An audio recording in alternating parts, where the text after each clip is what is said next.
Way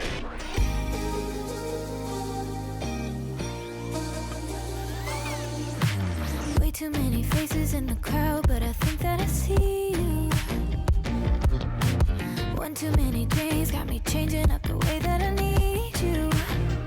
Now we're both at a bar, acting like it's not hard, trying to feel something different.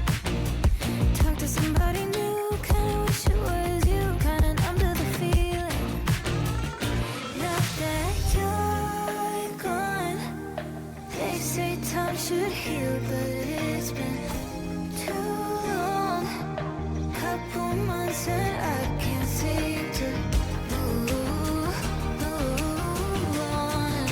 I can't seem to move on. I can't seem to. I can't seem to.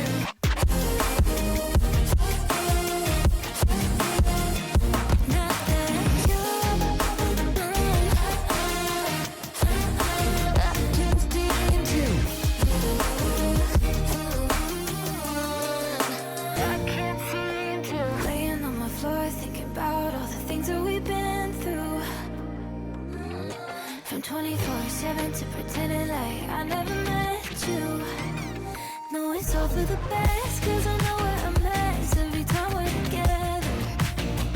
Going out of my mind, and I wish I could lie, tell you that it gets better. Now that you're gone, they say time should heal, but it's been too long. Couple months where I can't seem to move on. I can't seem to move on. I can't seem to.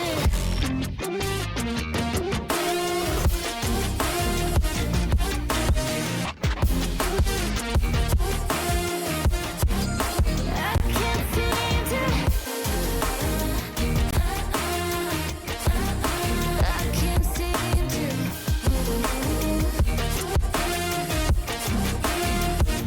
Now that you're gone, they say time should heal, but it's been too long. Couple months that I can't seem to move on. I can't seem to move on. I can't seem to.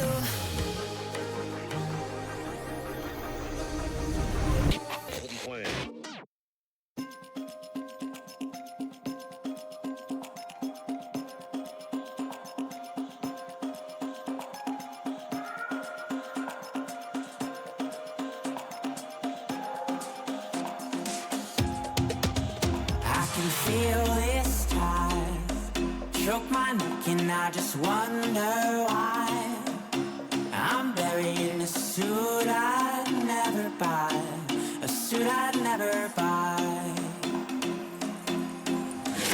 Cufflinks on my wrist, I can't act surprised when the shovels hit dirt in the earth. Did they start to cry?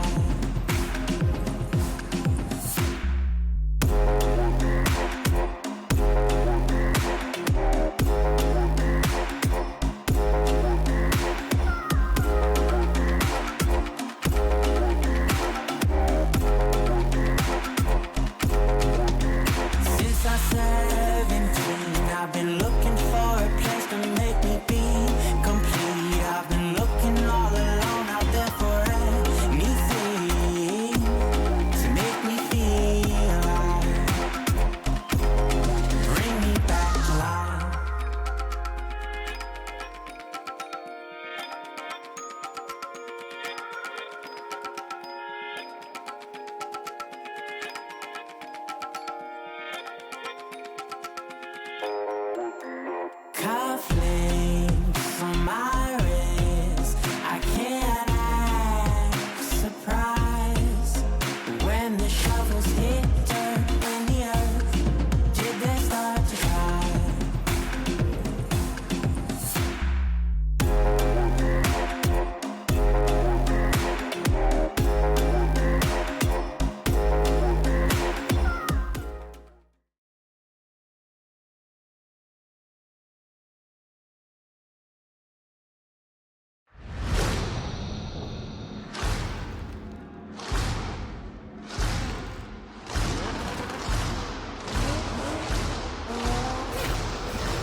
Hello and welcome back to APAC 4 Open number 4. Here we're playing into the Paris Major, and RLCS returns to the region, as do we. Our faces back on your streams once more. It is Gex, myself, and I'm here with friends. One you're going to know very, very well, Boyo Royo, a very heart member of the APAC community and a long-time patron of our RLCS broadcast, but a new name to join us now as well. Melakim, welcome on. A lot of people will be knowing you from team streams around the region, and of course a lot of work within NA and over to EU. I've been by your side for some of it not. You've been making a name for yourself individually. It's good to have you on. How you feeling?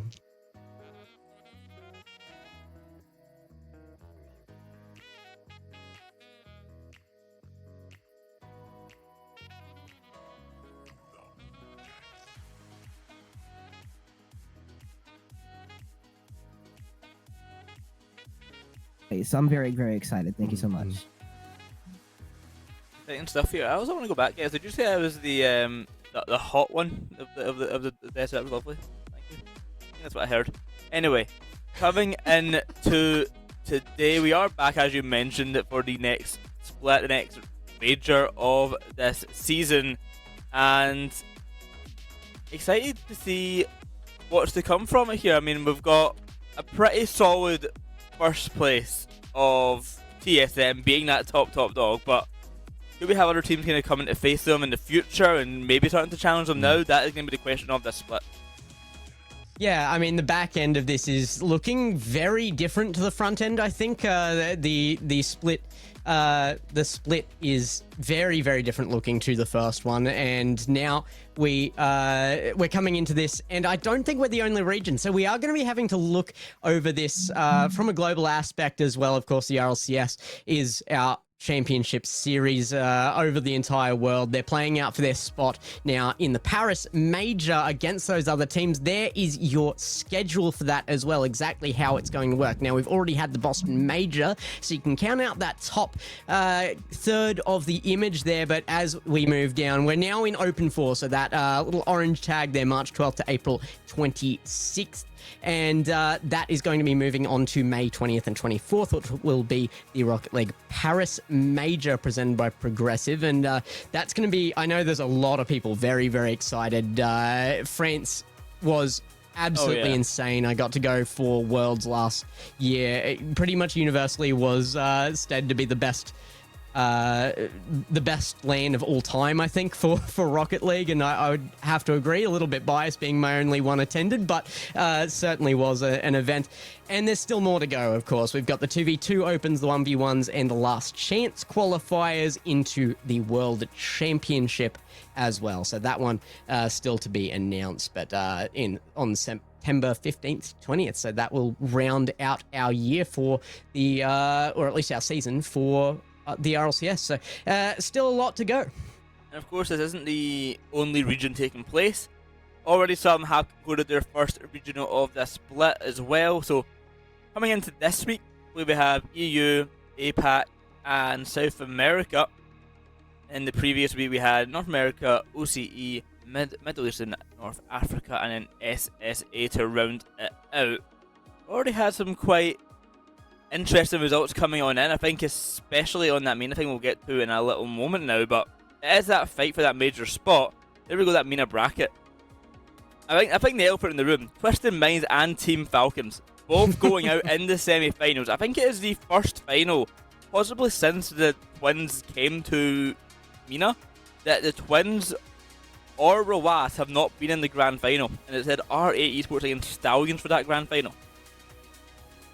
Yeah, it was so interesting because going into the split, I remember at the major, Twisted didn't have a great result. I had the opportunity to go and talk to Sad Jr., the coach of Twisted Minds, and he was talking about here's the preparation. They have such good preparation, but then when it comes to being on the field, they end up lacking identity.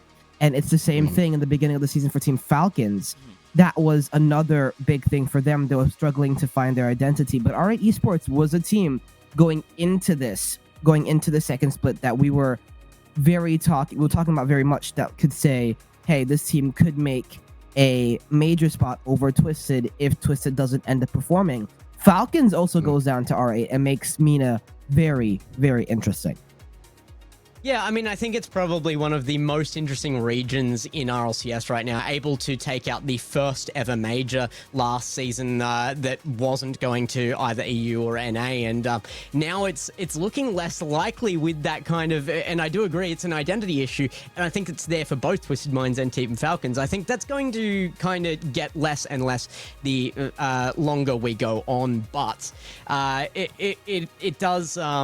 I don't know, there's question marks across that region, so it's an interesting one to keep an eye on, and R8 coming up, that's a big look as well. Of course, they are a full native roster there, no imports coming in onto that team like there is for Twisted Minds and Team Falcons, so not a lot to adjust for them, but yet to see how they would perform against global teams either. So we will see how that plays out if they can make the land, and it is looking likely that they will be able to do so as well. R8 looking very good. Of course, other regions as well to look at here yet.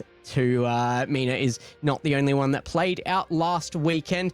We had a little bit of everything from OCE and another upset on Wildcard. Yeah, Wildcard losing 4-0 in the finals to Power as well. It was a dominant loss for them, as they're coming up against Take Flight in a 4-0 win, and kind of doing what they usually do, beating the Bulldogs as well, 4-0. It was that 4-0 final from Power really sent Wildcard down and out in that grand final. Yeah, I'm very impressed with how much Power has been able to raise their level over the past couple of regionals. Because especially going into this, they were one of those teams that was like, okay, are they going to be behind Wildcard? And then they made it very interesting when they had won, the first Open of the year. It was very interesting. Wildcard were never able to regain that level.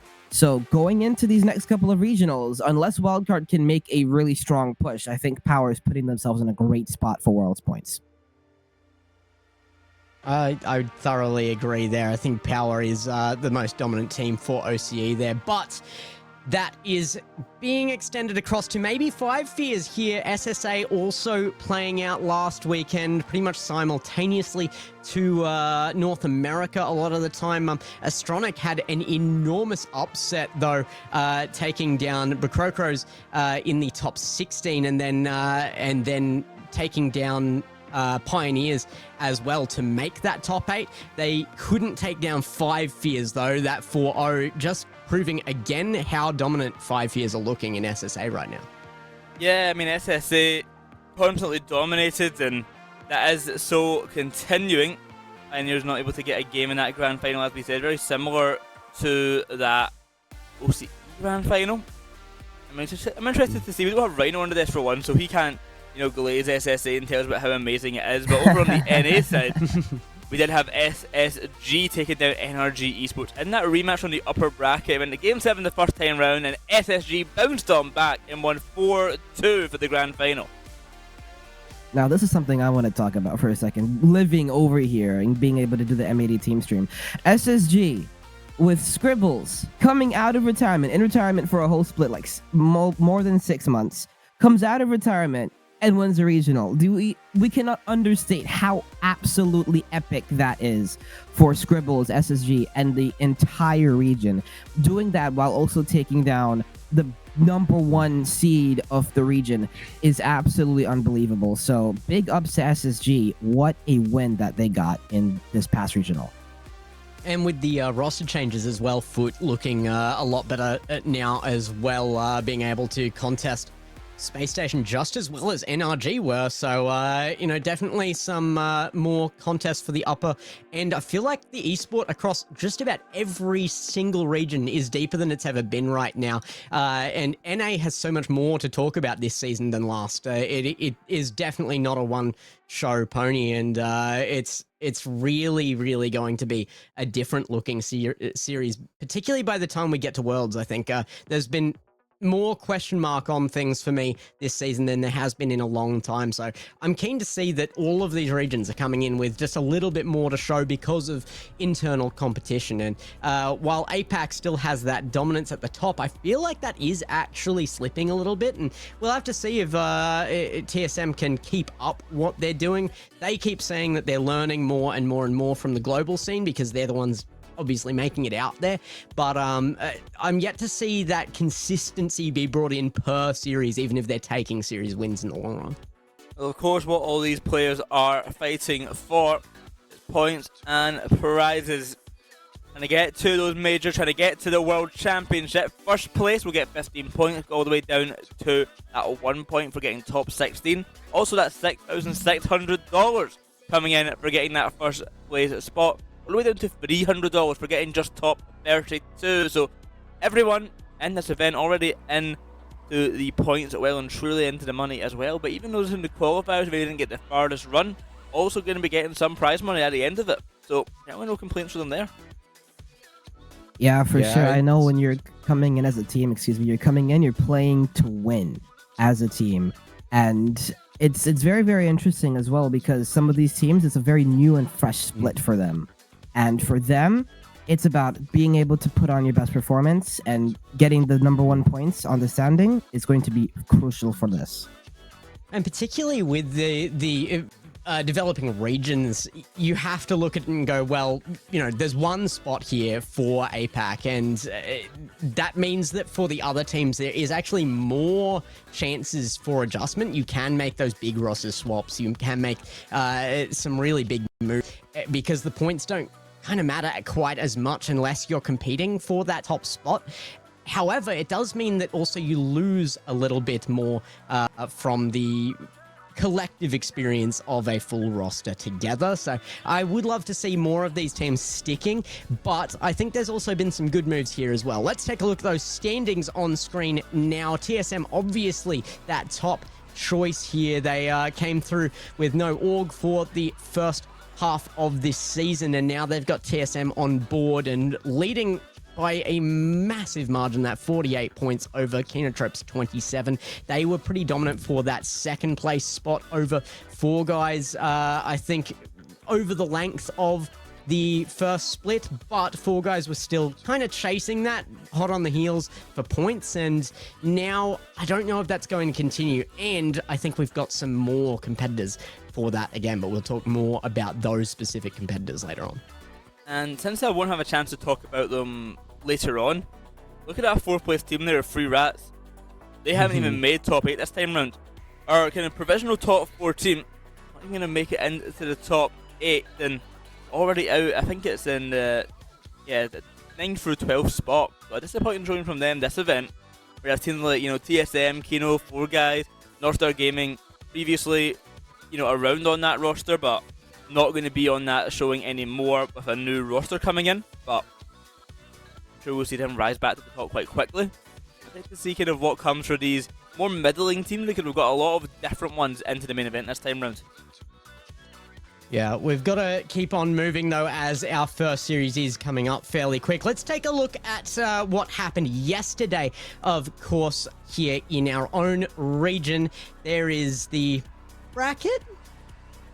There it is. There it is, the bracket. There we go. Four Guys versus TSM up today. Kenotrope versus Northstar, Godspeed versus Dreamstation, Jungle Juices versus 86. The big discussion there was what you just brought up, Boy, was that big knockout of Four Guys, of Three Rats. We were expecting a top 8 out of them. Instead, we see a few new entries. Dreamstation back in Japan, kind of in full swing again in that collective there. 86, a new entry. Northstar Gaming picking up a new roster, and they look quite hot as well.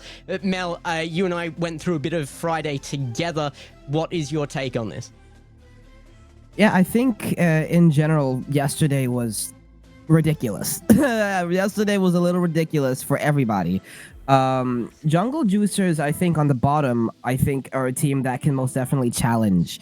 They can definitely, 86 as well, could challenge Jungle Juicers. But Jungle Juicers have the ability to go ahead and make that run. Whether they do or not, that's going to be a question that we have to answer later. But in general, I think that bottom side of the bracket right there, we got two really good matchups to start the day. Yeah, I'm quite excited, especially seeing DreamStation making it into this lower bracket here, having a chance against Godspeed. We're kind of waiting for this DreamStation roster to really make a big move. Now with the addition of Mikan, it's going to be hopefully a lot better for them now with Burn, Mikan, and Katarina Blue, or previously Remoter. But yeah, I'm excited to see what they can actually do in that lower bracket. But then as well, with the 4 guys team being in that upper bracket, they have TSM versus a very difficult matchup, but they're always one who I think have a fighting chance to make a top 2, to make a good run in the event. So although I don't have the highest expectations for them against TSM, I do think they're still going to show us a lot in this whole regional. Well, I think we've got more to talk about with them as well, so let's move on to that segment now. We're going to talk about the Japanese impact, and particularly here in Open number 4, in our split towards the Paris Major. This is going to be the big upswing. We saw a distinct lack of Japanese participation, I think, before this event, but now we're looking particularly, I think, at that DreamStation roster coming up looking really good over yesterday. I think they can continue that through today. I think we've got another competitor for that top 2 or even 3rd position there. Boyo, you've always kept your eye on that side of things in this region, the Japanese side in particular. I'm sure Cocken's excited that we're even talking about it, but you are the resident expert there on that side of things, so take us through your thoughts. I mean, even for our top 8 teams, the majority of them this time round have a Japanese player. We've got Furlash over on the Cater Trope side, 4 guys over on having Nai, Jungle Jutsu have got Lunatic, we've got Echo over on Godspeed, we've got DreamStation all being a Japanese roster. And then even kind of getting closer with the Nagatomo Ninjas, they almost made top 8 with J-Box on that roster as well. We've got Grace's Blaze, who are always a constant in the APAC scene. And I think Japan did have a bit of a fall-off, especially when Realize departed, and as the regions merged, I think Japan lost their grip that they previously had all the way back at the beginning of APAC. But slowly but surely, they are starting to push their way back and challenge a lot more, especially with the young talents coming in, like Nai. I would say like Lunatic, but he's been around for so long, the same for Furlash. But having these young talents come in and really start to challenge, same for J-Box as well, it's giving a lot more space and a lot more opportunity for Japan to actually grow as a scene. Yeah, I think it's very important as well to mention the entirety of this DreamStation roster and it being the level that it's at. They have a really good opportunity to push themselves very further today, especially against Godspeed. And I do think that they have shown that they can reach that level, DreamStation. And if they're able to reach that level, that would be amazing for the Japanese scene. But regardless, all of these Japanese players are proving to be getting back to being one of the top nations in this region as they have been over the previous years. Yeah, going to be hard to deny, though, that there is this Japanese impact on Open number 4 as we come in with a significant more portion towards that end of things. Japan certainly swinging back into this. I am disappointed. I liked the call out the J-Box still making appearances here. Disappointed he didn't make that top 8. J-Box making waves, I think, at the moment too. So, of course, there was one team we kind of haven't looked at deeply here, and that is 86, who have made a little bit of a wave coming in here. Glass Hallow and Oatmeal Gobbler as well. No Japanese from that side of things. In fact, it's an entirely NA roster here playing out of APAC directly, so they are playing within the rules, but it is an NA roster, and I feel like it's back to the APAC of old with a Team America out there. Maybe not Team USA, but Team America nonetheless. And Oatmeal Gobbler 81 came in with a bit of a shocker as well. So we're going to move forward into our first matchup, and we will be seeing them here as well. So let's take a look at it now, that head-to-head on your screens. As we look at it, there it is, Tosis Lunatic and Muhammad versus Hallow, Glass, and Oatmeal Gobbler 81. 86 also coming in with a coach, and I think that makes a big difference. So I was doing some extra research on this 86 team because I wasn't very familiar with the gobbling of the Oatmeal Gobbler 81, and basically what I kind of came back with is that about a year ago he caught a shiny Ghastly in Pokemon Heart Gold Soul Silver, got quite excited about it, clipped it everywhere, and that's about all I've got on him. And that's what got him to SSL. Yeah, that's about all I've saw on him, and I've got to be honest, I respect the shiny choice. Shiny Gastly's a great shiny. Gengar maybe not the best, but Mega Shiny Gengar pretty good. Anyway, for this 86 team, I don't think they can rely on his shiny hunting skills to take this game, but Jungle Juicers do have Lunatic, and he is going to be the star one that I'm looking out for on that side, with Glass also being the kind of biggest curiosity to me on 86, because he's been in APAC for so long, rising through the ranks, and making some better results as time goes on. Mel, who's the shiny on the roster? That's the real question here. Again, you and I watched through a lot of that matchup with 86. I think I had them twice on my broadcast yesterday as we went through that, and every time they were on, there were some big impacts on me. You've got to have an opinion on it. Yeah, I mean, I've run the TSM team stream since the start of the year. Where in the world did Oatmeal Gobbler come from? I'm telling you, I have never seen this guy in my life. And the guys are like, okay, I've never seen him either. And this guy is just him, apparently. He has shown a very intriguing level. So, you know, big ups to him. He played really well yesterday. I expect for the level to be kept up here today and prove to be a really unique and peculiar challenge to Jungle Juicers. Yeah, and we aren't talking enough about Glass here either. He's been here the whole season. I think he started off with some less impressive performances, but as the season has gone on, I've been very, very impressed by the come up by Glass. I rate him fairly highly at this point. So I think he's got a good roster that he's playing in with now. But let's take a look, of course, at how we're feeling about this, because we're talking very heavily about one side. I don't know if our picks are going to come across that. Of course, you guys at home, though, you've got to make your choices as well. That's right. Your hashtags matter once more. It's hashtag Juices, JCRS in the chat, or hashtag 86 if you want to vote your vote in the chat now while we discuss ours, because this was actually a little bit of a toss up for me. I'm liking both of these sides right now, but I think maybe it's a recency bias thing. 86 it's very, very, it's something to me. We might start though our pick with Mel and work our way back to me, if that's all right. Yeah, I think for this match, it's going to have to be very big. It's going to be very much a pace game versus a control game. 86 likes to play very close. They don't like to play too much boom and rush, but they do like to be aggressive at times. I'm going to say Jungle Juicers are going to have the edge just based off of the level that we saw from Lunatic yesterday. And I think for me personally, Lunatic is going to be the deciding factor whether he's playing good or not. That's going to be the level of Jungle Juicers for the entire regional. And I think right now he's playing very good. I am going to go the way of Jungle Juicers as well. I think, as well as Lunatic being an excellent player, I think Mohamed has been kind of disregarded here at how good he actually is. Mohamed has been a great player all of last split as well, and been a big proponent of the Jungle Juicers' success. I think as well Toss is an excellent third player on that team, but yeah, I'm going to give Jungle Juicers the upper hand here. I do thoroughly agree with the Mohamed pick there. Mohamed has had a huge impact on that roster, I think.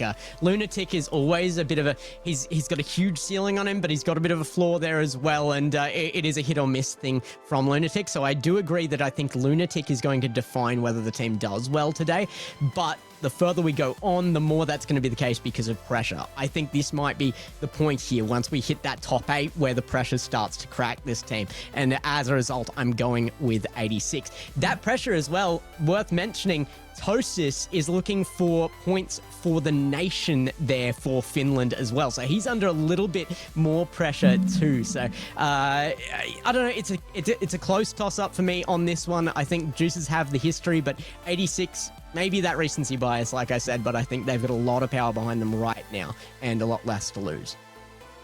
Well, it is exciting stuff coming up. 86 versus Jungle Juicers will be our first match of the day, Gex, and see who can actually make it on 50-50. to that net match. 50-50 for our results, okay. Chat is split here, not like us, but I mean, we can't really go even. It's on that lower side though. I don't know, guys. I think you've got a lot of faith in the oatmeal gobbling of Oatmeal Gobbler. I don't know. It wasn't, to me, honestly, it was surprising just to see that somebody whose name I did not recognize at all was playing at the level of the rest of the team. But they were very, very cohesive as a team, and that's more what's influencing this for me. It wasn't one individual performance. It was just the surprise factor that all three of those players could play at that level together. So I think this is going to be a great matchup regardless. But yeah, I'm still leaning towards 86 from what I saw yesterday, but there's a lot more to be seen from them. So there's the question mark lies on 86 for this matchup. Well, we'll see what they can do. The question is, will they fold to the pressure, or will they actually exceed when all the lights are on them here? I mean, they had the match on the TSM stream where they were able to show up, but not actually take a victory. What can they do this time round, Get? Well, I guess we're going to find out right now, because our lobby is ready. Our first series of the day, Jungle Juicers versus 86. It's the new versus the old, and you guys are going to take it away. I'm going to go rest my voice for a bit before I get on the next series, and you guys are going to have a banger of a series with this one. It's game number 1, series number 1 of our Paris Major split. And Mel, welcome to your first mainstream RLCS series. We have 86. Can they find the win against Jungle Juicers? As we get ready for game number 1. All to play for now. No second place in this lower bracket. If you lose, you are eliminated. Yeah, that's the number one big thing. You are playing in this split with a complete and new look, new split points, and that means everybody wants to be able to make history. And it's going to start right here, right now. Jungle Juicers, can they find the level off the backboard already? They're starting out very early on the offensive side. See if Jungle Juicers are going to be able to fulfill what everyone believes of them. Well, an early chant from a hand is now going to be saved on the line by Glass. Clear off to the sides here. Glass battling down to the corner. Lunatic maybe going to make the save, but we'll never know. He might have made the save, probably would have made the save, but we're going to be left in suspense as the game gets paused. Only 30 seconds into the match. This is a cinematic shot. Very, very nice. Very well done, Hazza. Well done, Hazza. Hazza is our observer in the back. He's done a great job observing that pause. Yeah, absolutely sensational. You know what? This is peak RLCS. We get 2 seconds into the match and then we're pause. Nah, this I absolutely love it. We're about to get right back in, but it does give me a second to also say, as much as we have been talking so much about Oatmeal Gobbler and, you know, Lunatic being one of the players for the teams to understand which level they're at, it's going to be very big to see as well Tosses. I have rated Tosses and Mohamed so much. Last split they played with Ray 14. They made a couple of top 4s. They were ranked number 4 in the split standings for last split. Now they've got Lunatic, which people will argue is a upgrade over Ray, and to see what they can do here is going to be very, very big for Jungle Juicers. On the other side with Glass, that's another player that we did talk about. He's been here for a while. Let's see who's going to be the difference maker. Pass upfield. Mohamed to Lunatic. A bang to the corner. Off the bar. Not going to find the early goal just yet for the Jungle Juicers side. What can Oatmeal Gobbler do? He's got no boost, but Halo will go long. As an open net here, Lunatic will help him in with a little tap to net. And it's a 1-0 start for 86. Yeah, it just looked awkward for a second. Hollow had to get past the last defender. Lunatic just caught out in the midfield, not expecting that challenge to go right over the top of his head. And not much he could do. 86 Esports, strike first. Back to Mohamed. Oatmeal Gobbler. And we met by Glass here in the midfield. That's into centre. Mohamed has to act fast to get this ball away. Glass will put the pressure on, and with the help of Halo in the back, it could be another goal looming for 86. Oatmeal Gobbler will try, but to no avail. Clear up field by Mohamed. Find the pass over to Tosses now, but no connection. Oatmeal Gobbler off the back wall. What can he do with this one? Flip reset. Get the pass Lunatic just yet. Double commit there from Mohamed and Tosses. Shooting better than that, Jungle Juicers. Can't be making plays like that, especially Mohamed and Tosses. They've been together for quite some time now. Looks like Jungle Juicers are beginning to establish their pressure a little bit. It's a good deep rotation from Lunatic to be able to try and control this. It's a nice 50 that leads its way to Tossis, who wants to rush this over to the side. Everyone kind of backs off from the ball a little bit. It leaves it open for Glass, who shoots perfect into the top left corner, but it's a routine save. Well, Jungle Juicers had a pressure for the second. They might be able to find it again here, but just as fast, 86 might be able to regain possession of the ball. You look no Goblin now. About half the game to go, and Halo going to launch that one to the back wall. Backboard defense never been a forte of APAC as a whole, but finally getting a little bit better, remembering the backboard does exist. Into centre now from Omeo Gobbler. Here's Mohamed. Got Lunatic to his side and tosses a little bit further up. Good connection on the tosses now. Demos along the way. What can Lunatic do with this ball? Round that back corner, pass into centre. Omeo Gobbler is already up and raring to go. This again, I just understand some of these opportunities. Jungle Juicers, they haven't been able to take too much control of their destiny so far. Hall off the sidewall, doesn't get the double tap, had it open for a second. Now it's a quick transition, tosses up very fast off the backboard. Lunatic fakes it from Mahana, got the reset from the sidewall. Good fake. Fake it for Tossis, who's got Lunatic infield. Here's a bump attempt by Mohamed, but 86 have remained composed, and they have been very solid in the midfield and on the back line. It might open up for them. Hall had an opportunity, and he got swatted away. I think these demos finally coming out is what I was waiting to see from Jungle Juicers. I think Lunatic is a great player at finding these bump and demo opportunities, and is really good at making their opponents struggle a lot with these kind of plays, and I've not seen it from him just yet. I need to see a bit more from Lunatic in the upfront attacking side, even if not scoring, at least causing disruption. Here's Tossin with a good touch, but can't get a follow-up on it. Lunatic going to leave that ball from Mohamed. It goes on round the corner, a bit jumbled up as the Jungle Juicers. Lunatic to the backboard now, easily saved by Halo. The pressure will remain with a minute to go, but 86 doing a good job at holding that net. We've got to be careful now. Tosses off the backboard. You bring up a good point earlier about this entire Lunatic roster. This Jungle Juices roster has been a little bit pensive, a little bit conservative on the offensive half until now. So beginning to try and find. It's a good beat by Mohamed. It opened up for him. Glass in the right place at the right time. Lunatic couldn't find a second touch now. Tosses from the sidewall infield. Mohamed looking up to go next, but he gets beat. Jungle Juicers on the offensive front, but they have to be careful to not let anything weird go up in these last 30 seconds. Here's Mohamed now to the corner. Trying to get the 50-50 pass up high. It will go. 30 seconds now. Mohamed pass off the Tosses. Lunatic good demo, but Tosses was not ready for it. An opportunity there, but not enough to do with it. Lunatic downfield to Mohamed. 20 seconds to go. Now Mohamed is up. He's got Tosses to his side. He's going solo, but Oatmeal Gobbler gets a piece of the action. Sends that ball to the corner, and away it goes once more. Lunatic, the Oatmeal Gobbler. It might just be another goal to secure the game. No, saved away once more. A 0-second goal attempted, what is needed now. Tosses to Lunatic. Shot and not going to be found, and 86 will take game one.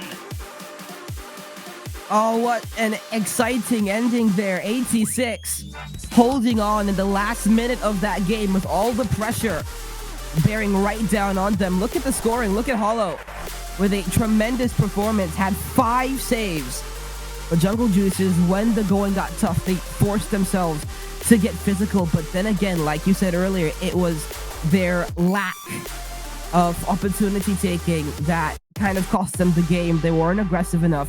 They didn't put themselves in the right spots to go for the ball, and when they did, they decided to back off and not take that opportunity when it got late in the game, and that proved to be the difference. Well, the game one victory for 86. They got that early goal coming off the back of Halo's basically solo play here. Just lifts it past everyone. Lunatic gets a tap on the ball. He cannot do anything about it. A 0-second attempt though. Lunatic, if he gets that touch, I'm pretty sure that's a goal if he gets that touch. That is inches away from an equalizer on 0 seconds. Yeah, that was as close as you probably could get to being able to score that one top right. He had it lined up and everything, but the touch was just a little bit, just that much beyond him. And that is how close they can get. But in general, I'm not going to lie. For Jungle Juicers, they've got to be just a little bit more aggressive. Obviously, game one is kind of a tester feeler game. Let's see if they're going to be able to raise their level. Yeah, I would say Jungle just was the better team at the latter half of that game, but that could be a symptom of 86 playing a lot more pensively, playing a lot more back, playing a lot more carefully to end things off here, to try and secure the win. So coming into game number 2, I want to see how this begins for the 86 team and if they can keep up the control that they had over the start of last game. Early on though, it is our Jungle Juicers, but they are yet to find a goal in the series. Can that make a chain now with Mohamed up front? We've got Glass looking for the clear away alongside Omeo Gobbler. And a double commit there from Tosses and Lunatic. Seeing it a lot from the Juicers side. They've got to clean up this mess. Yeah, again, they've just been jumbled up a little bit in this midfield. Their rotations haven't been too clean. You often see the third and the second man in very similar spots. Nothing to go for Tosses. He wanted to make the best of that, but he got swatted away. Now it's Hollow, gets taken off by Lunatic. Let's try and continue this run. This pops really high into the air. Tosses gets beat. Mohamed next up to go. Should be a free 50 as he wins it, but again, not too many things challenging here. What a pre-jump by Lunatic. That'll lead to the first goal of the series for Jungle Juicers. What a confident pre-jump out of the midfield. Lunatic takes the lead. Omeo Gobbler, I mean, he tries for the clearance away and just gives the ball to Lunatic. Glass is pushed too far forward. Hallow cannot make it back. And it's a 1-0 beginning for the Jungle Juicers side. Took a little bit of a slow start in game number 1, but they've came into action quite quickly here in the second of it. Lunatic might pin another one here already in control. Trying to get it past Hallow, no success. Also with a follow. Beaten by Omeo Gobbler, but he just makes the ball a little bit more awkward for himself. Finally, a clear away comes the way of Glass. And Omeo Gobbler's up to win the 50 and send that ball even further along. Lunatic, it's a good bang out of the field. Mohamed had decided to chase it. They've got to be careful where they put their spots. Mohamed saved the shot from Tosses, which made everything very awkward. Let's see if 86, they, as mentioned, have played a little bit passive. Mentioned earlier, it's going to be a really big control versus aggression series. Glass, his shot comes off the inside of the crossbar and out. And Jungle Juicers get away with that play. Off the bar and away the ball would go. Lunatic will receive the pass from Tosses. The chase upfield. Tosses will try to sink that ball to the back of the net. It's a launch down the other way. Back to Lunatic once again. Down high. To the side, Mohamed beats out Glass along the approach. Omeo Gobbler in the corner now. And to slip this ball past Tosses. He'll get it past him. But he got 2 more to find it through. Shot denied. Lunatic takes control once again. Big clearance away. And 86 have the whole pitch to go once more.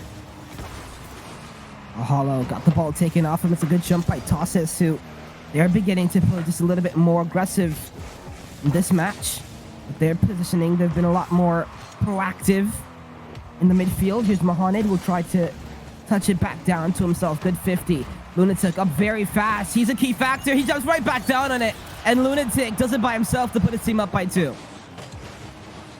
Once again, it's all Lunatic here off the ceiling. A waterfalls it down to himself and just finish that ball off very easily when there's no one in net. 2 minutes to go and 2-0 to the Jungle Juicers side. Both goals coming the way of that player, Lunatic. Because everybody had our eyes on him and for very good reason. Mohamed, he's been a bit quiet today so far. I want to see a bit more from him. He likes to be the star. Shows what he can do, Mohamed. It's going to be the big play. And the big player is Mohamed. He's been so good. What a touchdown from Tosses. Gonna open the back boy for Lunatic. Sidewell double tap. Couldn't find the angle. He had it lined up for him. Jungle Juicers just trying to be able to take the lead. Here comes Oatmeal Gobbler 81. Is a name that we haven't said so much today for 86. There's been a lot of Glass and Hollow to start the series. Oatmeal Gobbler, who's a really big factor yesterday. Let's see if he can, as well for him too, try and find his level. Mohamed into the top left corner. And 86 down 3. And it's tossed with the pass to Mohamed. Lunatic goes to the ball as well. A bit of a double commit, but it does not go unfavourably.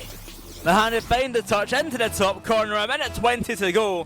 And this is more what I was expecting from the Jungle Juicers side.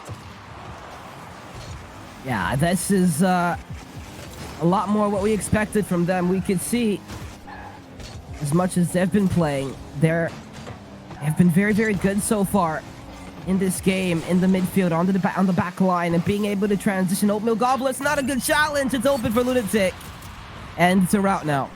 Now, I don't know if I'm insane or I've just not noticed it. Was Glass and Oatmeal Gobbler always on the screen? Like, there? Nope. Not once. I was looking. I'm like, whose hair is that? I wanted to make sure I wasn't insane. Well, Oatmeal Gobbler is a real man. We found that out. He's a real guy. We can confirm. He's not just like the Cookie Monster of Oatmeal. He is a guy. we have confirmation that Oatmeal Gobbler is a guy and he's not just like an entity. Oh! Unfortunately, it's 5-0 down. It's not an entity. Unfortunately, 5-0 down. It's a bad time for the cameras to be on, but, you know, you gotta do what you gotta do, Oatmeal Gobbler. Yeah, gotta do what you gotta do. I mean, by the time it got to 3, it was kind of, I think they kind of laid back a little bit, but I think has he got his first goal? Yes, he has his first goal on mainstream. Oatmeal Gobbler, the legend lives. The legend lives. At 86 Esports, they get their first goal. Well, I don't think the comeback's going to happen from a 5-1 game, but at least they're not going goalless in game number 2, 86. They do take one. Can they find more for good measure? I mean, it's possible. Not that it means much, but they could be setting up the Brazil instead. Let's see what happens with it. 30 seconds approaching. A shot to the bar will not be finding the back of the net just yet. Tosses the barrel on down. Taking his time here. Engine's men playing careful, does not want to let any more goals slip, let 86 boost their confidence at all. I am happy to finally have some cameras on in APAC. It is a nice change for maybe the first time ever having some cameras. Yeah, I mean, finally we've been able to get to see what some of the players look like, which is pretty cool. It adds a lot more of a human factor to everything. And sometimes things don't feel real, but this is going to feel very real for Jungle Juicers as they make a really good comeback in game number 2 and push their confidence levels up significantly from where we started in game number 1. Well, 1-1 the series score, and a lot more dominant of a performance this time around the Jungle Juicers. It wasn't really close. 4 goals for Lunatic, 4 shots taken. He just scored every time he shot. Simple as that. If he had the ball, he was probably scoring it. Yeah, I mean, that's the thing with Lunatic. When he is on, the entire team is on, and he's one of the big factors of where each team resides, and they have been so good. This is going to be a Lunatic montage. This entire player pack is going to be a Lunatic montage. It came out, the aggression started when he came out with that first goal, insane pre-jump, taking it off the top of an 86 player's car, and since then it was all cruising from them. A couple of good plays, and 86 just didn't feel like challenging the ball in the midfield sometimes, and when they did, it was as the last back when the third man was last, and it just wasn't going to be good enough to beat out what turned out to be a very turned up Jungle Juicers roster. Well, coming into game number 3, it's really the question of can 86 recover and retaliate. Game 1, I would put it down to a slow start for Jungle Juicers. Game 2 is what I expect to see from them. What can 86 do as a response? Because they cannot have another dominant defeat like that. The mental would be absolutely chalked. Glass almost gets an early goal, but it's not going to find the back of the net. Oh, but here they go early on, 86. Do they find the open shot? It never finds it so far. They had a couple of opportunities to start. Their first real opportunity since game number 1. Oatmeal Gobbler was up already off the backboard. An opportunity to make something for himself, but Jungle Juicers, good composure. Good use of the backboard. It's a really big beat. Lunatic doesn't get the desired touch, but it will be good enough to reserve their integrity for now. Tosses on the line, will make the save, but the clearance not yet to be found. Mahanid finally gets that ball away for just a moment. Help of Glass pushing it further upfield. Mahanid can make a run with this one. Into centre, anyone there? It's Oatmeal Gobbler. The pass on out to Hallow, a clear away once again. Tosses his back. Plenty of boost. He's been a solid third man. He's played his role perfectly so far this series, facilitating Mahanid and Lunatic to make some amazing plays. Making sure that back line is kept nice and tidy. Nice touch by Hollow to try and give it back to his teammate Oatmeal Gobbler, who doesn't get the best touch of the backboard. Tosses looking to enter the play. It's an interesting touch out by Glass, which forces Jungle Juicers to respond. Once again, they find themselves in the third and second man position in the exact same place. Just something that happened a lot in game one, which made it very awkward for them to operate. He's going to take on transition with that little close pop reset that he got. It's followed up close. Mahane, backboard, Hollow, not the best touch. Glass will take it to the wall. Tosses will send this one to the other side of the field. Oh, Gobbler beats one. Glass up very, very fast, but 86 will back off here. Lunatic. And get the shot into the back of the net. Oatmeal Gobbler trying to slip it past. It's up to Tosses now to keep the pressure on the side of Jungle Juicers. Glass. Met by Lunatic now. Controlling Tosses upfield. That's no longer an option, taken out by the demo of Oatmeal Gobbler. Round that corner. To no avail. Glass do this time. He's already up for the ball, but beaten by Mohamed on the approach. Good opportunity that Jungle Juicers had to transition. They've had a lot of transition opportunities as well.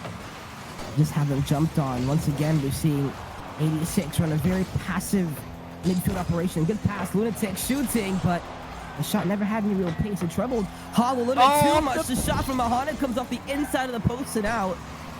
It looked very awkward for a second. Now a one-on-one, but Mahane takes it out. Quick shot off the backboard. Mahane with a very good skim sends it away. Another close attempt, not going to work out. It's Hollow upfield over to Glass, denied. 2 minutes to go now. Shots finally coming out, a bit of action happening in the opposing net. Oatmeal Gobbler denied. Mohand, what can he do with it? He's got the boost to play, but Hollow denies once more. Lunatic back with zero boost, but finally finds some on the road. The pass to Toss is denied by Glass. Out to the side for Oatmeal Gobbler. He's quick, he's in the action, he's out to the corner now. Lunatic, what can he get out? Pass to be made to absolutely no one, but the grasp of Hollow to be taken to the ball. Glass to the corner. Oatmeal Gobbler looks for a big boom upfield. A chase on the ball and 90 seconds to go. A 0-0 affair. This next goal so pivotal for whatever team can find it. Yeah, it's going to have to be golden goal territory now. Here's Oatmeal Gobbler. Gets beat by one or beats one. Now it's Tosses. Right back up to Oatmeal Gobbler. Here might be an opportunity, but Lunatic with a big beat, and now it might be open. Can 86 get back before they can push it into the midfield? It's a fake for Lunatic, but he couldn't find it. And Tosses, with only 27 boosts, has to start from square number one. Minute to go. Flashes up on your screen. It could be a golden goal scenario. Off to the bar. It was saved away. 86, their biggest chance to get in this game, denied on the line. Cleared out to the sides, not going to be enough. Lunatic's back with no boost, but Tosses has a full tank ready to go. The pass upfield, the second touch not found. Hollow cuts on in, will get the touch away. Mohamed stalling for time in the midfield now. Lunatic gets it past Glass. Looks for a pinch off the side while trying to keep control of this ball. Pass the centre for Mohamed, the bump looked for, not going to be found. Hollow plays it well in net. Safe and secure, away from the grasp of Lunatic. Clearance out, a launch away. Mohamed with zero boost is back into action. 15 seconds, it looks like overtime is on its way, Mel. What can Tosses do though to maybe deny the opportunity? Past one, he'll go to the line, it's saved by Glass. A down from Lunatic round the back corner. Mohamed, the one last, tries to avoid the overtime. The pass is there. 0-second attempt, caught by Lunatic, denied by the Oatmeal Gobbler. And down to the ground, we head to OT. First overtime of the series, and this game felt like it was going to go to overtime the entire time. 86 have been really confident, but they haven't been able to generate many good opportunities. This could be an opportunity off the start of the kickoff. Mahane, extra touch, not past Glass. Lunatic next up to go from the sidewall.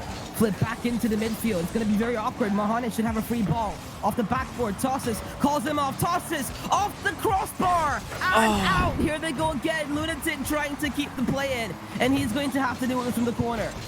And I love the communication there from Jungle Juicers. We've been criticising their double commits so much. That time though, pure communication. Tosses called Mohamed off the ball, thought he had the better shot, and honestly he did. Just barely missed the opportunity. Now down the other end, the chance for Glass denied. Lunatic to the corner, looking for a pass, looking to send it centre. Glass will interject, but a bit bunched up for the 86 side, looking for an opening, and that they will find. Glass around the corner, what can he make of it? Nothing just yet, and it's a clear away once again. A minute of OT played. Oatmeal Gobbler taken out. Hollow has to make the clear. Glass taken out as well. Nowhere on the pitch for just a moment, but Oatmeal Gobbler, here he comes for the save once more. Drop from Lunatic onto the line, saved, this time by Glass. kept out barely in time. Oatmeal Gobbler has the boost to transition, uses the flip to his favor. Does get past one. And at least pushes the ball out after a very stressful defensive sequence. The entire team and their integrity was tested.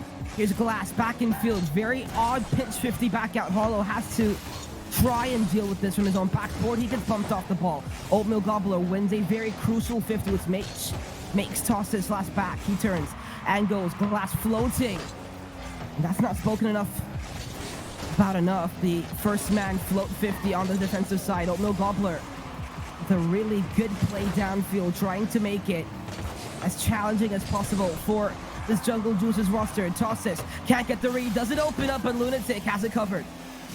Aloe may have got the boost, but bumped off the ball and a clear away once again. Mohamed has nothing in the tank, has to find something. Tosses and Lunatic stalling for time, trying to beat out the Oatmeal Gobbler. Chased off the ball was Lunatic for a moment. There's Glass some ground to push on up. What can Lunatic do? He's past Aloe. Back to Oatmeal. Shot to net, going to be denied. Tosses is wide open. Off the bump from Glass, though! Out of nowhere to make the diving save. Mohamed in the corner. He'll try and push it up further once again. Jungle just is throwing the kitchen sink, but it's not enough. Lunatic to Oatmeal Gobbler at the back line. Looking for a mistake, but it will not be found. Lunatic to the corner now. A clear being hunted for by 86. But a clear, finally, just now going to be found. But for how long will it last? Is Lunatic straight back into action to send that ball long? This is a very aggressive challenge as Glass tried to push it back in field. The ball just popped way too high out of his vicinity. It might open for Oatmeal Gobbler, who almost caught Lunatic. That was stuck on the post. Now it's a musty from tosses off the backboard. Hollow sends it away. 86 have had to overcome a whole lot of very scary defensive sequences. It's a good fake by Lunatic. Now he pinches it out. Mohamed is out there. Tosses will go, but gets beat by Glass, who might have the transition open for him from his own sidewall. Infield to Hollow for the win! 86 Esports overcome a tremendous game and take game number 3. And narrowly missed by Lunatic, narrowly missed by Mohamed. It is a pounce onto the ball by Hollow. 86 will take game number 3 and send themselves 2-1 up in the series. What a game. What a level that 86 Esports were able to reach. The defensive pressure, that's just unplayable. That's just absolutely unplayable. What are you supposed to do on the defensive side with everything you're putting on target? Every opportunity, every chance is being saved by the Avatar. Like, it's unbelievable. They had to pull the goal 5 different times from 50% in 86. And that's just been the level from them. They've been a lot more aggressive and a lot more confident with their own selves, their opportunities in the midfield with their own chances. And look at the save right here. Tosses and Glass, just a diving save. And what a pass in field to end the game. You know, I was certain that one from the save from Glass would have been a goal, but brilliantly done by Glass there to get a piece of that one. As we get ready for game number 4, and Jungle Juicers tie it up, or will they face match point again? So remember, best of 7 for all our matches today. There's still plenty of work to be done for the 86 side. Will they be able to do enough here? Can Jungle Juicers bring it back to even once again? And that's going to be the question again, Jungle Juicers. And I mean, how many times are we going to be able to see just that level of play from 86? We saw it in game 1. I wasn't sure they were going to be able to replicate it, and they did, and somehow kept Jungle Juicers at bay in that last game for 8.5 minutes. That's just abnormal, the way that they did that. So now going into this game, I'm not so sure what's going to happen next. Yeah, it's hard to call. Jungle Juicers, of course, after game 1 came out and won the next game 5-1. They don't like to lose, it's very evident from them. And they start this game in the exact way I was hoping for. 1-0 start from Mohamed already off the pass from Tosses. Well, we certainly have a game on our hands. Well, there we go. It just got very awkward off the kickoff, and Jungle Juicers were able to capitalize when position got in their favor, and they struck when they needed to. 86 Esports Again, that's what they don't want to do. They don't like to play from behind. Mohamed reset to the top shelf, forcing the question out of Hollow on the defensive half. Toss has got a reset as well. Glass got the second touch. Mohamed had to play the 50. It looked like it opened up for him for the second. It got sent away, but tosses into the bottom left corner. Jungle Juicers by 2. So odd, because they just were not doing anything like this in the last game, but straight away 86 are making a bunch of mistakes in the back line, getting a little bit lost, and Jungle Juicers taking full advantage already, 2-0. It's a lunatic off the kickoff. His level, it feels a little inconsistent. That 50 looked like it might have been, looked like it had a chance to trouble the defense. Lunatic again turns it into the corner. The ceiling pinch out, which Tossis should be able to turn on. Takes the touch pass one off the ceiling, has the reset, will delay it and score. Tossis, masterclass to start game 3. 3-0, and there's already 2 goals for Tossis, who's been quiet all series long, playing his role at the back line, but a minute's gone, and already 3-0. Certainly a change of pace here.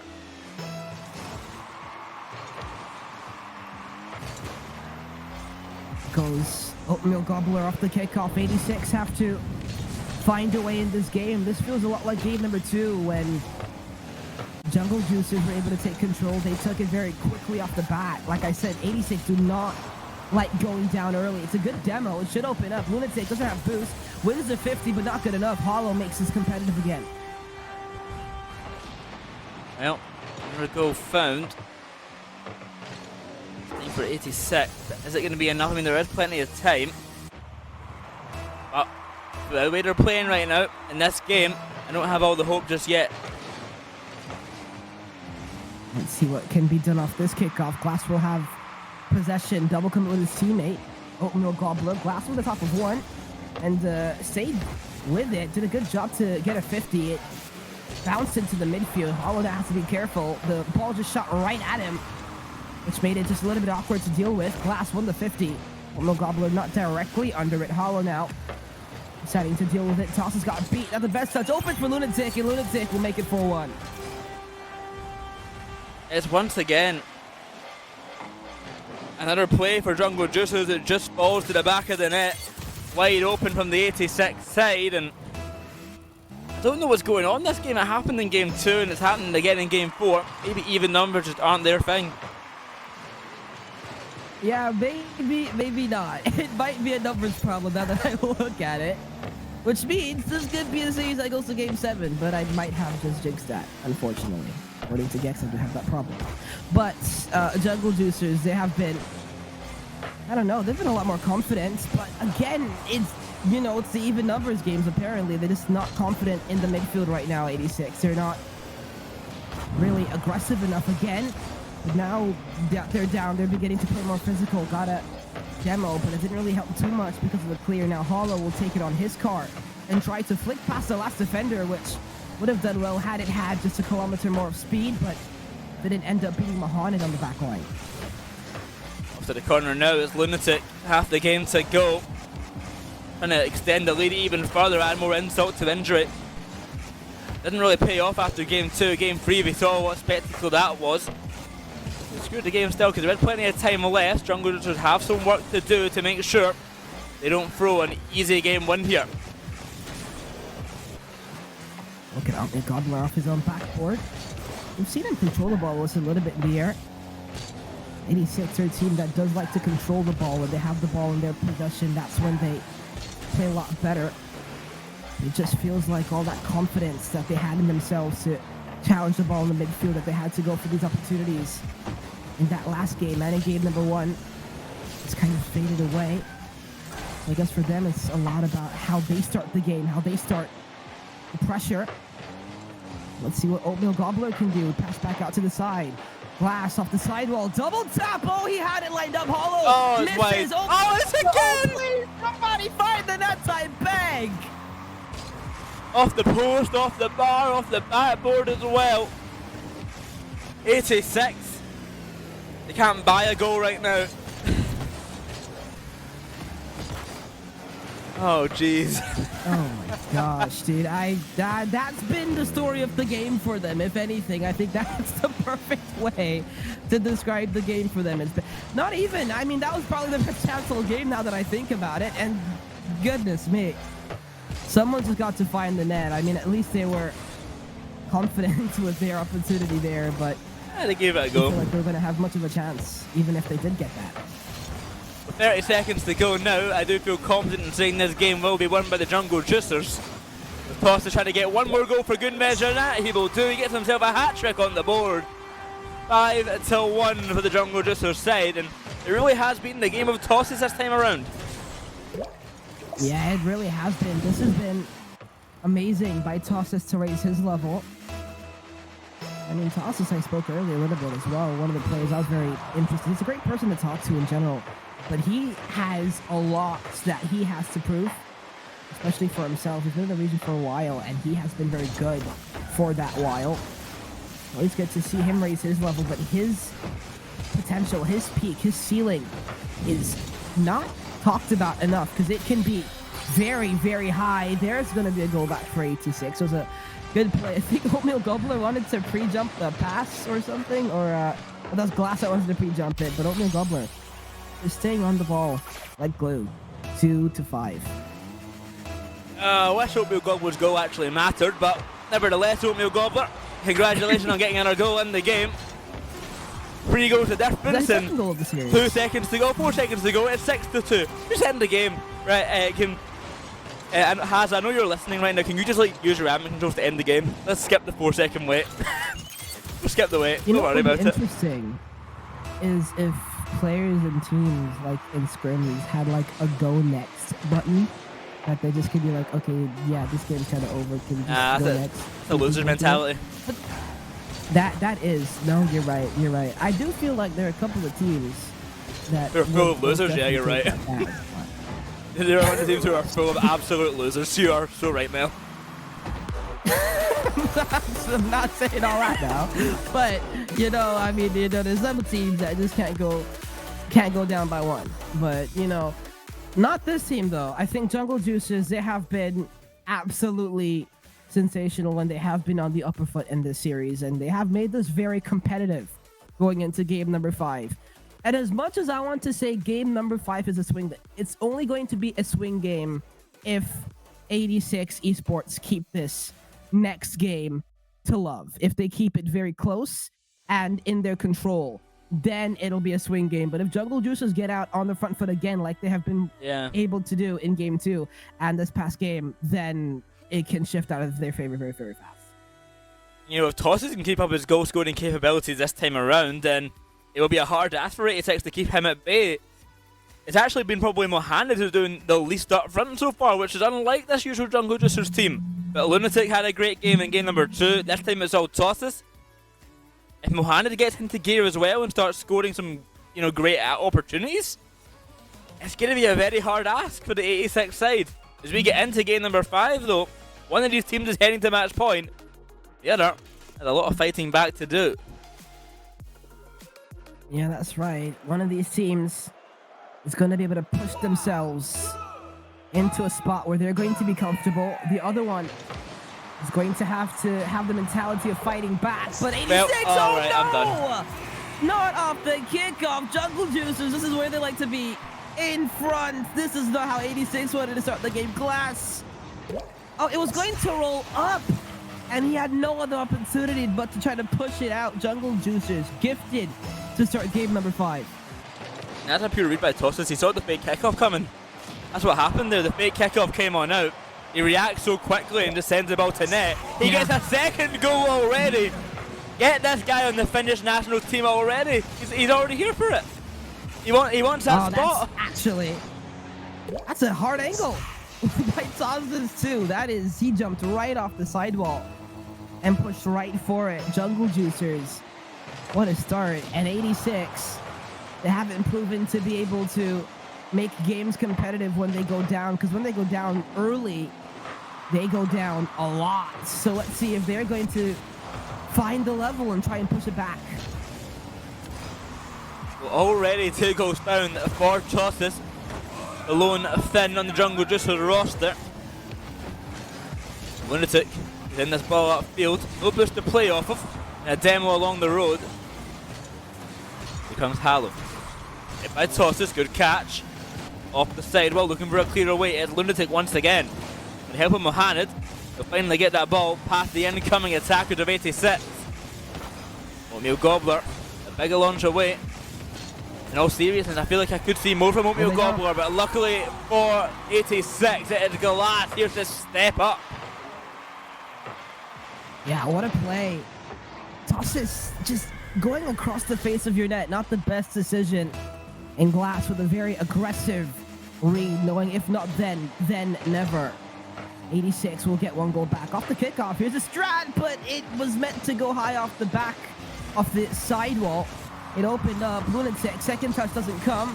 Neither does Mahonet's touch, but no from 86 is in a good position. Glass got bumped out of the way and kept from pushing into the blue half.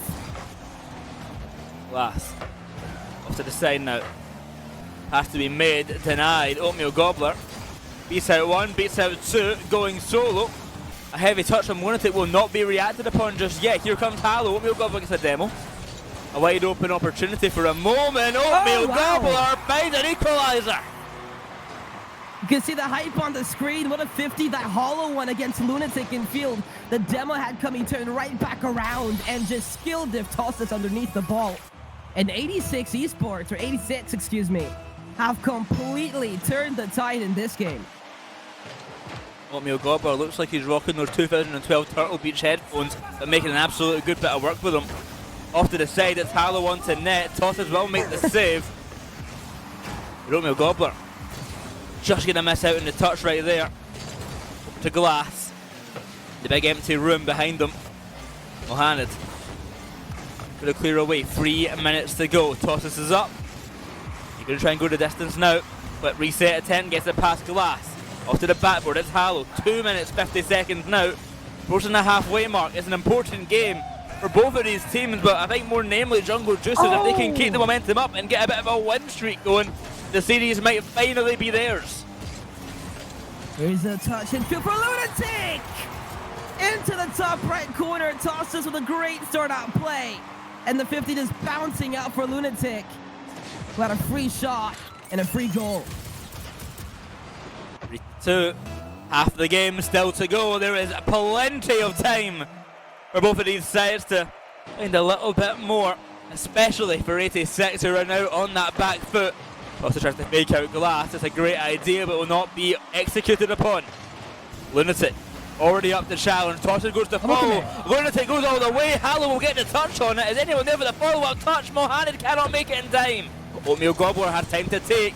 Sends it high over to Glass. Tosses will get the save on the line. The clearance away up. Bill with the help of Lunatic. It's a pause. A disconnect might have happened at the back there. I think Hallow's probably...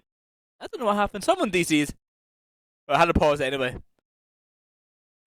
This is the best RLCS pause cinematics I've ever seen in my life. I know. We've got some beautiful pause situations here. I mean, it's making the pause look as glorious as possible. I gotta love it. Maybe we should have them more often. I'm joking. Let's not do that. But, you know, I mean, it was very interesting. I wanted to say, Glass is one of the best players I've seen so far at being able to kind of cut and force in the air. Yep. As first man.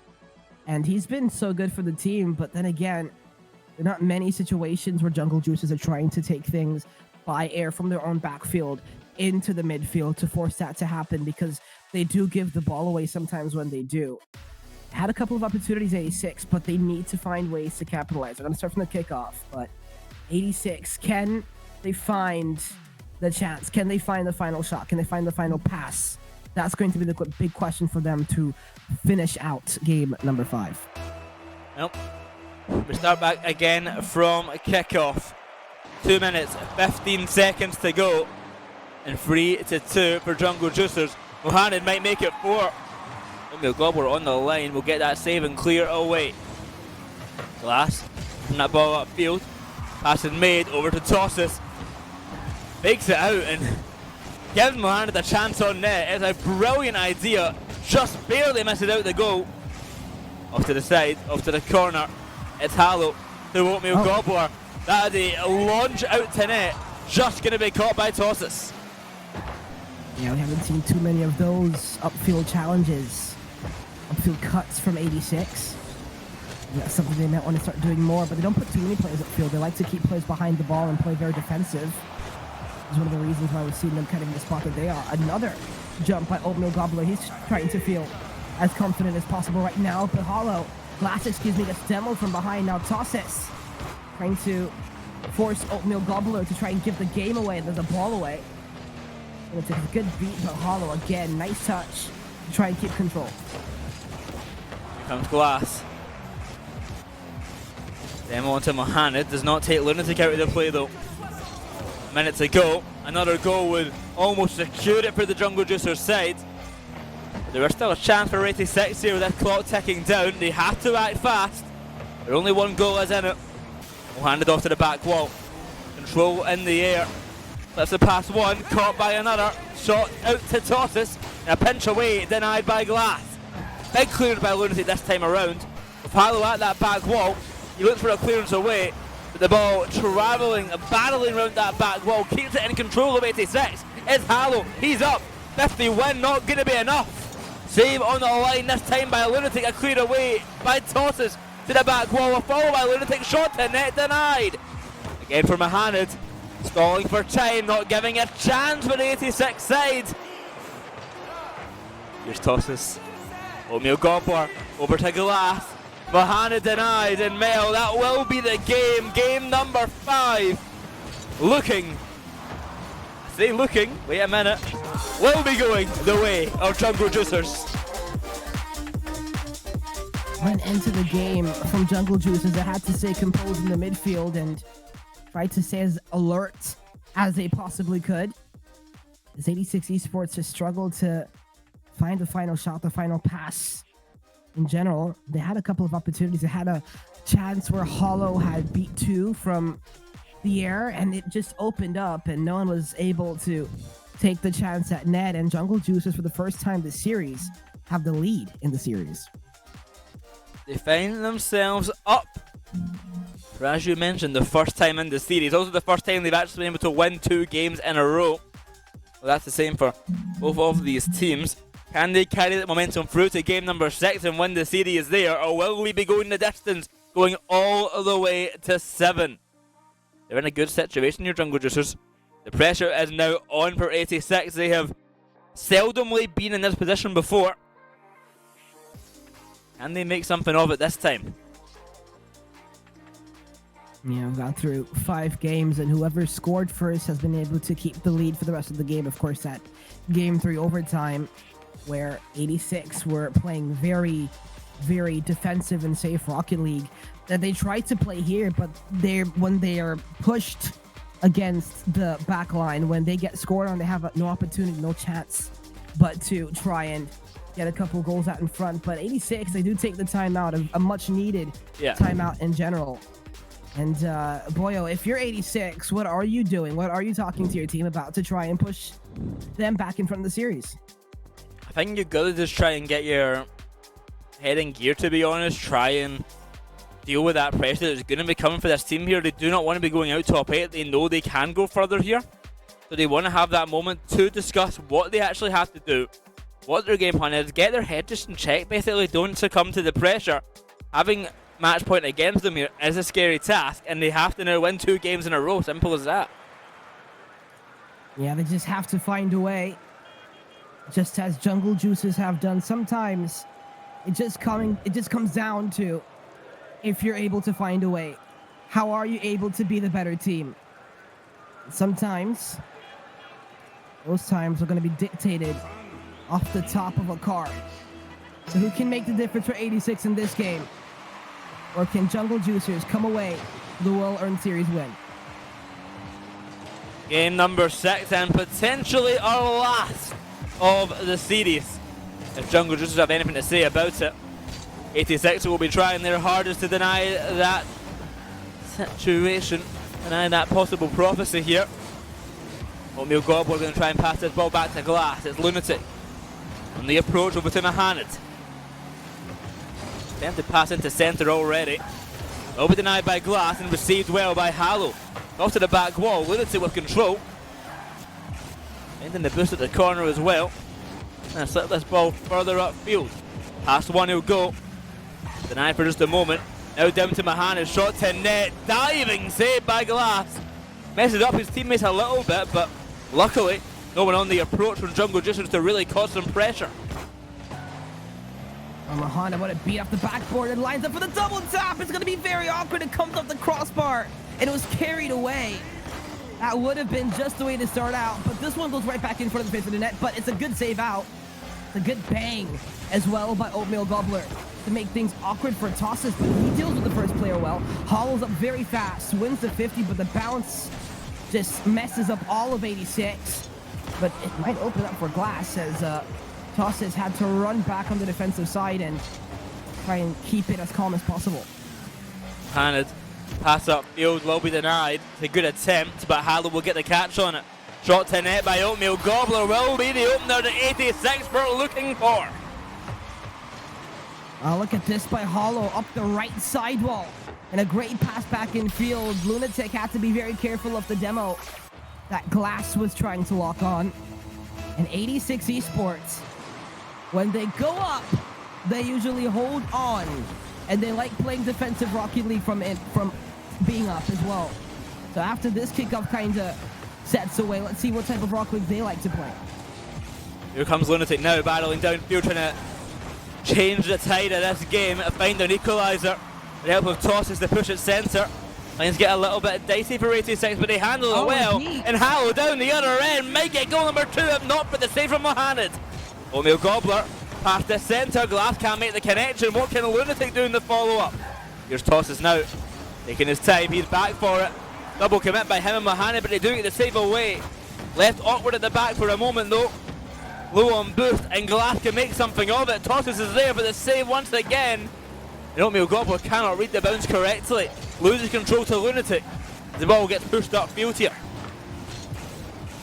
But 86, when they're up, their confidence is so high. They have to keep Big them demo. on it. Can he get back down to it? Almost had the opportunity. He had the chance. He tried to waterfall it back down to himself, like we've seen Lunatic do earlier in this series. And now Glass will cut and try and send us as far as he possibly can. Lunatic trying to beat up Hollow. Calls for Mohamed, who have a lot of space and time. Lunatic down there, gets the beat off the backboard. Does it open up a big demo? Tosses, the shot never really comes as aggressive as possible, but he gets a double tap into the back of the net for Jungle Juicers, and they tie the game. So well done by Tosses there. Mohamed with the bump and the demo. Oatmeal Gobbler had nothing to say. Glass, the last man, gets beat by Tosses in front of net. 2 minutes to go and a 1-1 scoreline. What a play. What a clutch play from Jungle Juicers. And he puts the pressure right back on 86. And questions now will be asked. Both the experienced and the non-experienced. Here's Mohamed off the backboard, Lunatic.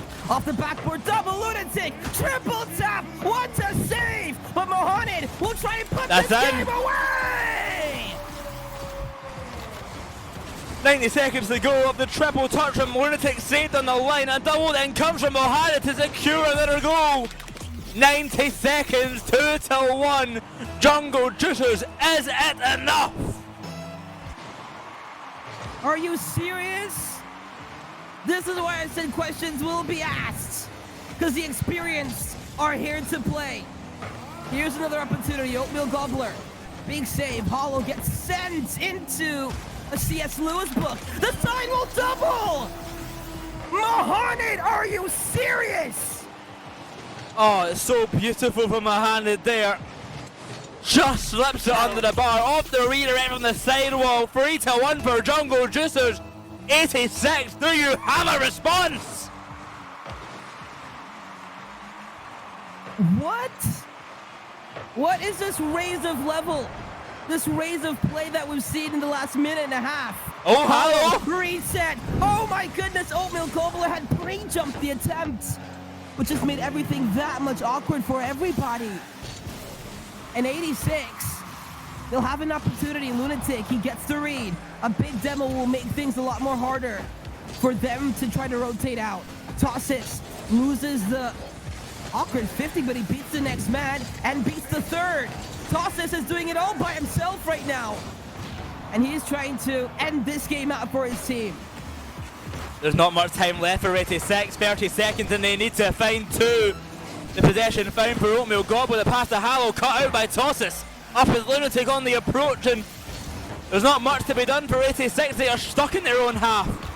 Held back, in control as Tossis off this ball, stalling for time in the air. Lunatic round the back wall, one last chance, but no. Mohamed with an eye again, 10 seconds now. A victory lap for the Jungle Juicers. And out of nowhere, two incredible goals will come, and Jungle Juicers will take game number 6 and win the series 4-2. Wow. Wow. That's all I can say. What a stunning display of skill by Jungle Juicers in the last minute and a half of the game. Everybody wanted to turn into Zen. Goodness gracious me. Jungle Juicers raised their level significantly to end that game. Got a triple tap into a double tap, a sidewall double into the top corner. Mohamed, a sidewall double tap? Are you serious? Into the top corner? That's just unbelievable. I mean, through this replay package, just sit and enjoy the absolute stunning display that Jungle Juicers were able to provide all of us in this game. It was finally the Mahanda show in that game, off the bump for the first goal, the double touch for the second, and then this amazing redirect for the third.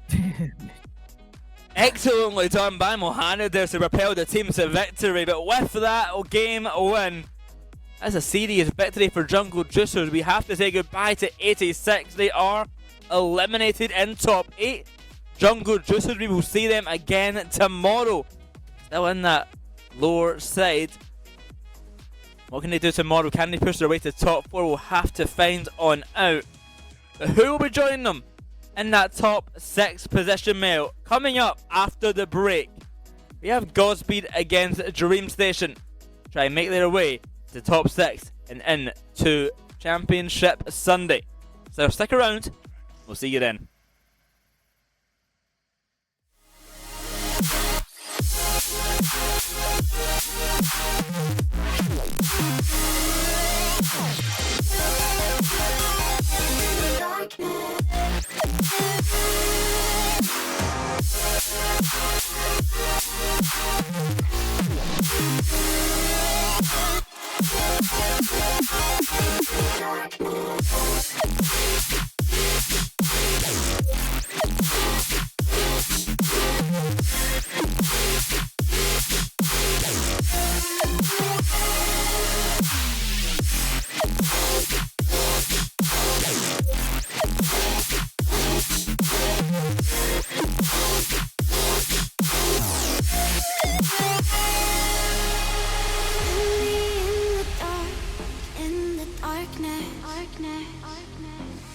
My shadows, they follow you like an accomplice. Lost all of your dreams, the night is heartless. My shadows, they follow you. My shadows, they follow you in the darkness.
confess to me, I can't seem to understand how you do this to me. You've been running in circles inside my head.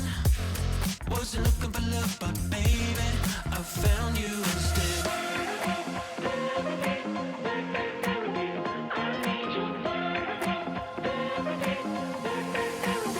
I didn't know I was a casualty until you stopped my heart and you made me see I need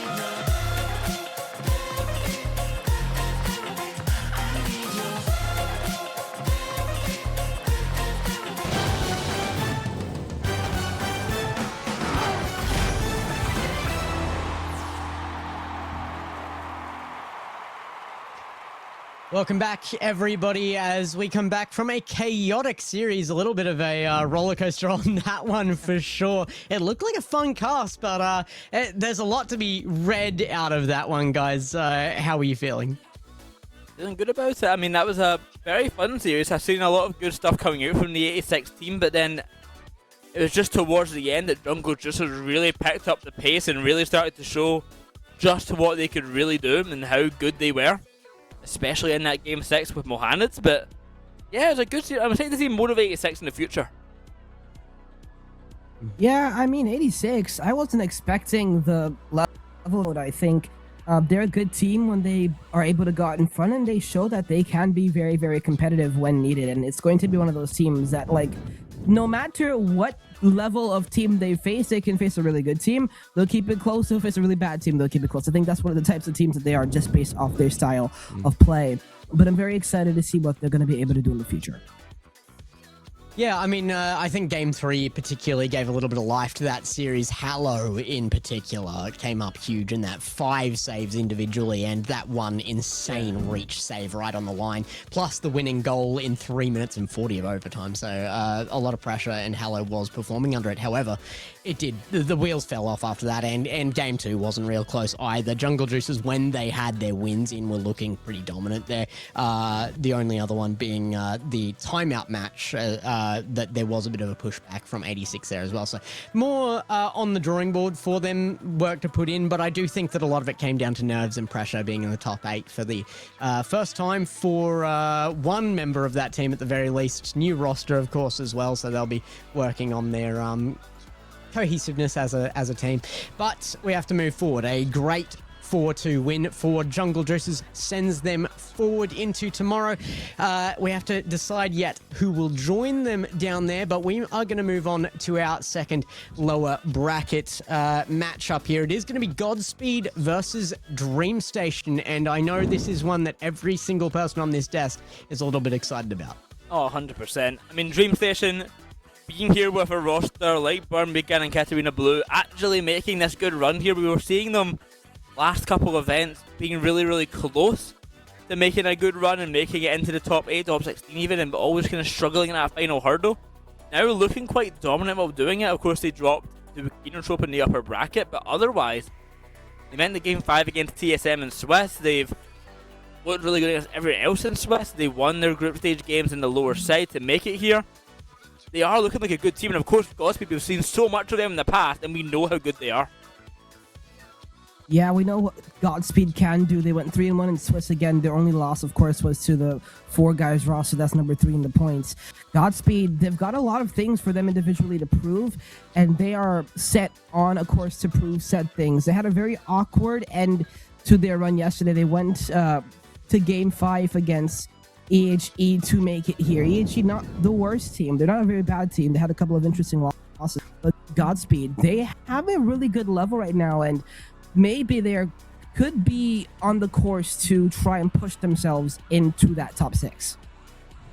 Well, we're going to have to push through this fairly quickly as well. So let's get our predictions in here. Both of these, for me, are soft spots orgs, but they've picked up big rosters. I think, again, you would be very wrong in saying this shouldn't be close.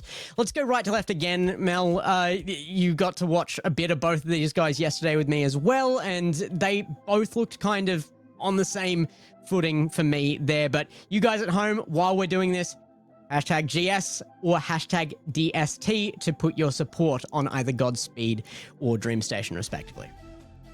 Yeah, I think Godspeed and Dream Station, I feel like for me personally, they're both in a very similar spot right now and where their level is. Right now, I think Dansko, he's been one of the better imports that we've seen this season. But, of course, for Dream Station, they have Burn, they've got Mycan, and they've got Cat as well, who's been so good over the past couple of events. So I personally think Dream Station, they're going to have the level to take this one in 6 games. I'm just very curious to see where the level of Burn is at to start off this matchup. I think that's going to be what is going to be the deciding factor in this series. To make it nice and quick here, I am going to go the way of Dream Station. It's a full Japanese roster, and I am certain that they are going to go on here.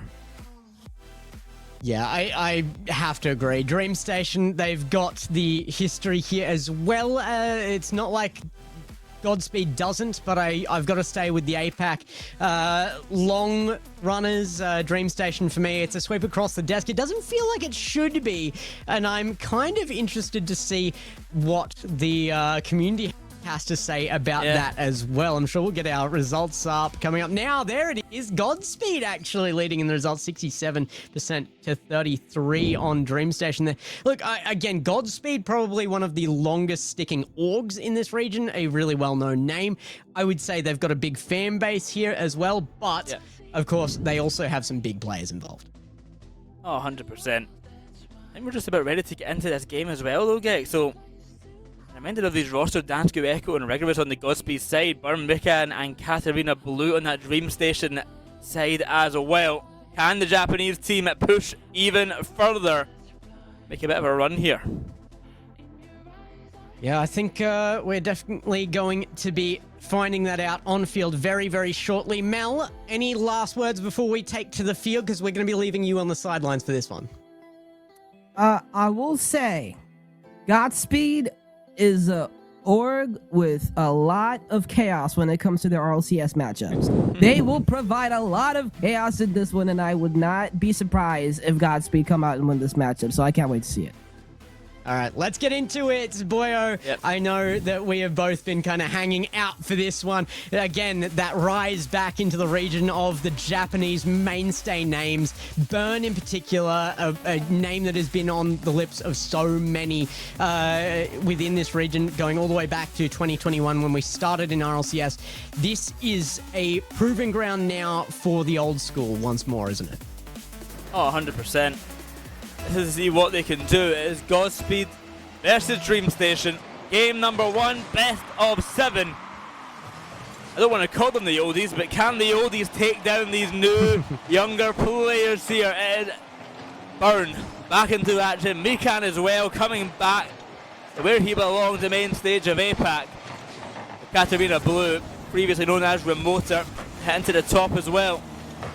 And this Godspeed team, we've seen them just in the last set of events here in APAC. Dansko, Echo, and Rigorous, all great players in their own regard.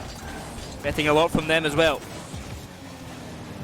I'm going to miss the name Remoter. I can't lie. I think Remoter was the better one, but Katarina Blue will respect it coming back in here. And again, Katarina Blue has been performing excellently. I mirror what Mel was saying while we were making those picks there as well. I think has been really participating well in this team. But Godspeed pushed very well, gave some test to some very high-end teams within this region on Friday, and now coming in on Saturday.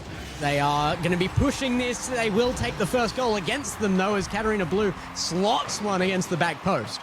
They're going to try for the clear away, but couldn't get the second touch. Katarina Blue just sends it near post. Lanes it back of the net. In a minute gone, 1-0.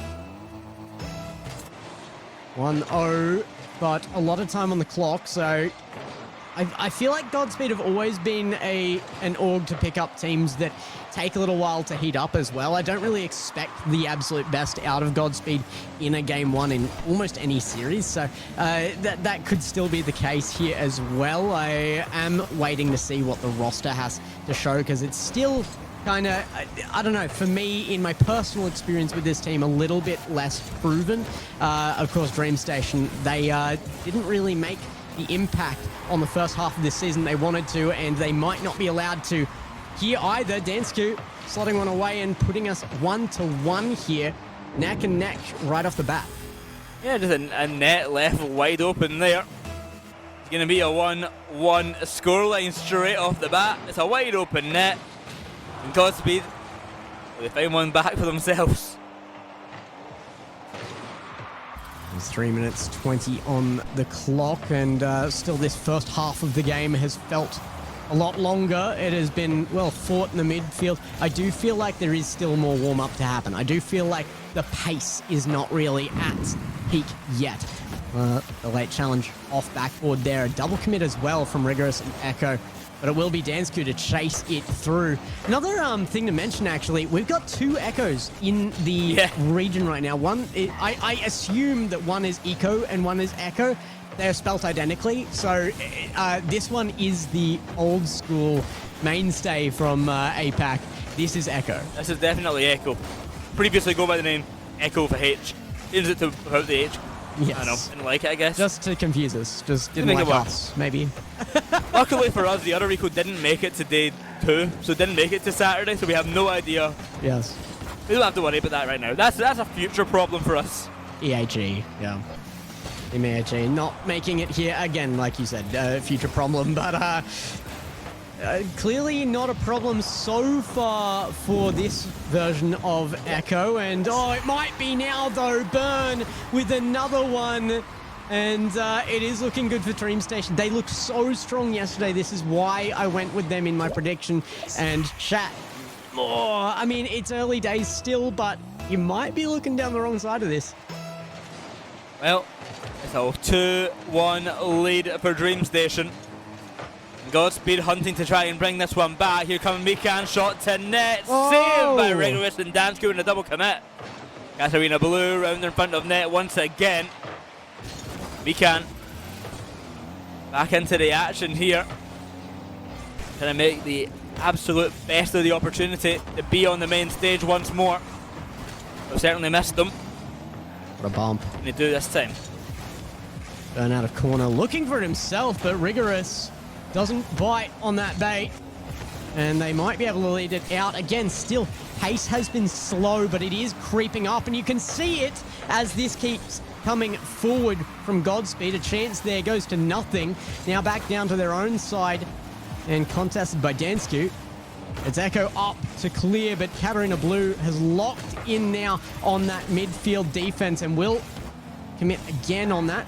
Might be a chance here for Godspeed, but very well set defense from Dream Station. And we can. Alongside Burn, probably the most storied Japanese player still competing in the APAC region. Maybe now finally getting challenged by players like Furlash. But certainly Mikan and Burn, they are the pedigree of APAC, the pedigree of that Japanese scene. Alongside, of course, Realize, who is now retired. Off to the side the ball will go. And that pedigree pay off. Another player who actually is worth mentioning that pedigree of is Echo. He has been the player for a while in APAC, who was in APAC North back when the regions were split, playing on Grayson Blade, always competing, and still here, showing up when it matters. But can they find a goal back? They've got 10 seconds to do it. It's a good counter-attack, looking for Echo here, who's not willing to pre-jump on it with that boost. Might have been the last chance they had. You've got to send everything on that line when it's 0 seconds. You give the opportunity for the opponents to just drop the ball. That's what they will choose. You are not playing in ranked here. This is RLCS. You take the wins immediately when offered them, and Dream Station is offered them at the end there. No challenge on that ball. On 0 and drop it to win that one 2-1. But Burn, probably as expected, one of the heroes of Japan, coming up here with that 356 points and taking the MVP for Dream Station. Now game 1 goes the way of Dream Station. Burn, Remoter and Mikan. They do what they do best and just hold on to the lead when they found it. Dansku may have found one back, but it was not enough to take the lead. Very well played by Dream Station. Can they keep it up for the rest of the series? Yeah, that is the question because, again, I think it was a slow start for Godspeed as well, and they were making their way back towards the end of that game. There was a little bit more pressure from them. They were able to clear more effectively and consistently. They just really need to lock in on the midfield defense line, I think. That's where the troubles are lying for them. They are spending way too much time, not just in their own half, but on goal line. It makes opportunities for your opponents, and you can't allow that at this level. As we get ready for game 2, can things be cleaned up on the Godspeed side? Can they take advantage of any mistakes that Dream Station may make? Will Dream Station continue their control over this game and series as we head to game number 2? From Remoter and Mikan, can they keep it up, or will it be Dansku, Echo and Rigorous to turn the tides in their favour? Well, Echo starts off strong, even the theme of Japanese players scoring. We did have confirmation it's Eco, by the way, from the other team. So this one is Echo. We do have some level of distinction. That's excellent. But Godspeed, the return here, 1-0 up. It is a kickoff goal. Not too much to be read out of it yet, but a lead is the first they'll find in the series here in a very, very short period of time. And now they get to play from the front foot setting, and that often changes very dramatically how teams will play. What a play it is as well. Godspeed enabled by that first one. They used their time to warm up in game number 1 and suddenly pushing back in massively. You can see Burn there on the player cams, not happy that they're down 2-0 early here, and there will be corrections from Dream Station. They've got to take their opponents seriously here.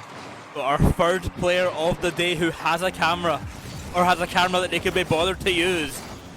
This is big for APAC. This is a big Apparently, moment. we will not have a series today without player cams, is what I'm hearing. So we'll see if that's true. I would love to hear from it. I'm a big proponent for player cams. I think it needs to happen more. And if you're a player listening to this, that applies to you. Oh, it's gonna be another one. Godspeed up 3-0, and only a minute into this less. I mean, it may only be 2 goals for him, but all 3 of these goals have been Echo here. The last one being the bump demo play to open up the net. This one as well off the response from the centre into Dansku. It's Echo having an excellent game 2 here to begin things off. A minute gone by, already 3-0. Dansku's going all the way here, looking for goal number 4. Echo's in position, he cannot find a touch on it. Trying to in the centre to no avail. Feeling very familiar to our last series we just saw, Gex.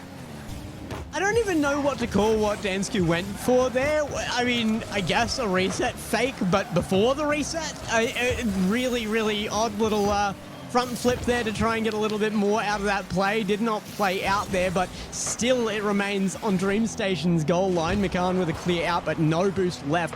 Demo on McCann in the back corner as he hunts that boost. Nearly it. Dansku can't find the placement, and the pass back to him off ceiling. Going to be tough to reach with 0. Oh my goodness, he nearly made an impossible play.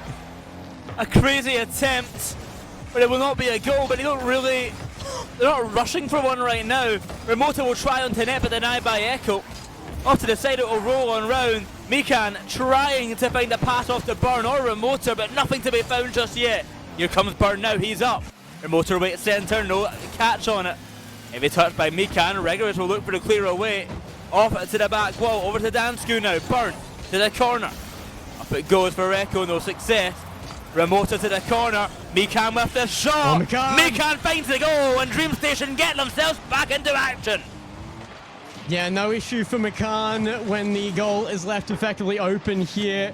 Echo drops in the ceiling uncomfortably, and Godspeed, after the immense confidence to be going for pre-jump passing plays with 0 boost, gets scored on now, maybe effectively ending that dominance on field, but it needs more. Still 2 up for Godspeed, and they are chasing more. Echo looking for the demo here. Will not find it, and it comes back to Dream Station's side again with full control for Katarina Blue.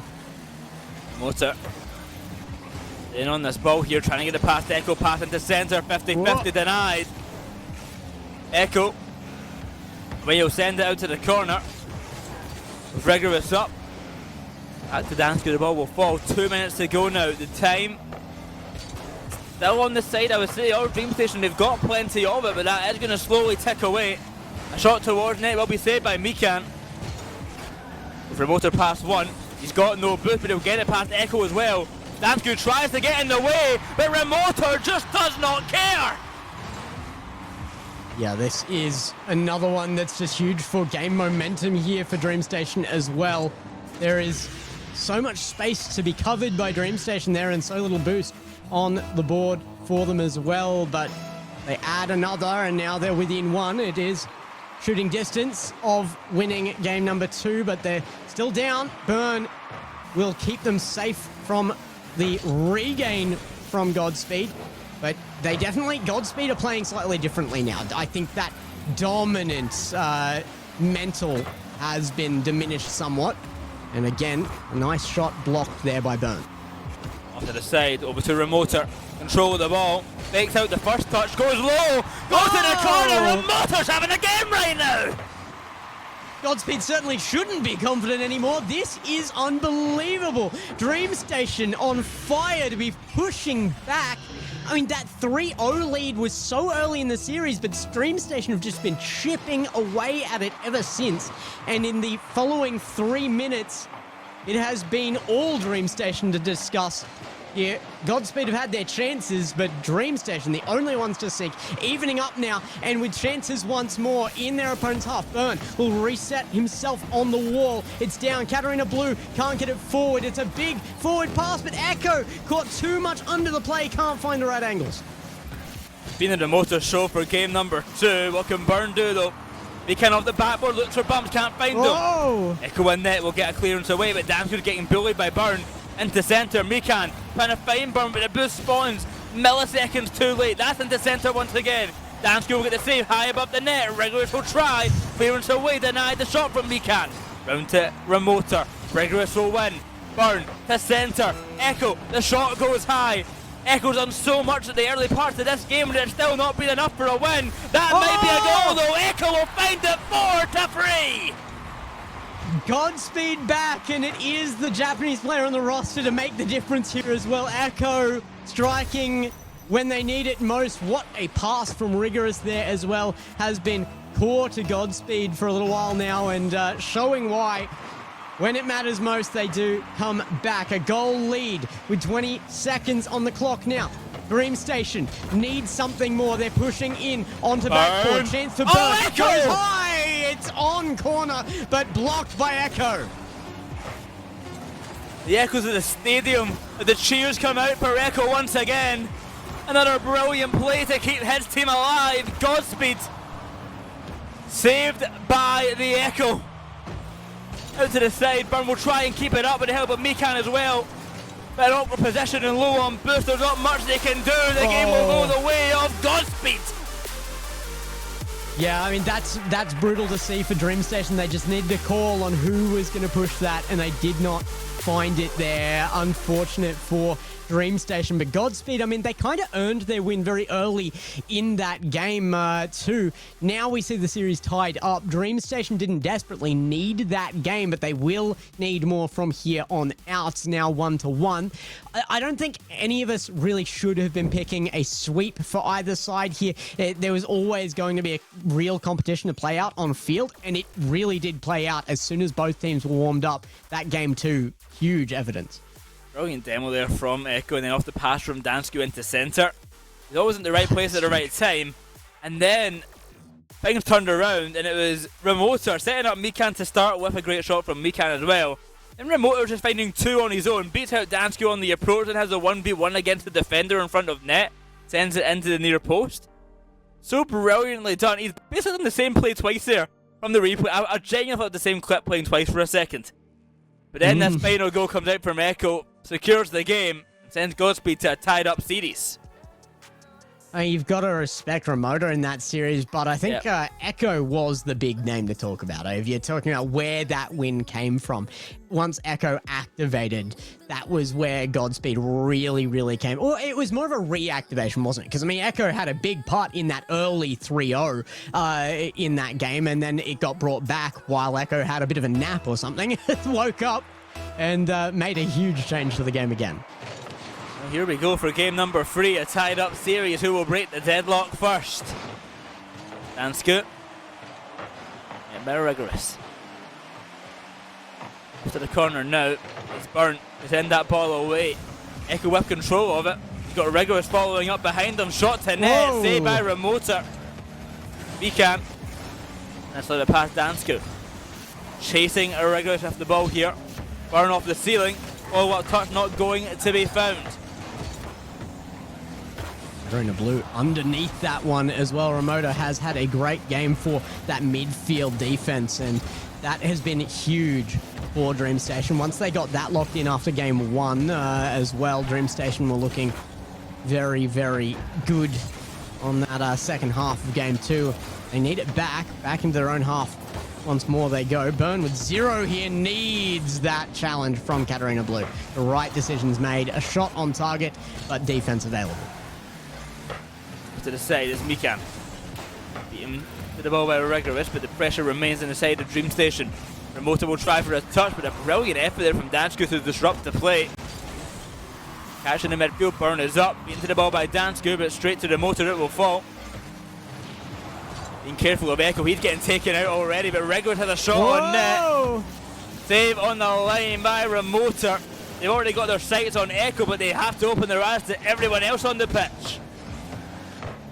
Worth mentioning while he's in our chat as well, Cocken there with the Japanese broadcast. Not an official one for this event, unfortunately. Just could not organize that one in the back half of this season. We're looking for that again at some point, hopefully, but definitely give your support across to the Japanese side of things here. They are such a huge component of this region, and that is so evident on the field. He's going to be enjoying this series, and right now, it's got to be a step up from DreamStation. They've been hammered on their defensive line for quite some time now. At least Katarina Blue allowed his boost back there. That could have been back straight into defense for them without that. But now he's able to take a huge shot into this towards the net. Unable to sink it here, but finally out of their own half. Vikan. The Remoter. The ball goes high, but Rigorous will get the catch. Burn to the side, going to be met by Echo. Half of the game still to go. A 0-0 affair for the time being. Rigorous to Danske. Follow-up touch will not be found. It will be Burn for the clearance out to the side, but Rigorous awaits. Control once again. Tries to go high, but beaten to the ball. Here comes Danske. Big blast forward will be nothing but falling to Burn. Echo to the corner. A little bit risky here playing his own back line. Whoa. A save on the line from Danske has to be made from the shot from Burn. The follow-up's there into centre for Remoter. Mikan's shot will not be enough either.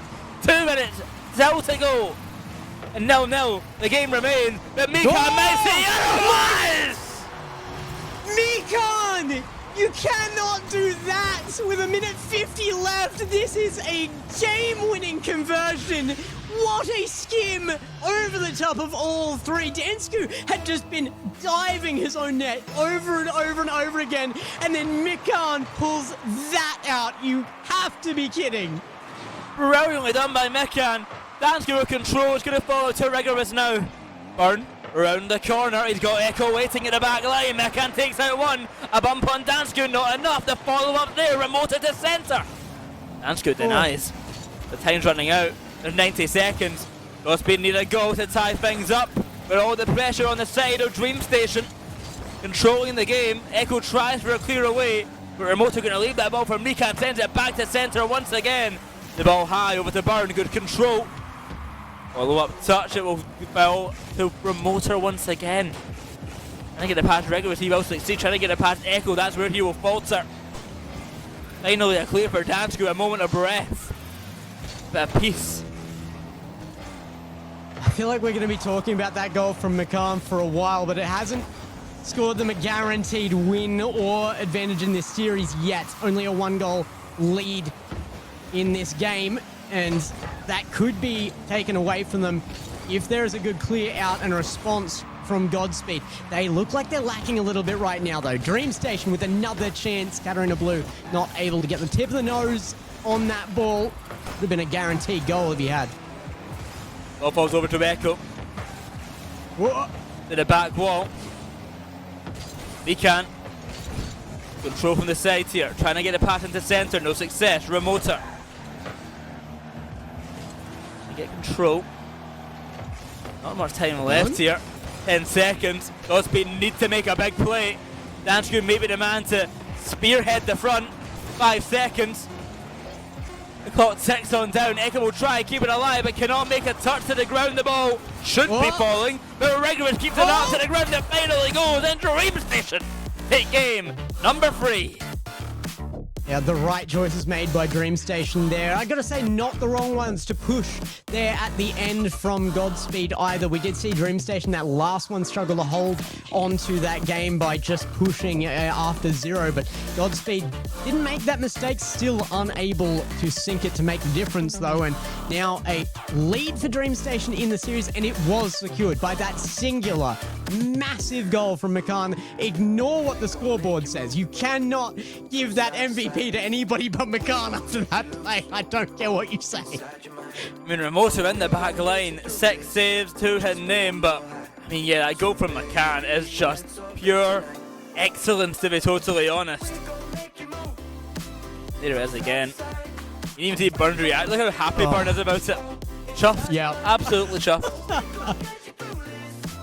Who wouldn't be at that point? I mean, your team scores something of that quality after hanging on in defense for quite some time as well. There was pressure from Godspeed as well. Don't give them any lack of credit here. That was a close game for a reason, but Dream Station now up, and I think have been consistently, to me, just slightly the better team here. It was just a very, very close game in that second one as well, but I feel like the series sits where it should. 1 up with games both sides. Oh no, I've got to agree here. This should be the play. It's now 2-1 in favour of Dream Station. They'll be looking to try and go to match point from this one, but can Godspeed find an equaliser? Dream Station are in the driver's seat. Godspeed have a response once again. Last time they had Echo. What do they have this time? Oh, they might have had Echo again for a moment. Did. Can't quite get it underneath the bar. It was like he heard your call to action there and tried for it. Nope. Off goes Remoter. Mika. Dansky? He scared them last time. He can do incredible things. Nothing to come up at this time though. Burn to centre. He's got Remoter waiting but can't make the pass off to him. Rigorous. Hughes made a mistake. What a bang. And it's going to be a really costly one of that. Remoter making the difference here for the first goal, and it doesn't take anywhere near as much time as our previous game. We head into this one in game number 4, and Dream Station leading after only 39 seconds. Godspeed will need a response. I think they are kind of stuck in a bad mental place right now where Dream Station are the better team to them. I don't feel like that needs to be the case. This should be a close matchup. We were kind of umming and ahhing about whether this would go one way or the other a little bit, despite that sweep on Desk. And Godspeed, they just don't look like they're feeling it right now. In that corner, over to Dansku. And make a play. Regulus getting chased by Remoter with that back corner. Demos will be found. This time it's actually Regulus onto Remoter. Save found by Mikan. And a clear made up by a Remoter. Echo's in possession, but the pass is there to Burn. That's a shot to net, which should be saved every day of the week. Should be 100% saved. What happened here? I mean, it's a late recovery by Echo there, but Dansku's available. The shot doesn't have enough power to be earned there as a goal, but Dream Station, they get given it. Godspeed looking very shaky right now. So now, 90 seconds gone, and Remoter's looking for goal number 3. And he's gifted goal number 3 to defense, lackluster. Isn't it just? I mean, it's a bit of a kickoff goal here as well, so you have to take it where it is. And defense being lackluster is a given when you take 2 of the 3 players off field. a big offensive play from Dream Station as a team there, not just the shooter. Dansku met by Rigorous. Burn. Going all the way to the backboard. Mikan. Out to the corner. No success. Here comes Ramota with a follow-up from Burn. Denied once more. That backboard as well. There's moments here where it appears in Dream Station's half, and I think Godspeed might have their lock in, but it just feels like the ball is rolling so fast forward for Dream Station. There's one back though, a little bit of a roadblock put in the way of that, and Dream Station will falter for a moment. It is an open net opportunity, and Rigorous says, I will not miss those. Yeah, it's a bit easy to score that one. Harder to miss for Rigorous there. 2 minutes, 50 seconds to go, and Dream Station, they may still be up, but they've been on the other end of this. Godspeed were up 3-0 in game number 2, and they did almost lose it. Well, certainly not safe, and I think Dream Station are well aware of that fact. Also, I mean, the one of the big benefits of us having players willing to come in with their cameras on, you could see their Burn did not look bothered. It was an open net. They were like, silly mistake. We'll just cover that again. It was all smiles and laughs there from Dream Station. They are still feeling good, but maybe not continuously. Oh my God, Burn's still laughing. Echo's in your net. Burn. He's having a good time. Burn's a happy guy. Apparently. Yeah. Anyway, it is 2 goals for Godspeed now. Things get a little bit dicey for the Dream Station side. They do have to be a little bit more capable. Honestly, in the nicest way possible, they have a rubbish game from both of these teams. I'll be honest. The defense At least has on the been defensive half. The defense has been rotten, to be completely honest. Good offense from Dream Station, but I would agree. This is on the side of things that really matters the most in this current meta. The defensive side, things just have not looked perfect here from either end, and far from it. Dream Station now on the attack again, though. That has been the strength for both these teams, and they still remain 1 up. So Godspeed looking for another passing play. Densku will take it downfield, avoids the demo. Big play there. 50 though does not go dead as wanted, and Rigorous has to recover the ball for a moment of respite as they go back to defense. Big boom downfield. It's answered. Burn on target, but the save made once more by Rigorous as he gets demoed for the effort. A minute 20 to go, and only 1 goal in it. Ramota to send this ball long upfield. Here comes Burn.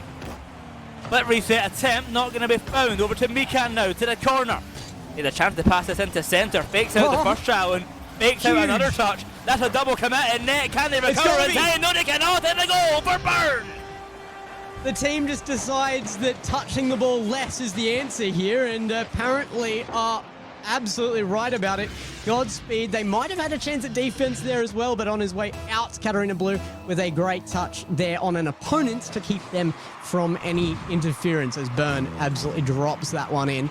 And Dream Station 4-2 now with less than a minute. It has been a very rare that we've seen a comeback in this series between these two teams, and it's looking very difficult right now for Godspeed. Comes Rigorous. Has to be made over to Dansku, deny, and Mikan keeping in control of the ball. Pass to centre will not be made. Rigorous takes out one, Dansku takes out another. But Dansku forgets the most important part of the play, hitting the ball. A clear away, and Mikan it will go. 2 goals in it, 20 seconds to go. This looks like a game set for Dream Station in a 3-1 match point situation about to be in place. Dansku has been very much playing third man for Godspeed, and defense is not hitting right now for Godspeed. Dansku very much on the suffering end of that, and you would have to assume that mentality is not in a good state. Dream Station 4-2 here, and now on the doorstep of a win in the series. They just need one more. 4-2. Burn this time with the MVP badge. 7 shots taken, 10 in total for the Dream Station side. But it was just constant by Burn, pelting shots to net. Gets 2 goals out of it. Makes them work at the back line to get those 6 saves. Going in to game number 5, Gex. Will we see it finish there in Dream Station? A 4-1 victory? Yeah, I could definitely still see games Godspeed's way, but only if they can kind of dig themselves out of the hole they're sitting in right now. They're playing poorly compared to earlier games of this series, and I do think that this comes down to pressure. So they are taking their time out here, and I think that's the right call. Godspeed need that moment to catch their breath, to reorganize themselves, to come back in looking like the team they were in game 1 and 2.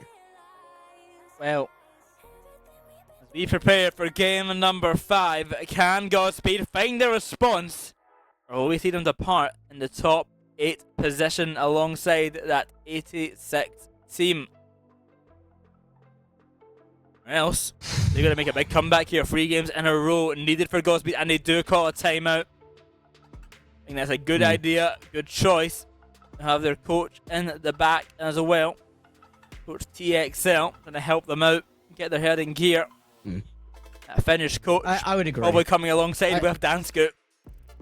I think anything but a timeout here just resulted in an immediate loss. The downhill trend for Godspeed was evident on field. They're getting dominated mentally, and that is exactly the moment that you need to go, right, that's enough. Let's take that time. Let's mental reset. We need to get back on the field and remember who we are and how we play our game. So Godspeed now pushing for that. They have their opportunity to come back and look like themselves again. But I got to say, that last game in particular, they did not look like the Godspeed we recognize on field. If you like that scenery of those eggs right there, in front of a building I cannot remember the name of, right outside the Eiffel Tower. Major is going to Paris. You could go join those eggs, sit in that bit of grass, whatever it's called. I've been there. Join the eggs. It was nice. You could join the eggs.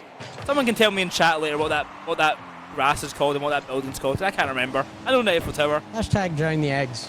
You could join That's the what eggs. I want to see trending. Go to the Paris Major, possibly see, and these APAC teams make a big run, see what they can do.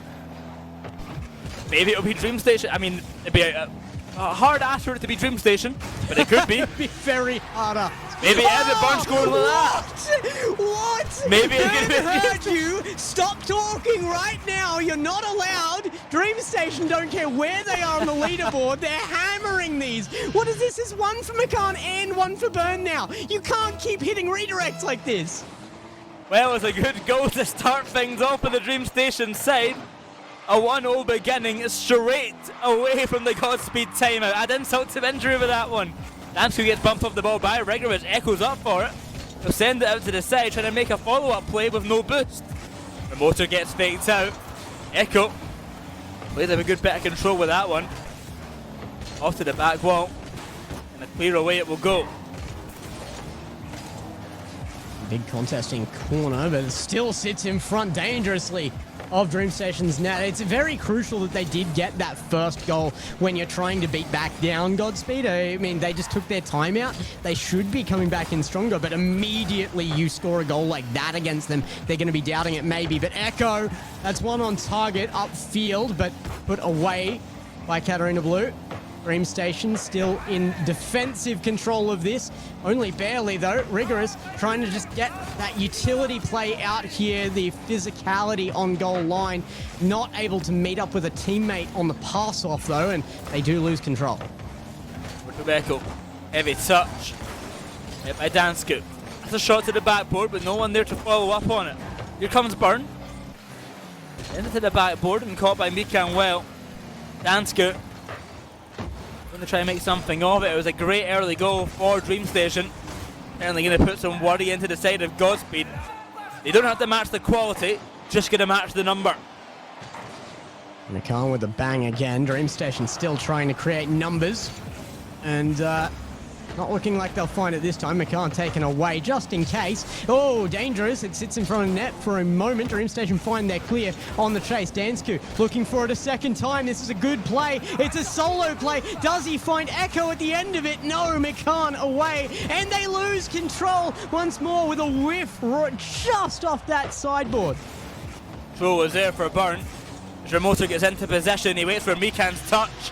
Burn doesn't even give it to Mikan. He goes solo. Another goal for Dream Station. Half the game to go. Yeah, Godspeed got their chance at the solo play. Burn says, let me show you how it's done, and slots it. A defensive touch at the end there, but nothing to be found except their own net. Dream Station just placing that way too well, and another huge goal to maybe even finish this series off here. 4-1 could be the scoreline if there's not a quick correction by Godspeed. Back wall, over to Burn. The big clearance away here. The Dansku, heavy touch it out to the side. Dansku making this one. He has Echo waiting centre. But Burn already up, and Remoter falling past. It's left to Mikan to take control, and that he will do. Remoter's there. He expected the clear from Dansku, so he didn't get the touch onto net. But there's 2 minutes to go, Gex, and Godspeed need a goal. Oh, they'll get one. They That's fine, desperately then. do. They found it. Echo, with plenty of time on the board, finds the first one. They need a second, but what a play out from Dansku, beating 2 there. And an open net opportunity is what they needed. Echo puts it away, but they need more. They need 1 on that board before that minute 53 is up, and it has been tough to find to this point. To the side, it's Dansku. And I get it over to Echo, no success. Rigorous from the corner, bumped off the ball, but he keeps in control. Mikan, shot over to net. Rigorous shot to the backboard, Echo bumped away.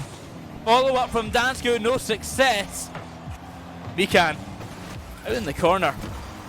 We're sending it to the ceiling. That is a massive pin. That's a goal! Oh my goodness! Mikan again!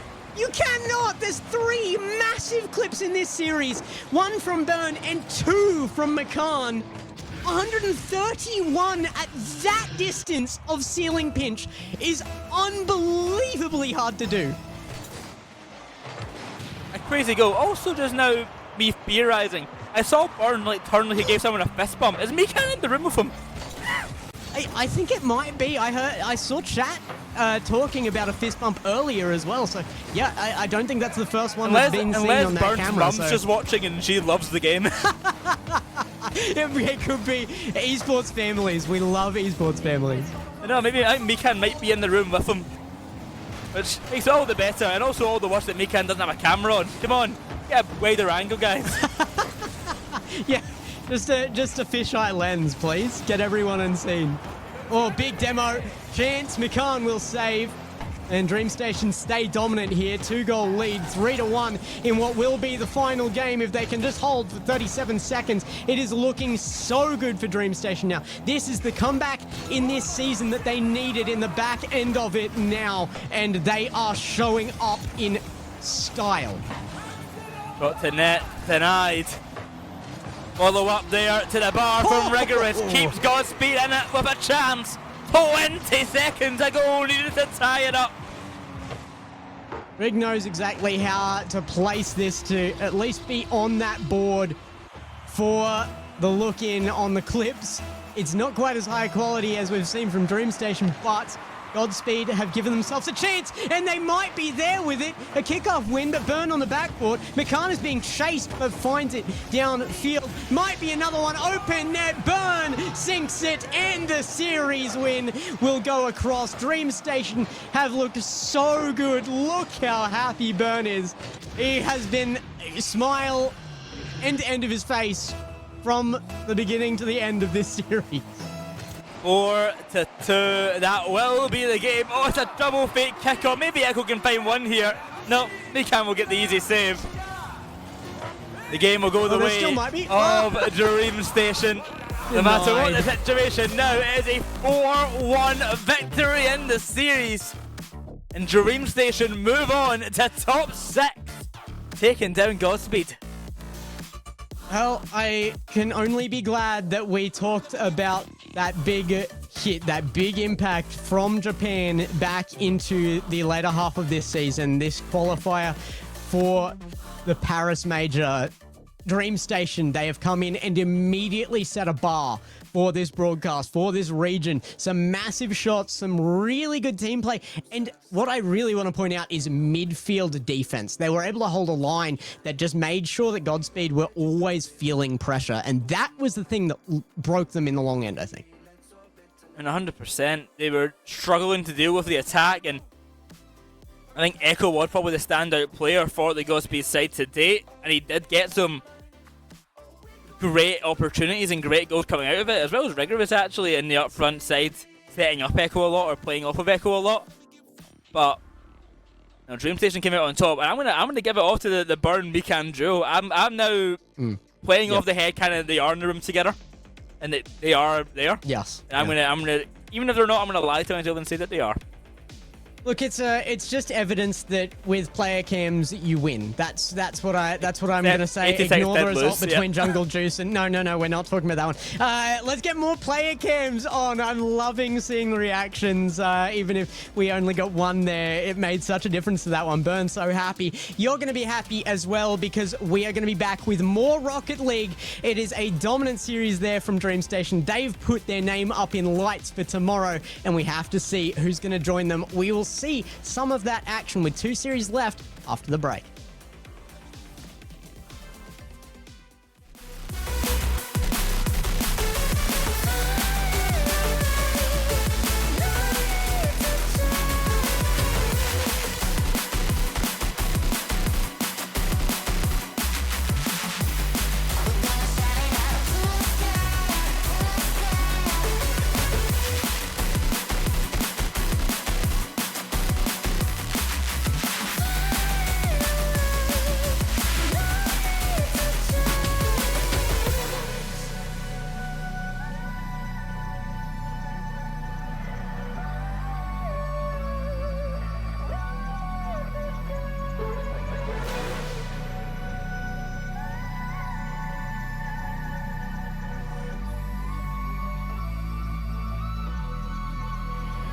Baby, I can see we're gonna shout it out to the sky till I see grace to the night, so we can see the end in sight.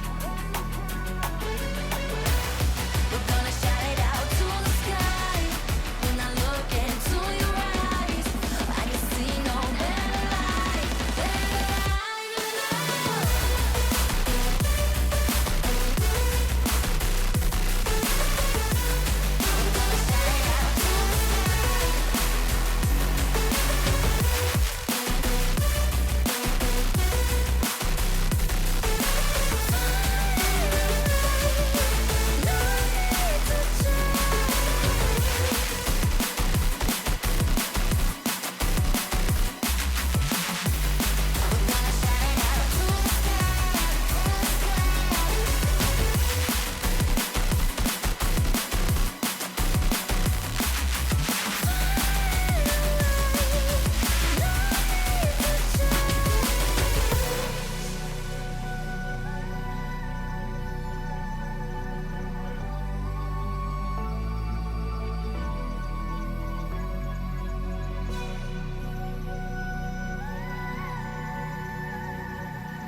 Baby, I just wanna be alone. I don't need your company, stop blowing up my phone. You don't get the things that I've been through, and I don't have the time to lay it all in front of you. And you think that you wanna save me. You don't know it, baby, why you do this? I got this under control. You think you do, but you really don't know that I don't need a savior. You can't be my savior. I'll save myself. I'll save myself. No, I don't need a savior. You can't be my savior. I'll save myself. I'll save myself.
Well, are you not entertained by that one? A big comeback from the Japan mainstays.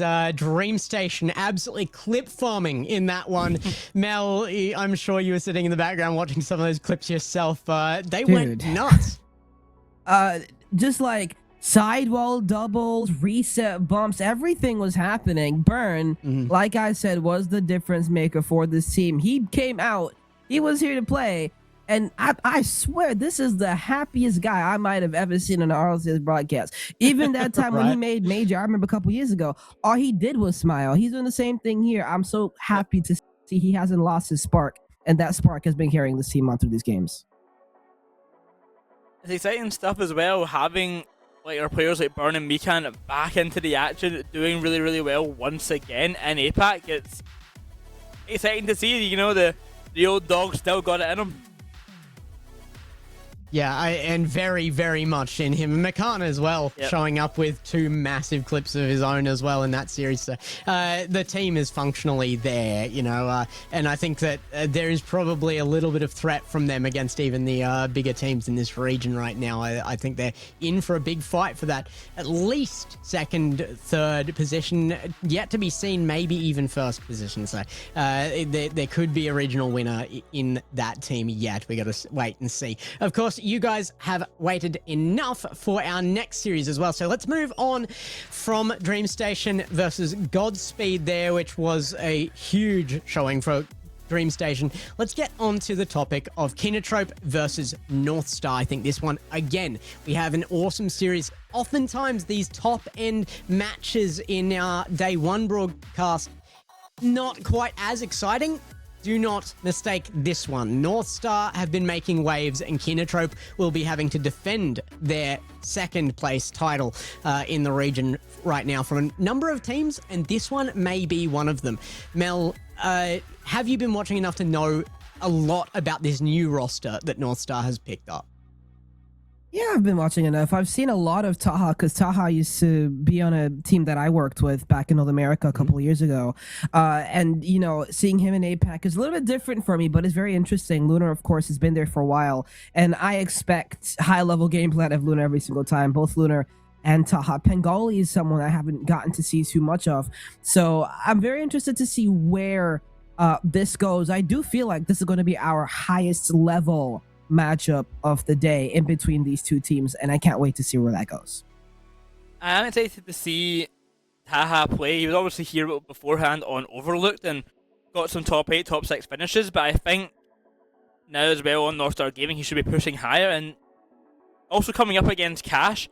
I don't know if there is anyone else in APAC as an import who is like, other than Cash and Taha, who have been more desperate to move to Japan for so long.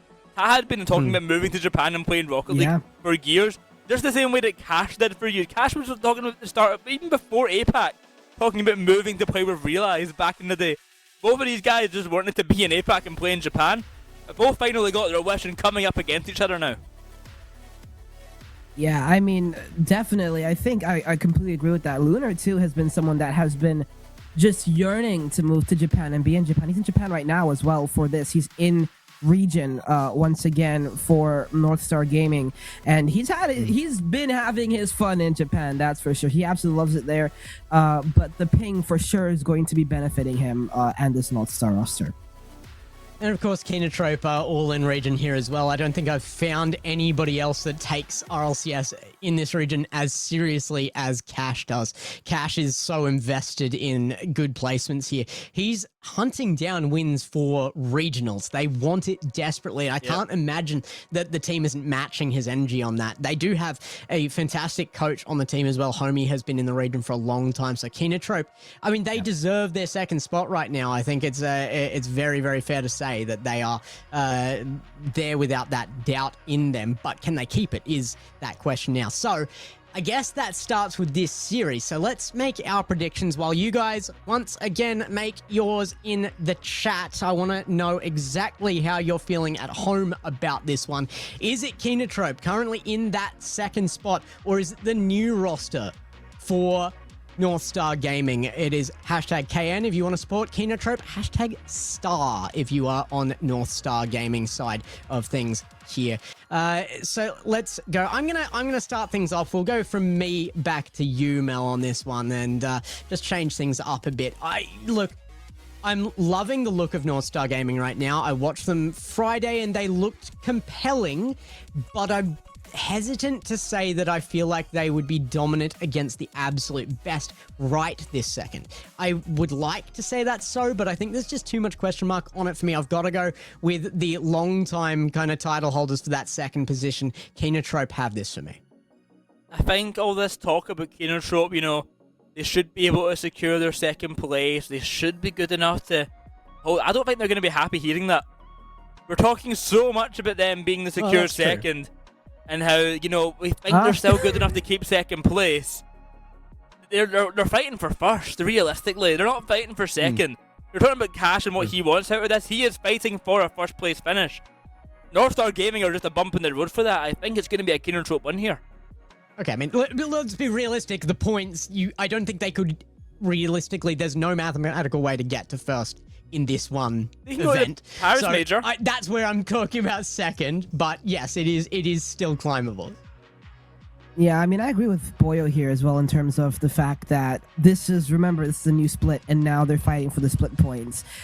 Yeah. Getting the sweep of the split is definitely an ask, but if you ask Cash, he most definitely believes that team can get it done.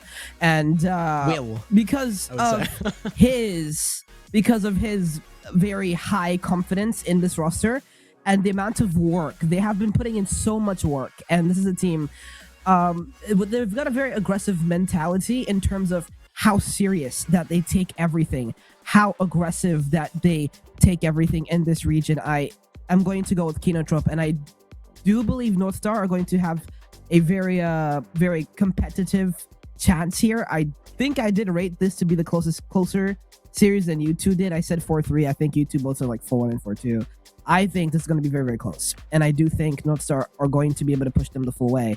I think Kenotrope are out for blood in this next split. There's the NA bias. Let's see if we got any of that in the chat. In fact, Mel, no, you bring up some good points. I think that it very well could be that North Star have a certain closer shot than we're expecting, but it's more than chat is expecting as well, apparently. Kenotrope with 75% of the vote, and with their history for this season, I think that's fair enough to say 75% there. I could see it shifting more there. There we go. That kind of direction there. I'd rather see a third of a chance for North Star here. It makes sense to me here, but we'll have to see if North Star can maybe surprise us and themselves in that upper side. Of course, the loser of this game will not be eliminated. Will instead be going down to face off, I believe, against Dream Station, if my memory serves me correct of how the bracket works. It may be, actually, I can't remember how the bracket works. Maybe Jungle Juicers actually. Ignore me. But we're going down to the lower bracket anyway. They don't be eliminated. That is the key part. It's not over for whoever loses here. Not over. The winner will head on to top 4, and that's the important part. Yeah, now that we're in the top end of things. Mel, it is going to be you and I on this one as well. I'm hoping that we get as much fun out of this series as we did with the last one. Thank you, Boyo, for your very well measured take. Sometimes it's too easy to call you out here, but you've made your decisions fairly well today. Always correct. Hashtag Boyo always right in the chat, apparently.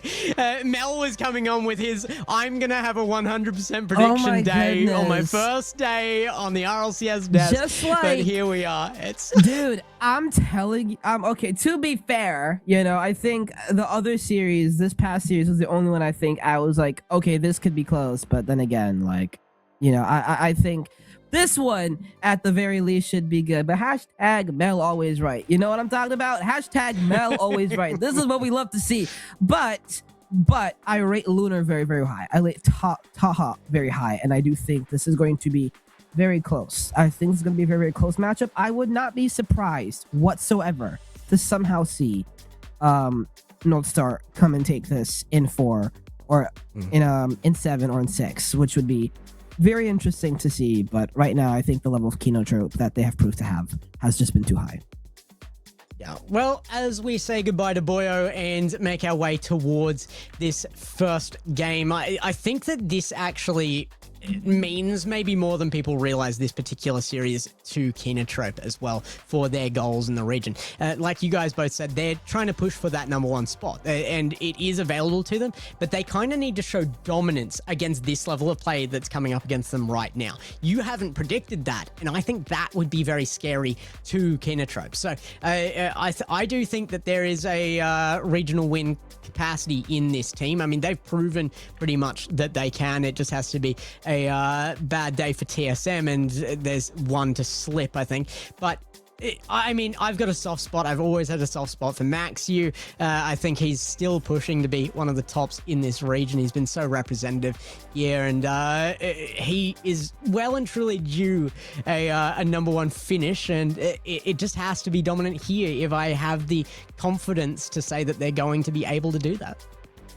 Yeah, I think as well with Kinotrope, they've kind of got an X on their back as well, in a way, because I know Cash, he is very demanding of his team.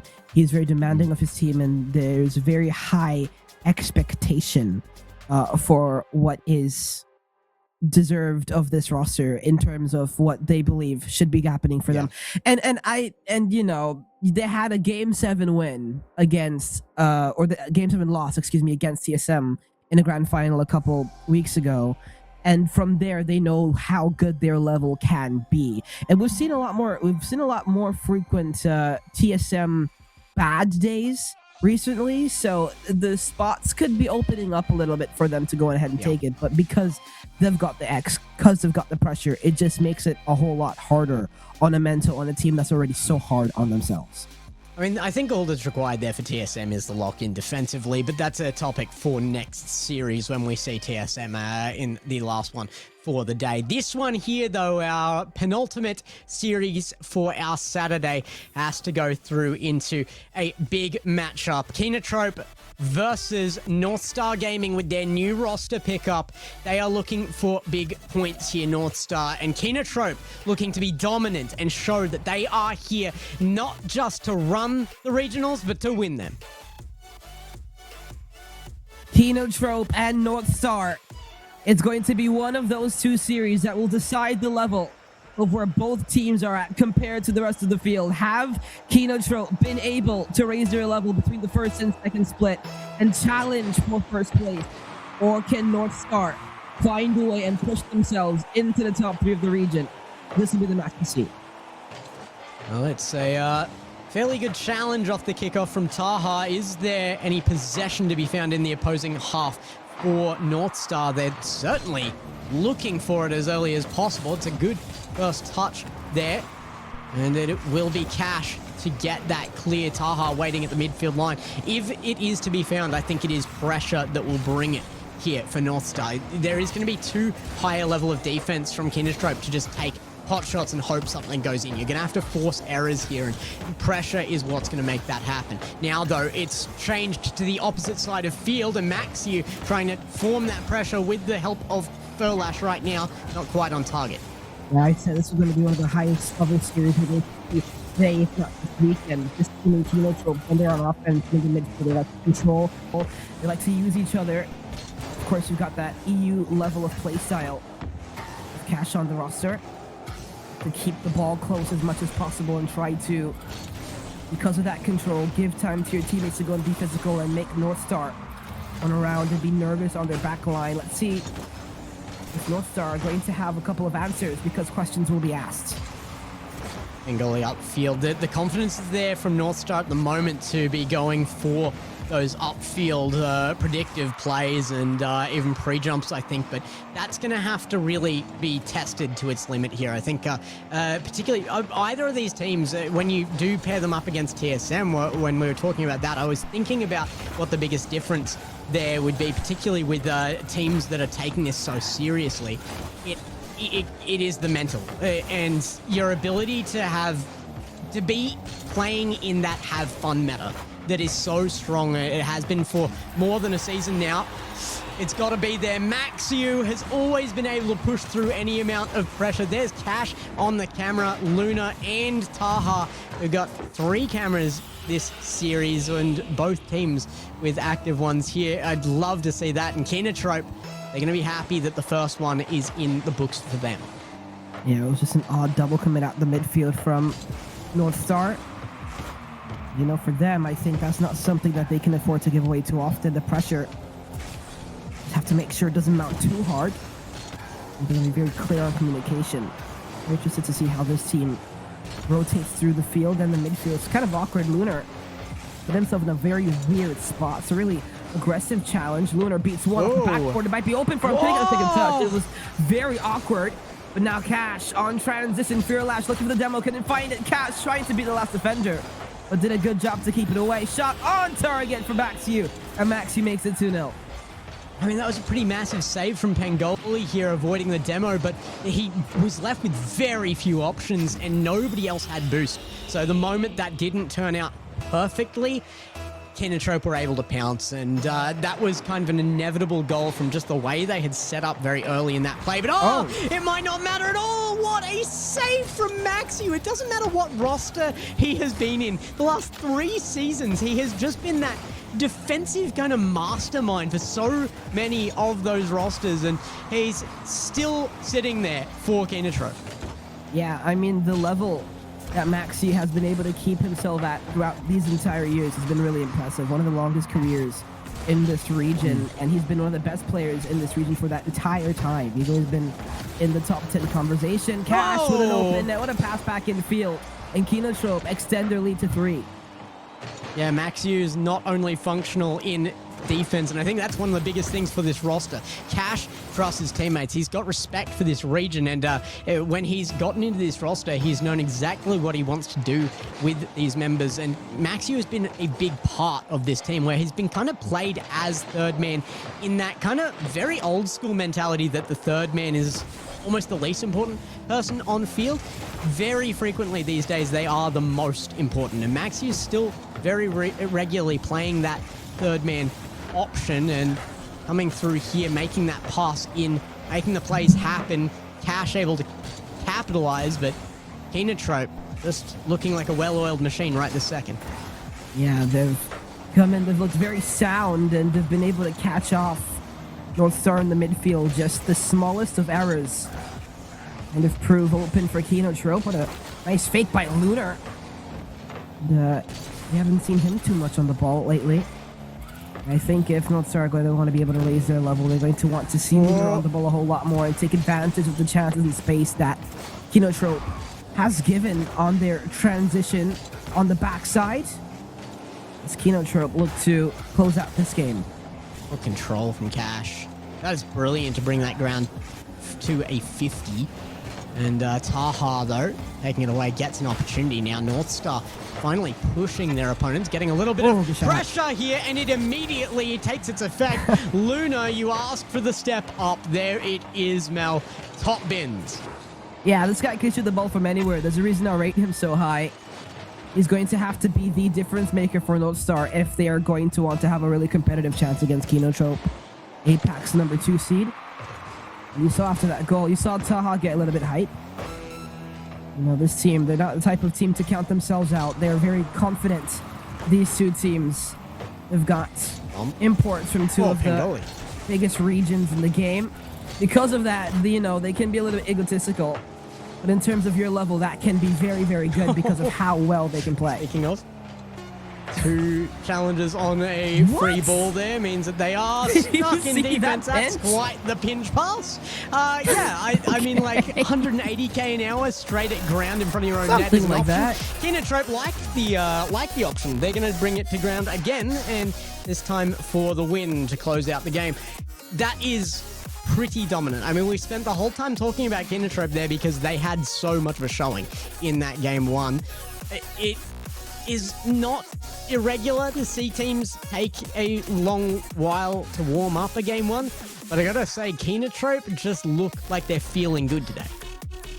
Yeah, it's going to have to be North Star, the team that wants to warm up. But I mean, like I was talking about in the beginning of the game, the way Kinotrope likes to play, they like to play possession-based. They like to play with each other.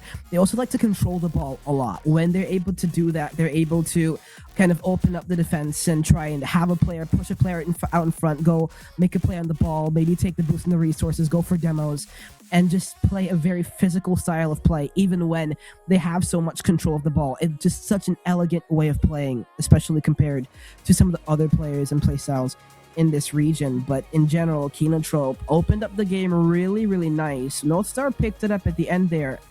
Kinotrope, amazing way to start out the first game. Well, a dominant first game at that. We said that if Kinotrope want to look like they are those regional competitors, that's going to be how they have to look. You cannot take a series like this and take it lightly. You have to look dominant. You have to look like you're pushing for those wins. And Kinotrope, they looked high level there. They looked at about as top level as you can get in this region. And Kinotrope, I think they are on for the series right now and maybe the weekend as a whole. So North Star gonna have to be really, really ready for them in game number 2. There's gonna be some big adjustments. Yeah, I mean, for Kinotrope as well, their level here, I mean, they get a loss here. It's going to be very weird for tomorrow as well, in terms of how they want to be able to continue with their mentality. But in general, they came in, they played very good in that game 1, and they want to be able to try and keep that level up. Especially going into tomorrow, where they know they might have to face TSM, even if not, if not the grand final. If someone loses in this matchup or the next one in the semifinal, and that is a very intimidating thought. Well, we're going in, and Kinotrope feeling a little more than 3 apples tall right now. It's North Star. That and Luna! There it is! They want to be taller too. 1-0 North Star strike early. Well, look at that. Pangoli from the left sidewall, pushing it back infield with the help. They have absolutely started out here with fire in their eyes. And another thing, they're going to like these kickoff strats. Lunar calls off Pangoli, who did want to pass it back to him. Lunar's already pretty close into the play. Pangoli, a nice challenge, forcing the entire Kinotrope roster back. Fearlash has an extra to cash. Puts it off the backboard. Lunar very equal to it. And actually, he's got only one player to beat Fearlash. Shoot. I haven't said his name all too much. He's also been one of the players, dual nationality. He's been in the region for a long time. Pangoli off the backboard wins the touch. Luna doesn't open for him. He doesn't get his desired touch, which opened for a second, but Maxiu has it covered. Pangoli doubling back with 0 boost here. Taha in the midfield will pressure that, but what a play out from Kinotrope. Unable to find the mark, and it might be back in their net as a result. Pangoli, it's just off the target. Luna can finish, though, there as the cleanup crew. North Star not looking like they're too out of sorts right now. The Cam's picking up a couple of little smiles, and North Star very, very happy with themselves at this moment. Yeah, it was a classic transition from the midfield for North Star. Taha carried it downfield. Pangoli got faked for him to take the shots, and Lunar with an excellent finish. What a play by Cash to push this into the midfield. North Star feeling pretty confident right now. Nice cut by Lunar after the pass from Pangoli. Fell straight for him. Cash beat the last defender. Oh, that's huge. huge. Make it a 1-goal game. Yep, just over the field, and Cash takes this as a pass from Maxiu so well. It's actually very, it looks a lot like TSM plays out of their own end. The forward passing plays to pre-jumps and stuff. Kinotrope have obviously made some big changes between the splits, and I think they're looking very, very good right now. North Star, they were asked to make changes between first and second game here, and it looks like they have, but is it enough? It doesn't look to be so. Fearlash sneaks it in, close post, and North Star have been evened. Here's that aggression that we're talking about on offense. A big demo out of Cash to open up the back line, just make everything all the more awkward for North Star. And Fearlash the finish. Kinotrope will fight their way back into this game and somehow tie it up. Cash off the ceiling now. Not quite the control he wanted from the flick on that, and actually bumped Maxi as he went forward. It's an open net opportunity. Luna surely doesn't miss these. How is this not in the back of net? Northstar, you have to be there for those. Oh, here comes Saha, though, but he gets saved as well by Cash. What a defensive stop. I mean, the bounce from Lunar, it was just so awkward. He had no clue where to read it. Now Cash with a really big 50 win. Fearlash trying to be aggressive. Taha just winning all 3 50s to carry the ball out of defense, which did so good from him. Now Cash, reset pop to Maxiu, but Maxiu didn't have the angle. Fearlash will take it into the corner, has a couple players in the field, but Lunar takes it away. Even that second option for Northstar looked so good, but it seemed like Pengoli egoed the ball. He had 0 under it and took too long to make the choice to go for the bump. They're not going to make that mistake a second time, force the last defender wide, and Pengoli can sink that with no problems there. Luna, too much pressure for Fellash. Yeah, amazing recognition by Luna to understand that he had to turn and go for a demo to make everything as awkward as possible on the Kinotrope back line, and Northstar finding their confidence, regaining their confidence. Yeah, I mean, this is worrying signs for Kinotrope, though. It shows that the chinks in the armor are still there. That there is separations to be found. There are weak points still in Kinotrope's plays, and Northstar are finding them. It's about consistency now. Can Northstar continue to do that? Do Kinotrope close those gaps? Yeah, it's just that Kinotrope, sometimes they play so aggressively. When they're on offense, it hurts their transition back into midfield when they do have to transition back. Cash reset from the ceiling. He didn't have the boost to follow back down. Maxiu. This is what they like to do. They like to control it. They're probably one of the best teams in the region when they're controlling the ball, when they're on the ball. It's just that when they're off the ball, things can become awkward sometimes. Maxiu drops low for the option for control. The right choice made as well as Furlash gets it back, but should be a clear here. Just not enough boost to really make that play. What a pre-jump. Maxiu's up. Double, maybe? Oh, the chance was there and removed at the last moment by Northstar defense. Yeah, Luna had to keep his attention and stay as low as possible, because that ball, no one knew where that one's going to drop to. With water falling down into his car. Kinotrope with about a minute remaining. They might be able to catch someone out here. It's a big demo by Fearlash. That's what they like to do. Slow it down and go for the demos. Cash, no boost. Can't get the double tap. Fakes for Maxiu. Still shoots and score. Into the bottom right corner. Kinotrope tie the game. And this is the difference when you can let the ego go for a moment. Play the fakes. Play to your teammates. And just play as a team. You can get around your opponents. You don't even need to go through the middle. This is absolutely huge. No bump needed. Opened up the net regardless, and Kinotrope even up the series. Now it's given away by Cash on the backboard.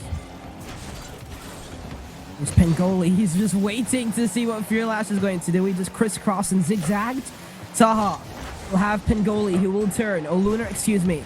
He wins the 50. Taha passed one, but the touch allowed Cash to enter the play. Now Pengoli gets dunked. Lunar on the back line has to be very careful. Amazing confidence. But here they go on transition. Fearlash plays it high and will take this one off to his own backboard and take it to safety.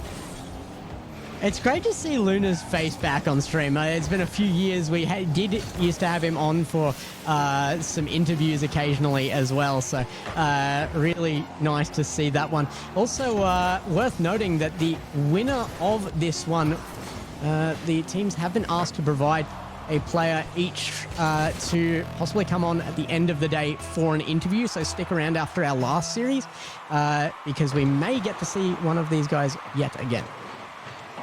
Yeah, and how amazing would it be to see one of these two after they've won? Maybe something here opens up in game 2 overtime.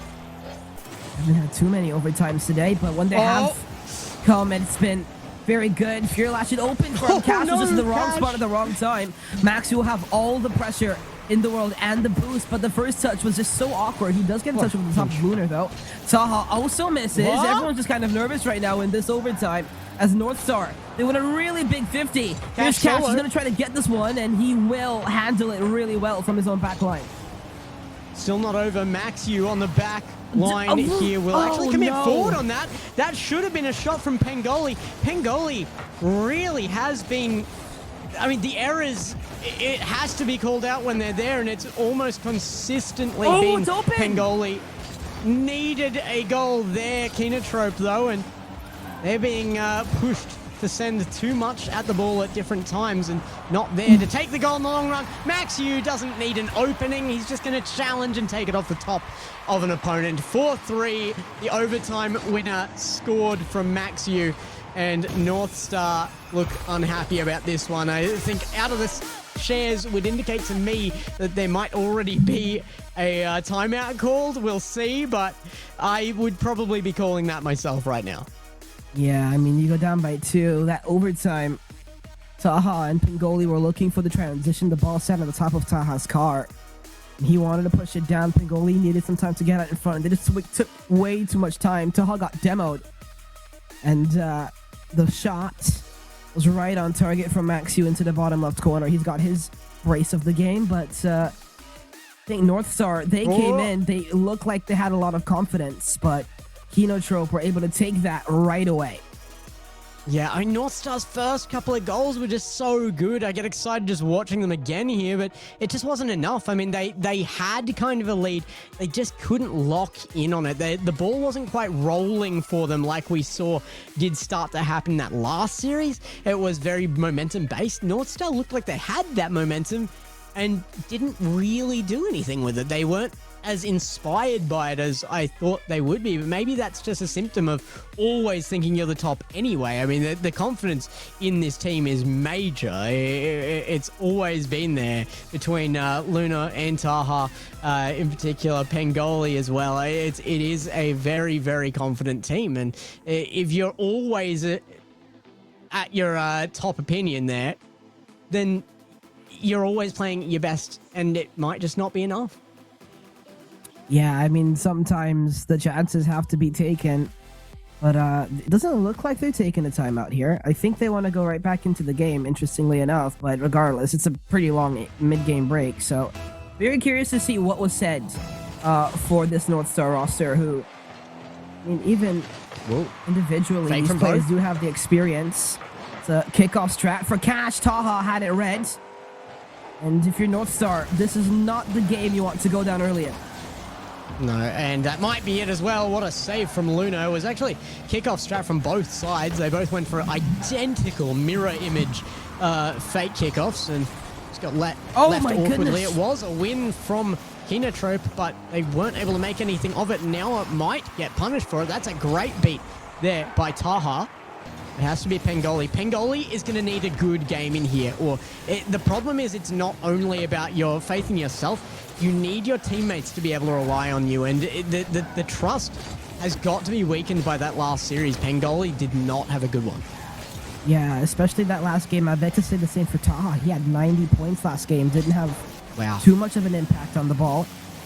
And that's something that's going to have to be changed for North Star. They want to feel confident. What a demo. What a shot from Taha. He's going to get 100 points at the very least in this game. Into the top right corner he goes. Yeah, great shot there from Taha. Just used that demo so well. Furlash was denied boost at the same time as well. So North Star, they do take a lead again, but they had one in the last game and it wasn't enough, so they're going to have to hold this. Yeah, I mean, off the kickoff again. What a bump. Furlash open, but Taha back in time. And Taha, he likes to play very passively on the back line. It's a double fake for Furlash, but they don't handle it too well. And Furlash did a good job taking that 50. Taha just trying to get it out of his possession to try and make it as less dangerous as possible. Pengoli off the ceiling. 50 on the last man. Furlash had to be very careful to it, and he was. And it'll remain a one-goal game for now. Pengoli nearly peaked there. There was a 1 pixel difference on the read to put that into the back of net on the drop down from defense, but couldn't quite make it. Unbelievably close, and probably the best attempts at offense we have seen from this side. Pengoli can't find the angle. I was get awarded a shot and save for Maxiu, but I don't think that was actually going to be in the net there. Coming back down to midfield, there's a beat from Cash, and another chance for Kenotrope goes wanting. There's Taha. Wants to take it to the wall. Fearlash will be equal to it, and just more than that, win the 50 as well. Here's again out of the corner. Taha just trying to push it out. Northstar have been okay, but that challenge by Pangoli is going to make it very awkward. Second touch by Cash makes Lunar have to try and play to it. Fearlash, a couple of good 50s. Kenotrope, this is the pressure that I'd like to see, but it's a really awkward touch, and a transition will lead to a Northstar goal. A big transition. Northstar with the response to having been locked in their half for what felt like forever. And they are just playing out what they have to do to get out of trouble. And not only out of trouble, but into a further lead. They are going to be very happy with their position right now. 2-0 up with half a game remaining. It's kind of a better position to... Oh my goodness. What just happened? Say it ain't so. Please. Say it ain't so. Somebody wake me up. Oh no. Oh, Maxi tried to... Oh, and Fearlash wasn't expecting the miss, and the ball just had too much pace on it from Lunar. Oh. Just sniping from the other side of the field. That is, I don't know. That's just unfortunate. It's these problems that Kenotrope occasionally have that you've got to think, is it going to be enough to get to the front of this region? I mean, they're pushing so hard, but there just seems to be a few things still left needing to be corrected. And that there, a very sore sign of it. As much as Maxio can complain that there was a fake from a teammate, but oh my goodness, there you go. Maxio might be the savior of the team right now. He is absolutely still here to represent this region at its core. Maxio with the ground pinch to just make sure Taha has nothing he can do about that one. I mean, I've known there's been times where Maxio has had like a couple regionals where he hasn't been like amazing, but he's never ever been the worst. He has always been just the player to watch out for. And Maxi once again showing that he has got his peak potential. Cash, does he have the angle? It drops down very awkward. Maxi, bag, reset, doesn't come, but he got some touch. That's enough to pass it down to Cash and make it a 1-goal game. Absolutely massive from Maxi again. Oh, you talk about his moments to shine, the player to watch out for. And Maxi just goes nuts. The trust from Cash to just be there for that as well. I mean, it's such a hard push, and yet they make it work. It's Fearlash from his back corner. It's the reset, fakes it underneath. They're beginning to try and play to his creativity. Fearlash looking for a down the last man, but he doesn't beat Pangoli. Cash off the ceiling. Touch, fake, oh, what's the save on the back line? They have to defend two players. I mean, here comes Cash again. Oh, it's going to drop very awkwardly. Hey, has he found it? He has. Maxi will tie the game from down 3 to pushing for an overtime. Kenotrope, what a comeback. And back we go. Cash and Maxi just seem to be playing off each other so insanely well right now. Fearlash is playing the field. He's providing that pressure, that backline, the glue in the team right this second. But Maxi and Cash, they are just absolutely... They are class right now. It's a weird double commit from Northstar right there. Taha and Lunar both jumped for it, but because of that touch, it doesn't prove to be very dangerous. Lunar wants this. He doesn't get the touch. It falls for Maxi and Cash, who, again, another awkward double commit. I mean, you speak about the errors from Kenotrope. They're pretty few and far between, but they can prove to be very costly. Another error. What has happened? Had to do it. You had to do it. You had to call it out. They hadn't made an error in a while. It was due. Northstar take advantage, but what just happened to Kenotrope? I mean, they had raised their level and made the comeback. But because of these errors, whenever they make the errors, it's few and far between, but they're costly. And that's exactly the reason right there. Cash wants to take it into his own hands. He wanted to pass it back. It's not going to be good enough. Lunar is not going to have the pace to run back to goal with it. He will push it back in front of the face of the net, though, and try and make it what a dunk. As dangerous as possible with 20 seconds to go. Still chances here for Kenotrope. They have to make it dangerous for Northstar. But 10 seconds on the clock. They don't have a lot of time to do it. Maxiu down, looks for the dunk, does get it with the help of Furlash, but that is everything thrown at the attack, and it's back in their half. You need to throw everything right now. What a block! North Star take a game, and it's well earned. Oh my goodness. They had to throw everything, absolutely every bit of their energy into taking that game. Oh, wow. And look at the score. Look at Lunar. MVP. This is the types of games that he lives for. Maxiu, another good performance. Just, oh, that game must hurt for Kinotrope because they know that they had it. They even had opportunities after that, after they tied. But again, they played their version of Rocket League. They play their game of Rocket League. I mean, we speak about it earlier.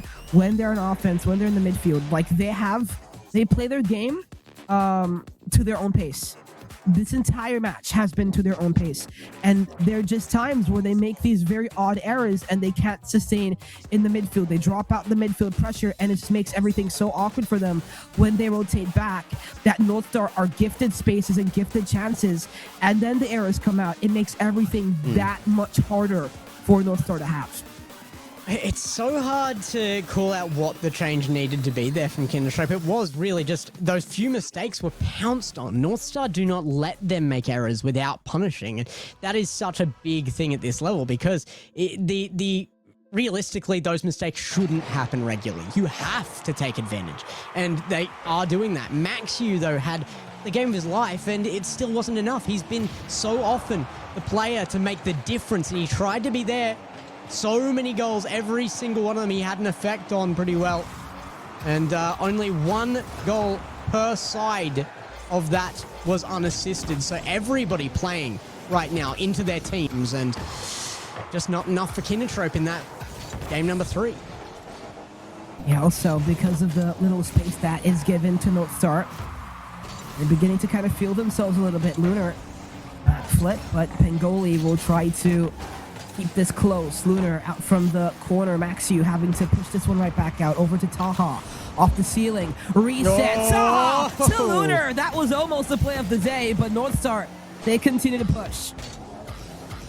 Cash with some boost and a musty flick to get it past the midfield line. Can they get it far past, though? They need offense. Doesn't look to be so. Furlash gets beaten, even though he has a touch on that ball, and now back towards the net of Kindertrope as well. They're looking a little bit shaken from that last game. I think it won't take them too long to get back in form, but a little bit hesitant, a little bit shy on the line, and that is why North Star, given their chances, another mistake pounced on once more. Luna, though, that dunk, haha, just shoots. I don't know. That's just I don't know. I don't like that double commit out of the midfield from Kinotrope. And Maxiu, he tried to play it close, but he touched it way too hard. And because of it, it bounced into the midfield. This might be it for Lunar. Lunar stayed right under the ball off the kickoff. And Kinotrope, they've proved that they can come back. They might be able to as well, as Cash had went for that one. Maxiu, he doesn't have boost. He's got to handle it. He handles it well, but he gets bumped off the ball. Pengoli in the air, trying to pancake it right back down, but never found the angle. Love that from North Star. Very intentional choice to leave ball for the bump on that one, and it might still pay off. They are just trying to settle into a rotation in their opponent's half where they're taking that boost, mounting pressure, keeping control there, and just taking the opportunity when they finally break them. And it has been working. North Star seem to have the key to Kinotrope right now. They still don't have the series under control. 2 games to Kinotrope, and North Star, they need one more to even up. Can they make this 1 point count? Yeah, you often see Kinotrope rushing all the way back on defense to handle with the very often banging clears that happen there. Maxiu lands right back on it and makes the entire North Star defense just a little bit more awkward. Here's Pengoli. Tries to pinch it to the other side of the field. Furlash touched the wall. Lunar will have this handled. He wants to get past Maxiu, but Maxiu, an iron wall to deal with, and now Pengoli with one to beat with the help of a demo. What a 50 by Pengoli, and North Star go up by 2. And again, it was the pressure from Luna to open this up to force the challenge. Cash did not have an option, had to go early, couldn't go to goal line. and just couldn't make the read. It's an acceptable read not to be able to make in that situation. It's just a great play from North Star. They have the number of Kinotrope right now. Should be very scary for them. Kinotrope, can they find their level? I mean, it hasn't been bad, but they just haven't found the final shot or the final pass. They had an opportunity, but they've missed 2 open nets in this game, and their errors have been really odd. Cash just wasn't equal to it. And now Lunar on transition, he leaves it. He wants to say actually on it. He had Pangoli in assistance, who might have wanted to call him off. It's a ceiling pitch pass to Lunar. Everything's just so awkward, and Kinotrope, they've been double committing so many times on their defensive half. They haven't been on the defensive half too much, but when they have, they've been making it awkward for themselves. Oh, Pangoli as well off the backboard, can't find a third, but the openings are still there, and that's really worrying signs for Kinotrope. Even as they convert back to the other side and shoot on target, Pangoli gets there. What a step up series-wide. We've had a low floor from Pangoli, but we've had a very, very high ceiling. Yeah, they've definitely made an adjustment between Game 2 and Game 3. I really appreciate the way that North Star is reading the game right now. It's just that much more closer. They're sending more players on the ball. They're keeping players in front of the ball. Lunar, can he get the read? That's just unbelievable. What a bang, what a read. This one feels less about North Star making plays. And don't get me wrong, it is a great play, but that pass to Lunar, there should be defense there, and it's not about where the positioning is there being used well. That shouldn't be the positioning. Kinotrope are playing scared. They're playing boostless a lot of the time, and they're not really taking control of this game. This is a team that should be able to do that, and Kinotrope, I would expect this one to go to a timeout. We already saw that had a massive effect on North Star when they took their timeout. They went from being dominated to coming back into 1 and now 2 games. I don't think this is going to be a doable comeback for Kinotrope in 30 seconds. But yeah, North Star, what a comeback. The mental reset from the timeout. To be fair, Kinotrope, they haven't had so many chances this game. I mean, that's a good play. That's another play that kind of missed. I mean, when they have had chances, they have been missed chances. That is the first of 6 open nets they had this game that they scored. It just has to be more clinical from Kinotrope if they want to raise their level in the series. And I don't know if I'd call it open, but it's certainly not one of the highest bars they've had to reach for a goal. Kinotrope need to be finding angles that will pressure a net that's well defended instead of taking those effectively free shots. And North Star will be pretty happy to drop that 1 goal and take the win instead. Yeah, I mean, of course, like the way that Kinotrope plays as well, it's a type of style where they like to control, they like to keep possession, and it allows them to be physical and then get the easy goals. And North Star, what a rally back from them to come and tie the game, tie the series.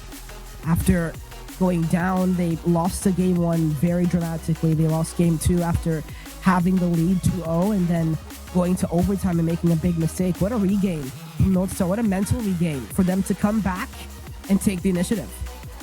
Yeah, North Star are just looking top of the world right now. They look like they just feel good. They're working together in concert to make these goals happen. The mental there on display in that goal as well. Pangoli just settling with that huge low 50. Knew the situation was forced, and North Star were just good at forcing them. It wasn't like the highest quality individual goals, but every single setup from them looked certain. They were able to force mistakes, and that is something only the best can do. It doesn't matter the quality of the goal as long as it goes into net, and that's what has to be remembered now, I think, by Kinotrope, who have called their timeout. Yeah, and now, I mean, if you're Kinotrope, I mean, North Star, they definitely adjusted very dramatically the type of Rocket League that they were playing. It was very passive, but now they're trying to keep a player on the ball at all times, keep a nice second and a deep third, and try and play for all the different types of scenarios, best case, worst case scenario. And it's been working for them pretty well, but Kinotrope, we were talking about, can they find the level to reach #1 in the region? And obviously you have to take it 1 game at a time, but there are still flaws in their game when they're not on offense, when they're not in the midfield, where they just allow wouldn't even beg to say too much space, but it's just the mechanical errors, it's the double commits, maybe it's the communication. Like you said, what is the thing that needs to be changed? Yeah, it's just weird to see them come in after that break, after there's been a bunch of time to put that practice in, make the changes required to kind of come up to the level of TSM, and then they're coming back in, and to me, this looks weaker. This doesn't look stronger. This looks like a team that isn't quite together right this second. I don't know if it's the communication that's not there, if it's just an energy level that's lacking. They certainly don't seem to be having all that much fun in this series, but they have had some high quality goals. They can bring it back. It's just that if you want to be the best in this region, you shouldn't have to bring it back. Not in this series. I don't think North Star are at the level they would be pressuring a team that should be at the top of this region. Yeah, and I mean, at the very least, North Star, they have been able to play a decent brand of Rocket League, and they have been able to bring things close. But you are right. I mean, Kinotrope does have to keep this specific level. But I would beg to say North Star is a team that could find their way into the top 3. I do think that this is a top 4 level team in the region. But to be in the top 3, that's a whole different conversation. And out of this match right here, we're seeing that right now. They have really changed the way that they want to play, and teams in APAC, I mean, the top 3 or 4 teams in APAC all have completely different ways of playing the game, which makes everything just so hard. And some of these top teams don't scrim each other, so it's not like you can always get that top level experience.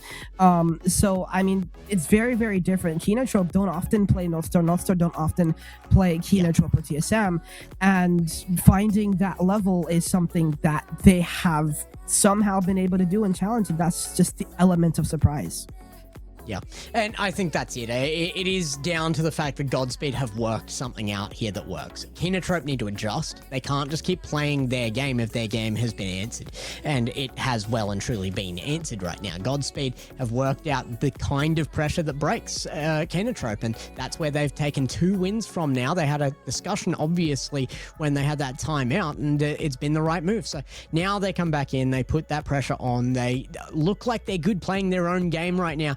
Godspeed, but if there is that adjustment, Kinotrope can still win this. It is 2-2. There is time in this, but like you said, this is kind of the top end of this region. We're in the upper round. This is guaranteed top 6 territory. Neither of these teams are going to be out of the loss here, and I expect probably going to be very, very tough to beat in that lower section of the tournament right now. So it is just a very different looking Paris major split. It's very, very different looking, and I think there needs to be a readjustment of our mental state looking at where the teams sit right now in power rankings. Speaking of Paris, I love the fact that our Game 5 map is literally in Paris. I think it's absolutely amazing. You know, I saw a tweet from T-Bates back when Leon was happening. He said, Game 7's got to be held on Paris. And I'm like, maybe for Leon, no, but now we're in Paris. Hey, maybe when we go to Paris, Game 7s might have to be held in this map right here. I'm not going to lie. Just for one LAN and see what happens. Just for one LAN. Maybe in the series. I think that's pretty cool. But I mean, this is amazing cinematics from Paris that we're seeing in the game. I think both these 2 teams want to make it there. Lunar is definitely a player that believes he can make it there. He believes he's can be among the best of the region. Kinotrope as well very much believe that. TSM has just proven to be a level above. But with this being a new Paris split, we talk so much about Kinotrope's level. We're going to have TSM next.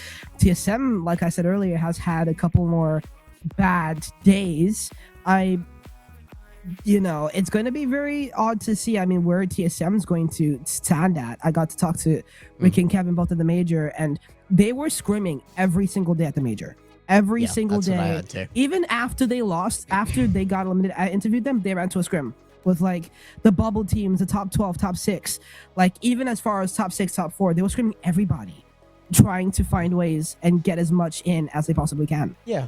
And I mean, the excuse there for the performance at Worlds was, to me, I had heard that they were limit testing again. They were very serious about that, but that means that the actual placement is completely untested there. So I still think there's a lot to be proven by TSM. They can't kind of rest on their laurels yet. It's not in the bag for them. And Kinotrope are the team that is trying to push and test that the most. So this time out, it has to mean that. It has to be dominance from here on out. Or, again, my opinion will rest with TSM on that matchup. Yeah, and I think Kinotrope, I think you said this earlier as well, Kinotrope is a very mental-heavy team as well. Yes. You go down, and it could get tough, and so they have to hang in as much as possible. They've got extended time to talk over this. They've got extended time to talk about what they want to do, their play style with their coach, and their level. They are going to expect something out of themselves, and so are North Star. Both of these two teams are both mental swinging teams. So, going into this game number 5, Gex, do you think Kinotrope are going to have the level to bring it back? Because North Star's level, not only have, Kinotrope been making the mistakes, but North Star have had the skill to back it up. Can they keep that level? I think it's the wrong question. I don't think the level wasn't already there. I think that it was that the right route was found by North Star through the current Kinotrope playstyle. I think they're going to have to adjust. I think the playstyle has to change from Kinotrope and stay at the level it was. I think it was always high. I just think North Star played paper, scissors, rock there. They found paper to their rock, and it's definitely going to take an adjustment. They've had more than enough time there with a server reset involved as well. Kinotrope got a little extra to their timeout, and look at this. It's made a world of difference. Furlash strikes while the iron is effectively hot. See, I agree with your statement earlier when you said adjustments have to be made. It's so underrated when we talk about the level that the highest teams in the world are able to make adjustments at mid-series. That is the cost of making an adjustment. Kinotrope trying to find ways, just any ways to take these games. Cash gets a touch over Lunar. That should be 2-0. What a play. That is huge. And Cash will put it away, but oh my goodness, look at that redirect. Furlash kind enough to not hold the boost button on that. And yeah, 2-0. North Star should be very, very scared that Kinotrope have found what they needed in that timeout.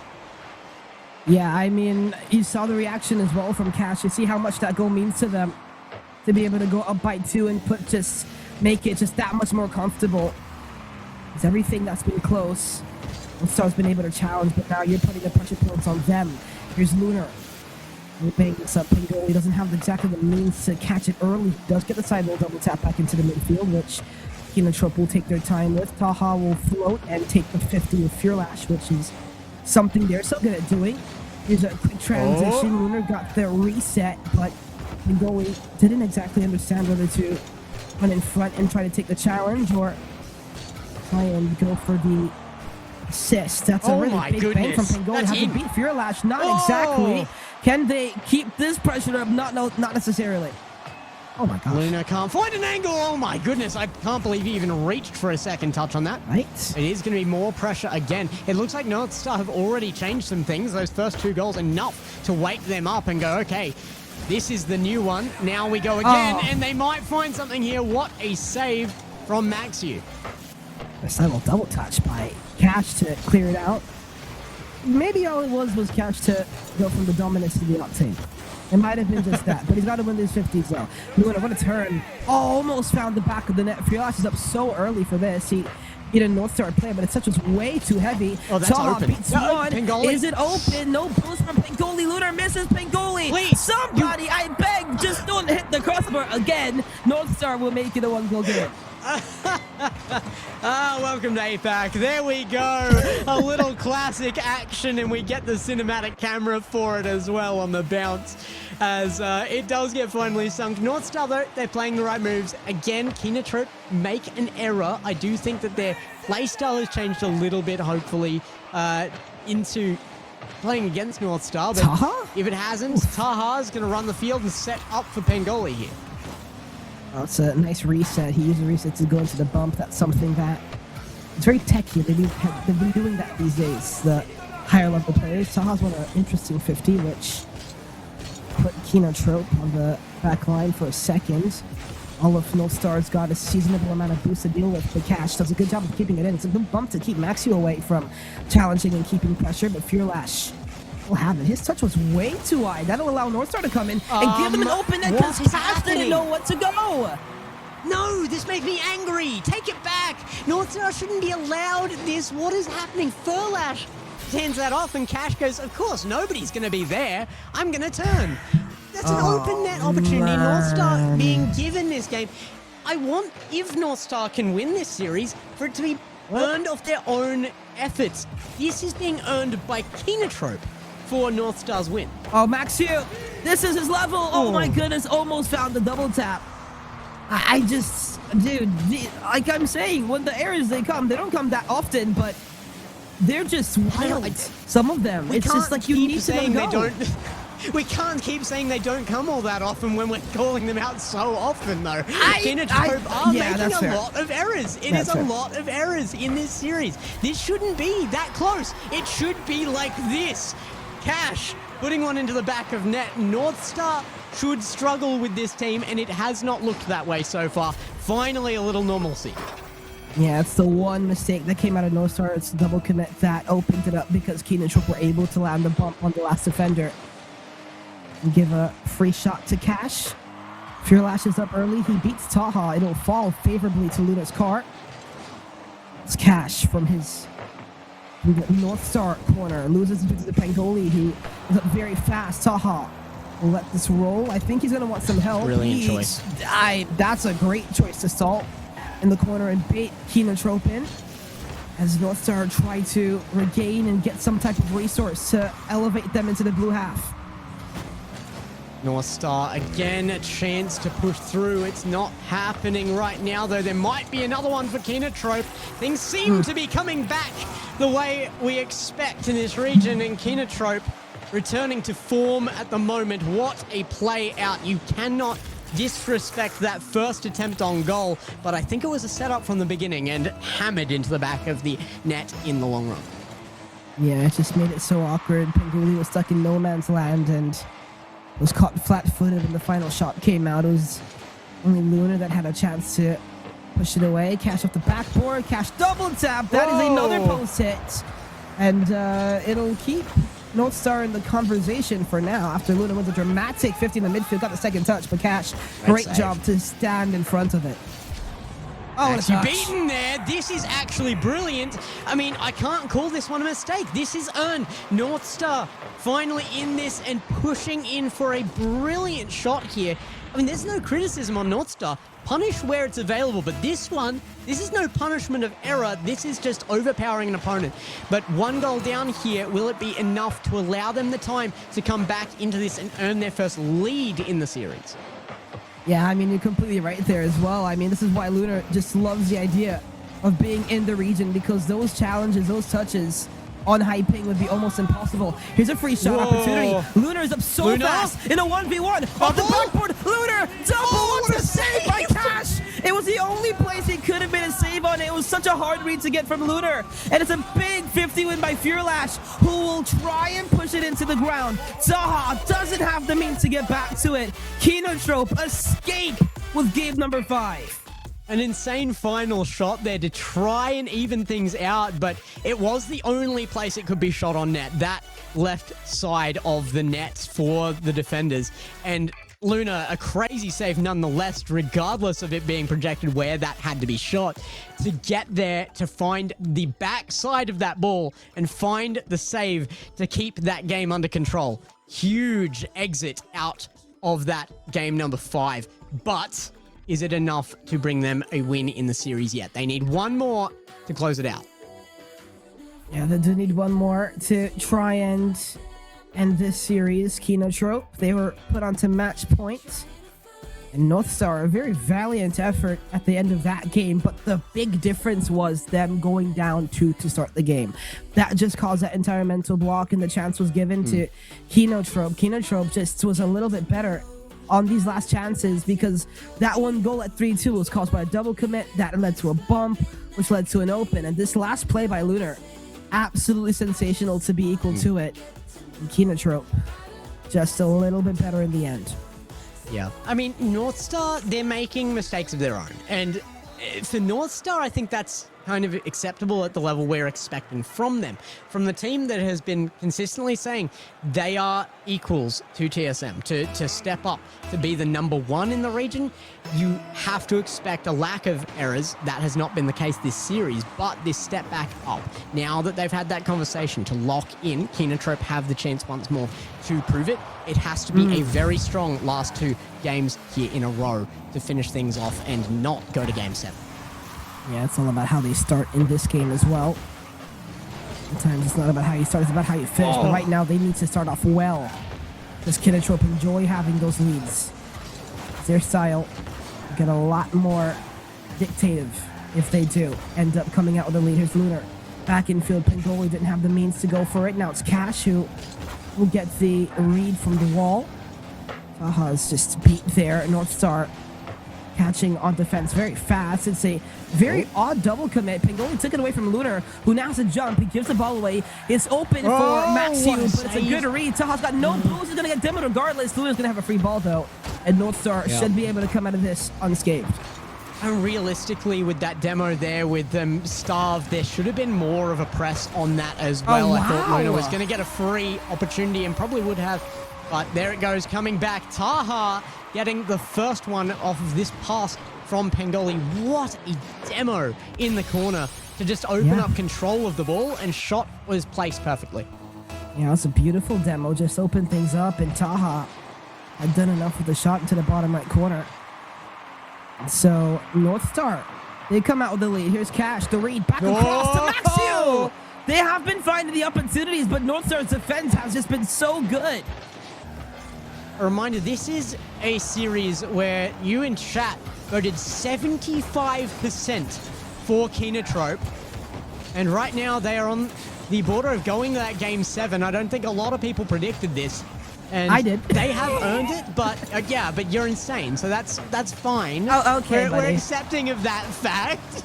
Yeah, that's you got it, dude. pretty much the number one factor that influenced you being brought onto this broadcast, I'm pretty sure.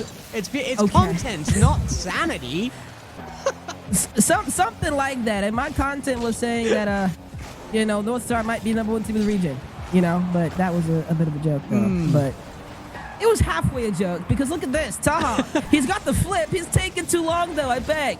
But now it's Pingoli, who will be equal to the other 50 and almost to the other one as well. He had almost got the bump of the last defender. He's trying to lock on. Look, they're just keeping numbers ahead of the ball. They're making life as hard as possible.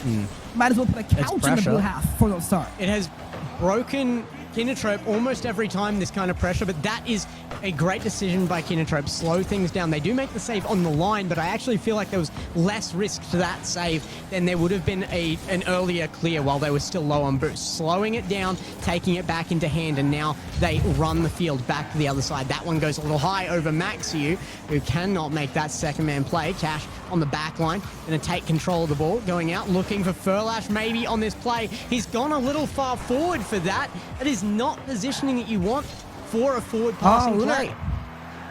I really appreciate the way that North Star right now have been able to handle their game style when they're facing the Kinotrope counter.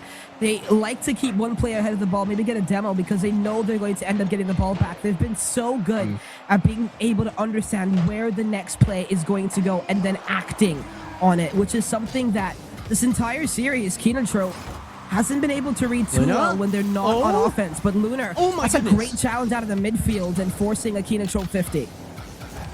Maxiu under it as well, on ground after that reset was used for a wave dash, picks up the ball. Cash now gonna have to center himself here as it gets sent back. Maxiu on just about zero. Does take his own back boost there, grabs the 100 and brings it forward for a commit on that midfield line. Pingoli, that second touch is going to get called off, though. And Lunar, who almost actually snuck it past Maxiu, who had to dive head first into the save. Goalie gets called off by Taha. Second touch. All right, what a touch by Taha. That's just insane. But what a defensive read. And here they go on the counter. I'm Furlash sorry? to Maxiu. Oh. Backboard. Double. But for Furlash, the double was just off target for Maxiu. It was way too far away. He's going to have chance number 2. But a double commit save by North Star. What a What a touch from defensive Pengoli. stop by North Star in this game to try and hold on.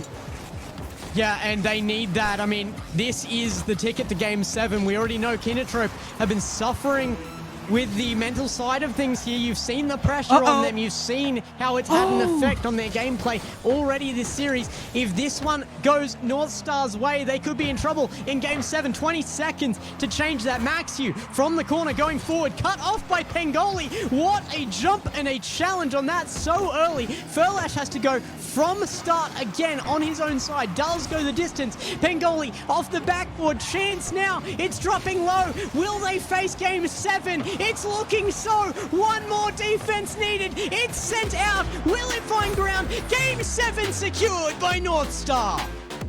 Oh, what a defensive sequence that they had the last 2 minutes of the game. They had to unlock something inside of them that they might have not even knew that they possessed. North Star, what a defensive performance to force a game number 7.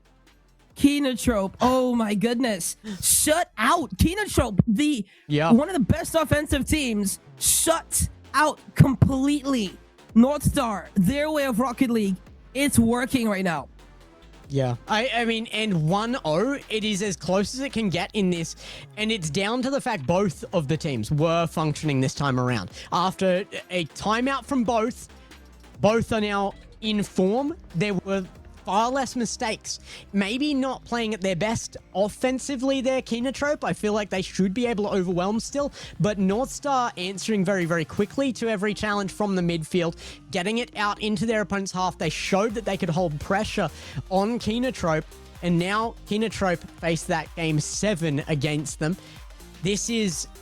I mean, expectations are just about everywhere for me right now. North Star seem like the team to be able to keep the ball rolling well. Kinotrope are the dominant factor in the region outside of TSM. This is such a showdown. Wow. And now we've got Game 7. We have got Game 7 in the upper quarterfinal to try and make top 4. You win this, you make top 4. You most likely avoid TSM before making the final. If you lose it, you likely play TSM even if you win your top 6 matchup. This is not a spot that Kinotrope neither thought or knew they were going to be in. But North Star, what a performance that they've had so far to push us to this point. I mean, so far for that second spot, it's been Kinotrope versus TSM. They've just consistently had each other to blame for the downfall of the other as well. TSM haven't really gotten into that mix before grand final point, and now that's really put to the test. If there is the drop down there, TSM are going to be an issue for being second here, being able to even hold those points, and 4 guys are still in the mix. So it's very, very interesting to see how this plays out, because it is effectively massive for point holders for the world's leaderboard. This Game 7, it's starting out very, very fast on both sides. There's been a whole lot of controlling off the ball. Here's Cash, though, off the ceiling, has the flip to use, wanting to go low.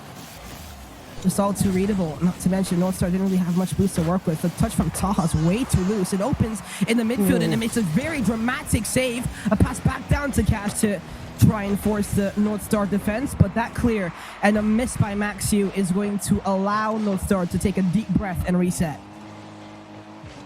Luna very happy to be in a Game 7, and I would not blame him either, but taking shots right now as well. They say no problem on the defensive line there. Luna's going to follow that one out, looking for boost, and nothing spawning for him. Chance there. Save from Pengoli. Yeah, the reach is perfect. Maybe a double commit here. Luna does not calm that. You can see it on the camera. Dead silence. You can see the focus on the face getting in the way of those comms. I mean, if you've ever tried that and had that happen to you in ranked. Imagine doing it under the pressure of RLCS in a top bracket that means top 4 here. Yeah, they're just a couple of players, very notable players that when they're completely locked in, sometimes it's calm silent for themselves and for the team. Here's Lunar, is going to have to handle this one. It's very awkward, drops right in front of the net. And from the 6-yard box, Lunar's going to have to deal with this. First touch, and just gives it away, but Fearlash with a couple of fake 50s. Northstar haven't been able to stay out of their half the entire game. Maxiu plays it back over. Lunar just taps it downfield. Taha waiting for the right chance to enter the play. Opens for Cash off the backboard. Lunar, last back demo, but Maxiu, a complete mistouch on what should have been an open net. That is devastating. I mean, this is very potentially a huge upset here. 86 were able to play spoiler to 3 rats yesterday. We might be in for another bit of a shock if we can see the win from Northstar. I'm always up for the upset, but Kinotrope are not going to be happy with the situation. They get out of harm's way for the moment, but half a game is already gone and there is nothing on the board and they will not be comfortable. Taha in corner. Gonna leave it there and take it back to midfield and go for another 50. Comes across to Pengoli, very low boost, but gets an awkward touch for defense to deal with. Cash has to go all the way back, leaves it for Furlash. Now forward again. Chance for Taha off the backboard to go full field here, and he is gonna go try for it. Not quite the beat, and that is a shot just off target for Kinotrope. Not too many open chances for Kinotrope so far. Here's Pingoli trying to get past Maxiu. A big demo's going to be open. Does Luna have the means to get back to it? He does! It's going to open for Fearlash though, and Kinotrope, with 1 minute and 35 seconds left, they have one chance and they take it. As Luna disappears off frame, he's not happy. That's got to be a stinger there. Kinotrope have come back, and the Northstar will be asked for in a guiding way once more by this orange side. They need to get out of their side now. Now a great dribble from Luna. Flick goes high. Demo found. It's going to be tough defense from here, but Maxi, the turnaround, just pounds it back to the other side. And Furlash can keep it going as well. Kinotrope might have something here, but a demo from Luna. It's huge to open this back up. It's just going side to side. This still could be anyone's, but Northstar down by 1 under the pressure. Here's Northstar again. Lunar just trying to keep it in. Taha just trying to be as aggressive as possible and keep this ball in the blue half. Lunar now will go. One player back off the ceiling. Lunar low 50, but it's a big save, and now they have to defend the transition. Pengoli wants no chance in that. He goes so fast into the play. A big demo. Maybe Pengoli, he wants the ball this time. He called somebody. Didn't call him off. He forced him off. Lunar trying to play defense, and Kinotrope with 30 seconds looking to hold on. Taha denied boost here as well, and everyone in the corner. This is a dire situation for Northstar. They're getting desperate.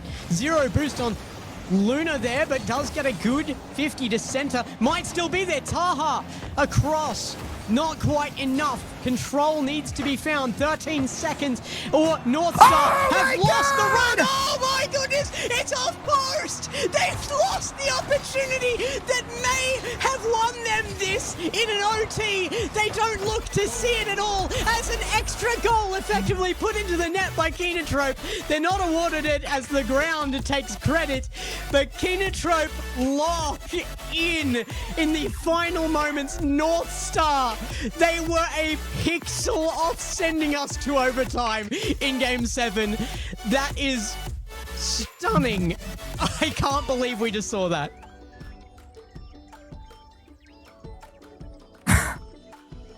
Okay, what an end.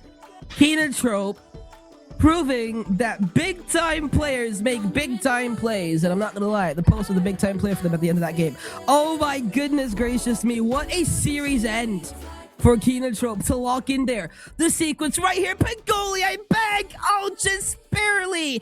They had been sending everything, just everything at the Kinotrope net to end that series. you have to feel for North Star on that. It was so close to being what they needed, and I would have cheered for an overtime in that game. The series seemed to deserve it in the long run. That was the game 7 was earned both ways. It was absolutely awesome to see that step up from North Star, and I feel like that is just a preview of what is to come, because we're going into this is the first event of this last split here for Paris. They are just forming, and this could be very, very interesting going forward. Of course, Kenotrope still fighting, though. They want to prove that they are worthy of the top spot here, and now they get to do it from a guaranteed top 4 position going out of the upper bracket. We've got one more today. I don't know if I can guarantee you anything that is going to entertain like that one, but stick around to find out. We'll see you after the break. My mind wants to go overthinking when I'm all alone, out of focus from all the unknown. Can you check for my vitals? Think I need revival. Broken down and fading, my heart keeps breaking. Caught up in the storm, but we're the survivors. Looking up below in a little bit of darkness. Hold each other up when we're falling down. Never give it up, because we are the fighters. Caught up in the storm, but we're the survivors. Looking up below in a little bit of darkness. Hold each other up when we're falling down. Never give it up, because we are the fighters.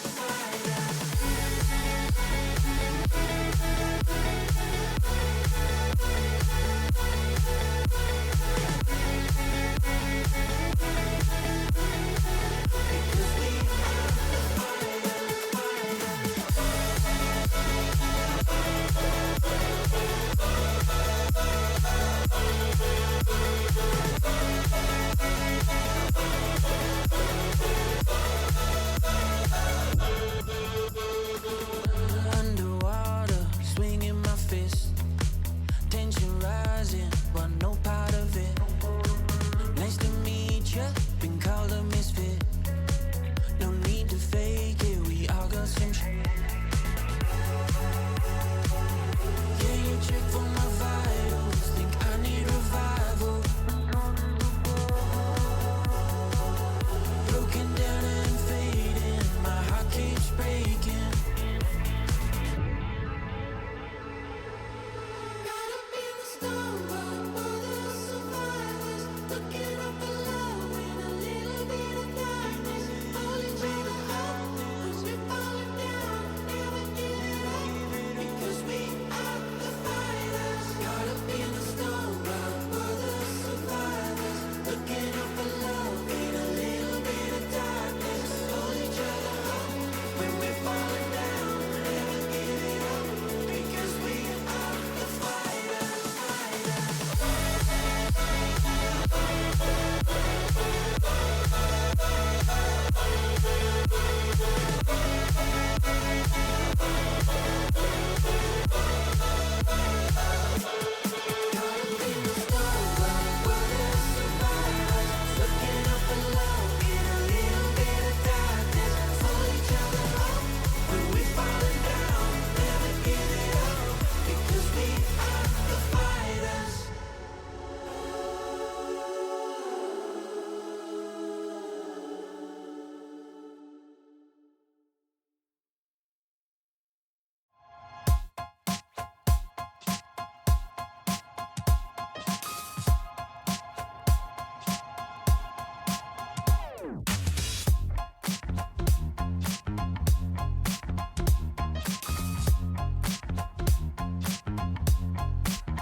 I think I need therapy.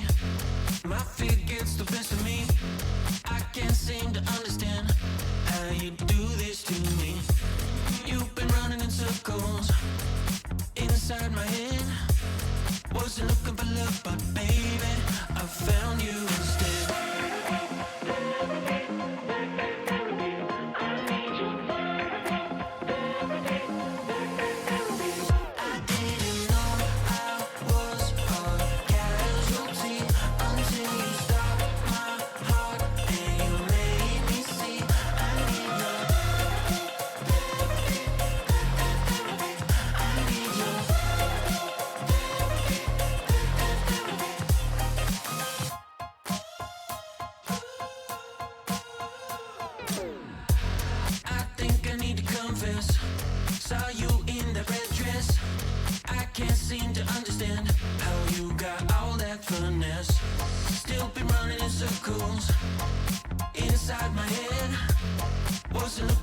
but baby, I found you instead.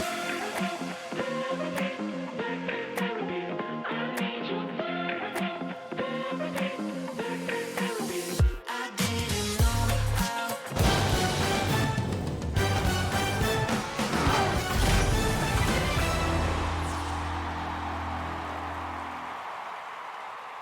Well, welcome back to the APAC desk after a nothing but entertaining last series.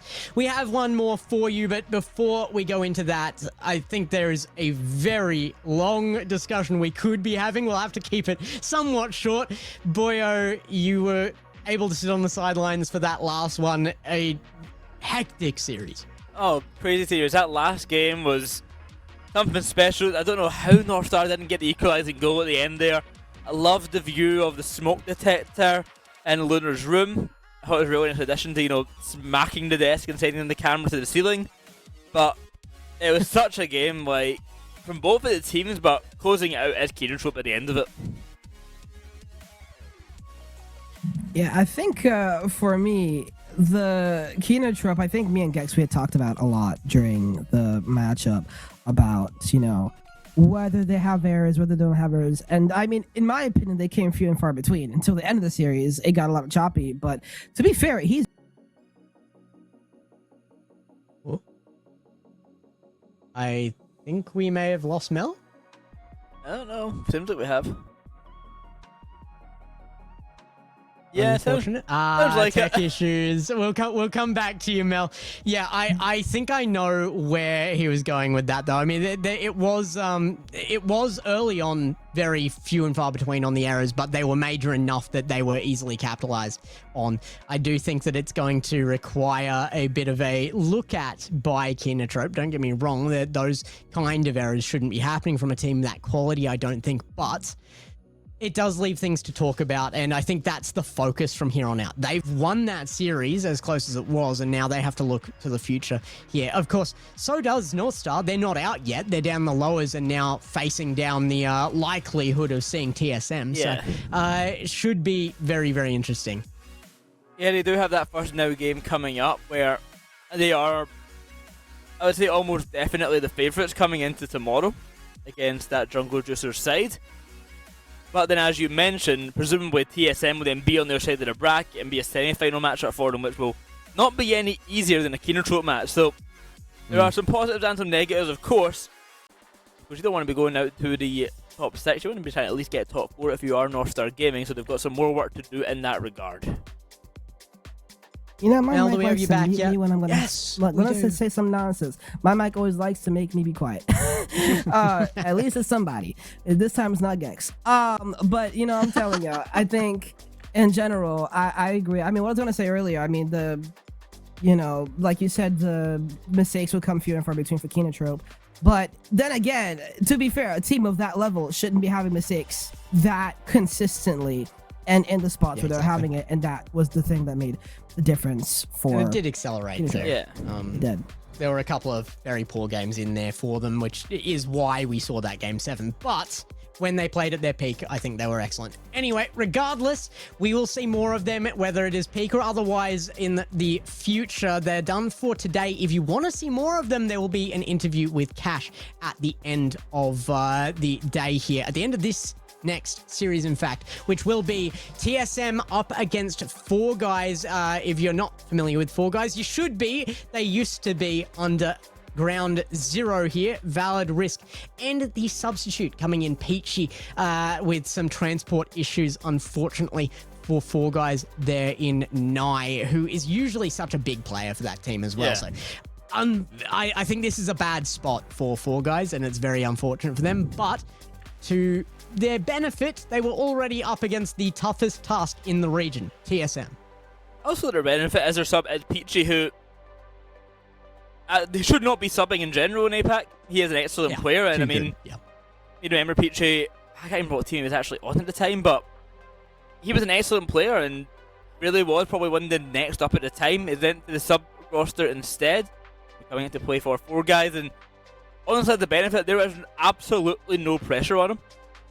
He is a sub coming in against the top team in the region. Yeah. There is literally zero pressure. They also got that coach of Absorbing Karma coming in. and Valor and Risk, of course, rounding out that roster. We don't really need to introduce TSM. It's Finds, Catalysm, and Kevin. Of course, Trill, it's the same team as always, and they always seem to win. So we're not really surprised to see them here. Yeah, I mean, they've had a relatively smooth way to get here. I mean, they had a game 5 or 2 in Swiss, which is very interesting. Yeah, And, they did. I mean, yesterday, I think it was pretty cool. They dropped the game to, who was it? To Oatmeal, Gobbler, and Hollow and Glass. They lost the game there, but I mean, they had Tank yesterday, who was subbing in for everybody, apparently. But, you know, it was, in general, I mean, it's not very I wonder surprising if to we'll see see him here. again, to be honest. It's a good There is question. always the possibility that we see Tank here as well, especially if TSM know that they're going up against Four Guys with their sub. It seemed to me that they were giving some time on field during tournament to their substitute to get him used to playing in the team in case he's needed. Tank has been one of the super subs in the region for a long time. Trill is one of the biggest names to actually talk about on this roster, and that is the coach. He has been absolutely monumental to every team he has touched in this region. He has not always had good results, but he has always had better results by end of season with a team than beginning. He takes every team he touches to gold status. So TSM have a lot of training under their belts against some of the best in the world. We were talking about it earlier. Scrims against some of those guys. So I don't think it's going to be any doubt once we bring in our predictions where we're going to go with this one, especially with Malakim being the TSM caster right now. So let's get your opinion before we go to the bias at home. Let's get your opinion at home. Hashtag 4G for Four Guys, hashtag TSM for TSM. It makes it easy on that one. But yeah, I would be expecting a fairly high percentage on this one. Boyo, I don't think there's really a surprise on this. Do you think we should just go ahead here? Yeah, part of me was like, maybe I should go for Four Guys just for the fun of it. But nah, it's TSM. Bring it up. Bring up all of our results, our predictions here. This one is, we can talk about it here, but it's not going to be very tough to see where we'll go with this one. TSM are dominant in the region. They're going to be dominant in this series. And Yeah, yeah, I 100%. agree with that. It's TSM. It's TSM talking about 3 regionals in a row. TSM. They, in their opinion, underwhelmed at Boston, which is why they're coming back and they're trying to get as much practice as possible to bring themselves back to the high level. Because I know, Gexu talking about at the beginning of the season that this TSM roster is a roster that you expect. This might be the best variation of this roster that we have seen in APAC. So we expect them to have performances on lands, but this specific variation of the roster right here, they're just so good. I expect them. They expect their level to be high. They may be inconsistent on some days, maybe today, but I don't expect them to drop to the point where they're not winning regionals or making grand finals. I'm curious what chat said. I also can let you in a little secret here is that Risk has also put a hashtag TSM in chat. So even he'd part of the 64%. So Four Guys are voting for TSM here. Yeah, That's even- excellent. Now he has told him he's going to have a chat later. respect that. But yeah, I respect Oh, that from Risk. He knows where they're sitting. That's fine. not a great look. Nevertheless, I'm going to say see you later to you guys because we do have a game to go to. Mel, me and you are going to take this last one of the day. It is TSM against Four Guys with possibly the super sub Peachy. As that lobby is ready, we will head on in. But can Four Guys disrupt anything here, Mel? Can they cause some disruption for it? That's a good question. I think it depends a little bit on whether Tank is playing or not, and I guess we're about to find out. But I think in general, this Peachy might be a little bit of something to throw off. I don't really assume that Four Guys, they scrim TSM too often, but Ricky or Trill as a coach, he knows exactly how this team plays in and out, so they know how to play. I will say, I don't think it's going to be like a tremendous blowout. I think they're going to be. I'd expect maybe a game or two to be taken off. I'm not gonna lie, because based on how TSM has been playing, they've been letting a couple of games go recently, and it's been a little interesting. I know it's a little bit not like me to say that, but they have been letting a couple games go, so I wouldn't be surprised to see a game or two go here. Well, let's get ready for our first game of our final series into the Saturday. 4 series today, going into Championship Sunday. Both of these teams we will see tomorrow. It is 4 guys against TSM. It is the best APAC has ever had against the young up-and-comers. We've seen this match before, and 4 guys, I mean, they always leave wanting more. But what more can they get? That's the big question. TSM with their full roster this time around versus a 4 guys team.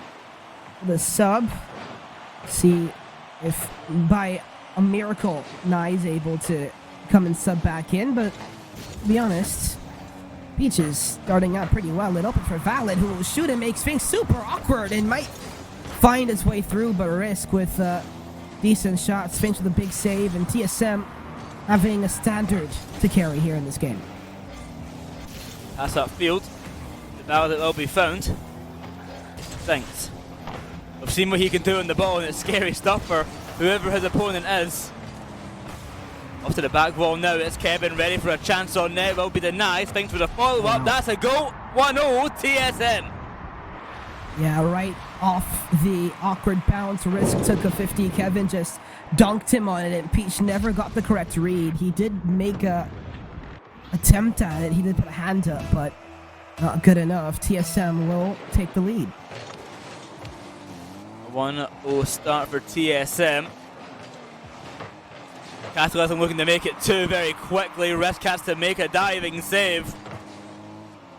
That he will do just in time, but ball still stuck in the 4 guys half. Here's Risk. Control. Look for the reset. And get it passed over to Peachy now. Into high. Catalysm. Made by Valid. Good control, but low boost for the 4 guys side. They are being starved already by TSM. Finally had a moment to find a little bit of boost. For every moment, there's a lull on the field. TSM are just robbing 4 guys blind. 4 guys have to be very careful to not get kind of locked in their own half too much. It's very easy to just kind of camp your 18-yard box when you're against a team like this that all they do is play keep away and keep the ball. Peach open net, please find it. He does! Into the top left corner. A perfect shot from Peach, and this game is tied. It's Peachy, the super sub with the opener. Also the only one with a camera on. Doing the most for us here. He's the only one with a camera on. He's super subbing for the 4 guys. Like, Nye could never. But if Nye comes back and he doesn't, if Nye comes back and didn't have a camera on, then yeah, get Peachy as the main roster. To be fair, we did hold strong on the promise to have a camera for every single match of the series today. So, of every single match of today, which is very, very cool. Very, very good for the region as well, but yeah, it's great. Peachy, he's not playing too bad. He's playing pretty up to par. Hey, put some respect on my guy's name. At least this team. Yeah, no, you're right. You were right when you said earlier, like, this is a player that should not be subbing. Peachy was on Dreams to Legends back with, I think it was, I can't remember who was on that roster, Nye and oh, their roster. Oh, wow. Yeah, they were a top 8 contender, possibly even top 6 if they were, good on the day. So he's certainly a well and truly good player. He just decides to sub this time round, and he will get punished here at the back line alongside his 2 teammates. There's a wide open net, and Spines gets an easy go out of it. Yeah, Val just got beaten in the midfield and didn't understand when to take the challenge. And TSM will extend their lead to 2. They haven't been pressured too much outside of that Peach goal. It might be 3, but a good save. Risk on the transition from the left wall. He'll use his flip and try and push it back in field. Here goes Valid. He gets beat. Catalysm's up very fast. Just wants to put it right back to net, and should be a free ball for Peach. Well, Catalysm going to take control around this back corner. Peachy being that 4th guy, the 4 guys roster. Fitting in very, very well onto the main stage. Here's Risk with Peachy to his side. He looks for a bumper. A demo cannot find either. Catalysm the save, and they clear away upfield. It's Sphinx over to the back wall. Valid will get the clear on out. Catalysm turning on that ball. Nothing to come of it. Here's Sphinx once more. Good control, but to no avail. Catalysm, off to the back wall, denied. A clear high, and it's Kevin once again in control. Really good beat in the midfield. There's been a couple of double commits from Risk and Valid, the two players I wouldn't expect to be double committing given that Peach is the sub. That's a crazy pinch that forces everyone kind of back for 4 guys. Here's Kevin in the air, got that one touch, and that'll be it. It's another double commit out of 4 guys. I mean, it's something we did see a couple times last split when they had Ground Zero as their organization. But, I don't know, it just became a little bit overwhelming. That's not a shot, a challenge that Peaches should be going for. And Sphinx with a tremendous read to make it a 2-goal game. 3-1, and it's Sphinx once again. He is up for that so unbelievably early. 54 seconds and 3-1. I mean, hey, this is what I get to see when I'm casting this team. I mean, they pre-jump everything. I think Sphinx in general, not only in the region, but he's one of the best players in the world when it comes to being able to get these incredibly hard, read the incredibly awkward ball touches from the bounces, from the walls and the ramps. He's one of the best players in the world while doing that. I mean, he's also showed that he's played a lot of NA and EU when he has been there, and he's always been a player that could easily fit in on an M80 per chance. A pre-jump to Kevin. Good save by Valid, who had to be equal to it. He had to pre-jump that. He did just well.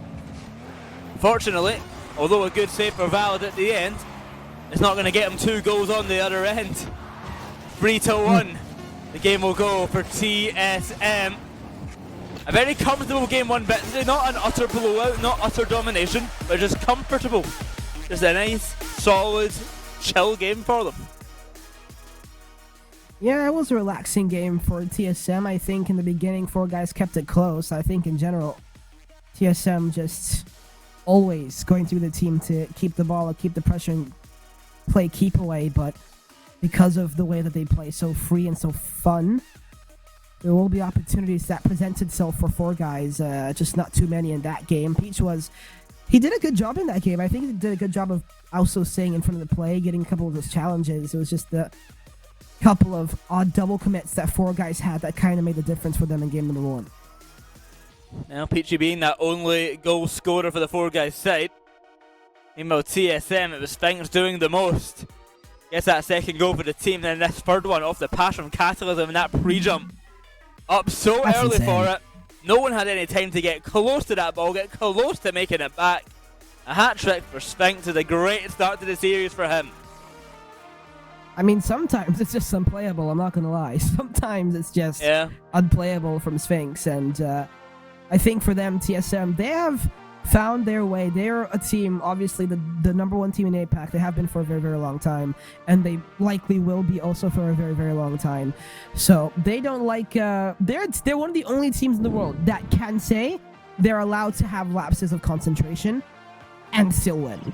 And for them, these types of games, these types of matches are also pretty good for their mental and for themselves to kind of try out different play styles and put it where they want to. Not that they're not trying, but they want to, like Ricky, the coach said, Trill, he wants to be able to limit tests. He wants to be able to extend the boundaries of the way that this team plays. And it's kind of hard to do that in this region, but sometimes they have to. Well, a clean slate for game number 2. What can the 4 guys do at this time? They need more goals, they need more opportunities. They've been held back many a time. TSM, they're not going to budge very easily. That might just slip in, but barely travels wide, just to the post. And now TSM keep it nil. Nice play by Risk in the midfield. Sphinx didn't get the touch. It might be open for Risk, but he also misses the ball again.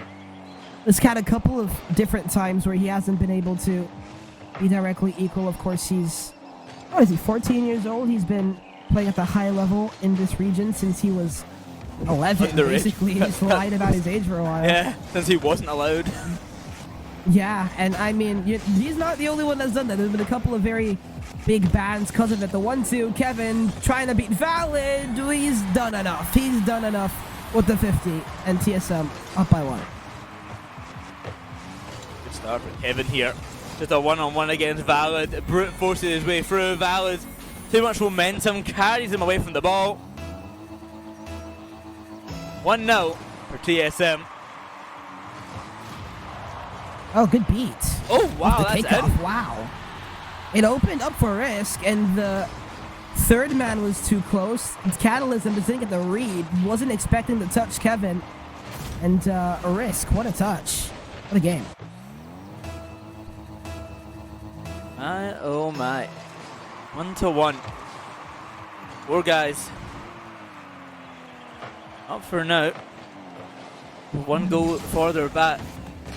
But can they extend on it? Can they actually find the lead, or will they get sent back down to a deficit? The best they've been able to do so far is equalise. They need to do more.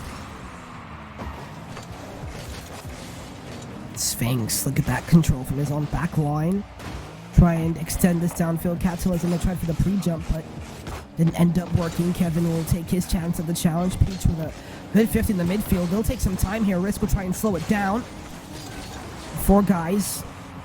A good job with a big bang out by Sphinx, but Risk will take the chance and turn. Catalysm quick shot. Peach can't get it, but Valid can. The 4 guys will remain content on the back line. To the back wall, here's Risk. Losing possession over to Sphinx now. The pass is there. Catalysm. Some control of the ball. They'll be found over to Kevin. Trying to whip it into centre, trying to make it 2-1. 4 guys holding on well, but the pressure is mounting. Comes Kevin again from the side wall off the backboard. Double tap doesn't open. Here comes Sphinx. Shot just off target. It's a nice kind of play away. Now Sphinx, what a control touch from his sidewall. Reset past 1. A pass down across the face of the net. Almost found its target. That's 4 guys. This time Sphinx gets a big call off. Catalysm misses. Sphinx will shoot it. Peach with a great save. Good save, but Kevin keeps it going. Valid is... Yep, okay. Valid looks disconnected down there. So... I knew there was something going on. He was not moving. Yeah, something's not happening. Something's not happening. Someone's controller might have died. But, you know... Hashtag typical. But, you know, this has been very, very interesting, I think, in this game. We've seen TSM kind of open up a little bit. They do drop some odd games. These are the types of games where they kind of do drop. They're playing a different type of style. This time around, they're not being as aggressive, which they don't really have to be honest. They do a whole bunch of different things. But 4 guys have been doing a good job of remaining equal in general as well. I think Peach has been very good. Valid has had a couple of attempts as well. But with 2 minutes to go, a very young team with 4 guys. Can they clutch up with remaining time in this game number 2 and try to make this a close series? They've got the time to do it. We're going to reset from the kickoff. 2 minutes, 1-1 the scoreline. It's a good opportunity for 4 guys to get back into this game. Their last goal did come off of a kickoff. Maybe they can find another one. Maybe they can find a leading position. Yeah, maybe they can. I think 4 guys, I mean, we've seen some things open up for them in a whole lot of different spots where they were able to try and bounce on the opportunities, but they're not a very, very aggressive team, 4 guys. I mean, they're a team that is pretty susceptible. I mean, obviously they're playing against TSM, but is susceptible of kind of getting locked inside their 18-yard box and just playing camp defense on their net. And there are a lot of different teams that do that, especially when they play a team that is so possession heavy, a team that is as possession heavy as TSM, where they just kind of lock and hunker and bunker down on their backside, their back end. But at the very least, for these guys, they have been able to kind of stretch the field a little bit when it did matter. And TSM haven't found too many opportunities. Valid looks for the clear out of net. Denied. Catalysm and Kevin and Sphinx all having a little piece of the action. They're going to send that ball further along. Finally it falls back to Catalysm. Will avoid the bump, avoid the demo. Risk off to the side at Sphinx. Valid could be first to that ball and will exactly be that. That's back towards the net again. It is still risky for the 4 guys. Catalysm, back to Sphinx. They're not scared of a back pass. They know when it's needed and they know how to play it. They're a confident team, and you can very much trust in their individual ability to basically win any challenge that they need to for TSM. Here comes Spikes now, flip reset, bumped off of the ball. Shot from Catalysm will go wide. Kevin can't make a follow-up on it, cleared away. Yeah, 4Guys, you bring up a good point. They've been very confident with their challenges against TSM, especially in the midfield. Risk is waiting for that boost to spawn. It's Ammo Strats right there. Please, I beg of. The boost did spawn. Here goes Kevin trying to beat one. Is that a goal? It's wide open. Yeah. Seal it. Kevin, a ceiling pitch. TSM 2-1. That's a wide open net gifted to Kevin. Catalysm will secure the goal, though it was very much already in.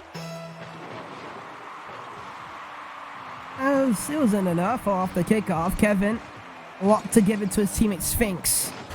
Was going to be in the air trying to get past Risk. Couldn't exactly do it. Kevin get a second or third touch. Almost got past one. There have been a couple times in this game where he just had to compensate for Risk invalid double committing or odd touches. It has been open for them. It's a good save by Risk, who had to stay alert. Now it's Catalysm off the ceiling to a pre-jumping Sphinx, trying to end the game right here, right now. They couldn't exactly do it. Catalysm will just try to keep this ball in play. Here's Valid trying to carry it out. Gets called off the ball, but there's no one there. Risk will control, trying to reset it down. The ball still up for now. Can he try to keep it up? Yes, they can. Sphinx up very fast, maybe trying to pinch it into the ground. Second touch never comes. Catalysm with a very doomsy touch, but no control found from 4Guys, and TSM will take game number 2. The second game for TSM, once again, it may have ended quite close, but clean from TSM. Risk getting that goal on the board. Kept it close, but it just was not enough. It's as simple as that. They're getting close each time, 4Guys. They're making it a little bit of a challenge, but they're not actually threatening TSM at all as of yet. Yeah, no, not too much. I think it's just the mistakes, the missed touches, the backboard reads they're not exactly getting. And to be honest, it's just mainly the missed touches. They've had so many opportunities for clears or for passes, and the touch was just barely off, not angling the car correctly. But I will say that with these challenges, I think they've been 50ing the ball well. I think they've been up to the ball well, at least on their back half, but they aren't able to use that and take that momentum from the challenges and bring their second man actively proactive into the play and use that into creating offense, use that into creating some type of counterattack against TSM. It's been so good from TSM to lock it down, but there have been openings that 4Guys just has taken too long to pounce on. Well, game number 3 coming underway. No timeout has been called. TSM, can they capitalize on that? Can they make it 3-0 in their favour? Or is there a chance for 4Guys to claw back at this one? I think there'll always be a chance for 4Guys. It's going to be the question, though. How does this game treat them? I'm not so sure that 4Guys are going to care to take a timeout if they lose this game, too, because they're not very confident that they can beat this TSM roster. They've never really had close matches with them, and, you know, they have the sub here. You said earlier in the pre-show that Risk had voted. Risk had voted for TSM even in the prediction, which is kind of funny. So I'm not so sure they'll care to take a timeout, but if they do take this game, they'll take it a whole lot more seriously, I'm sure. Passes there to Kevin. Ballard. Cut out by Sphinx. Control found for Catalysm over to Sphinx once again. Big bump onto Kevin. Nothing to be found of it. It's an awkward touch. Catalysm had to be up fast. Valid was very quick up to that. Here is Kevin. With the sidewall double tap. Peaches, another really good save by Peach on the goal line. Another very awkward touch that came out of Valid's cart that they're going to have to try and compensate for. Now it's Valid again. It's a good couple of 50s from him. Catalysm's already up off the ceiling. Oh my goodness! Almost dropped into the top corner, but not good enough just yet. Catalysm now. Control in the air. Passes there to Sphinx. Now to Kevin following up. Good save by Peachy. Risk can't make anything of it. What can Catalysm do? Beaten by Risk. Over to Kevin. Valid. Shut down. Corner of the ball will fall. Things as he's beaten to the ball, will be left for Catalysm to try and clean up. That's a pass to centre by Risk, and the control not going to be taken advantage of, and instead of clearance away will finally be found for the 4 guys who've been held back in their own half for quite some time, but a moment to break through has been quickly sent back the other way. Oh, that's awkward again. TSM not really allowing themselves to be too aggressive here in this match, but it's Catalysm again trying to make it on the ball. Now, it's a good catch by Kevin. Does just kind of take him into the ground, though. Peach is up early. Good 50 by Catalysm, who will try and get the pinch from the wall. Sphinx again. Gonna play it down. Valid will take a second to turn, but he does win because of the delayed 50. Make everything just a little bit more harder for TSM to deal with, but that one clear will be good enough. Here comes Sphinx off the ceiling. Into centre, denied by Valid.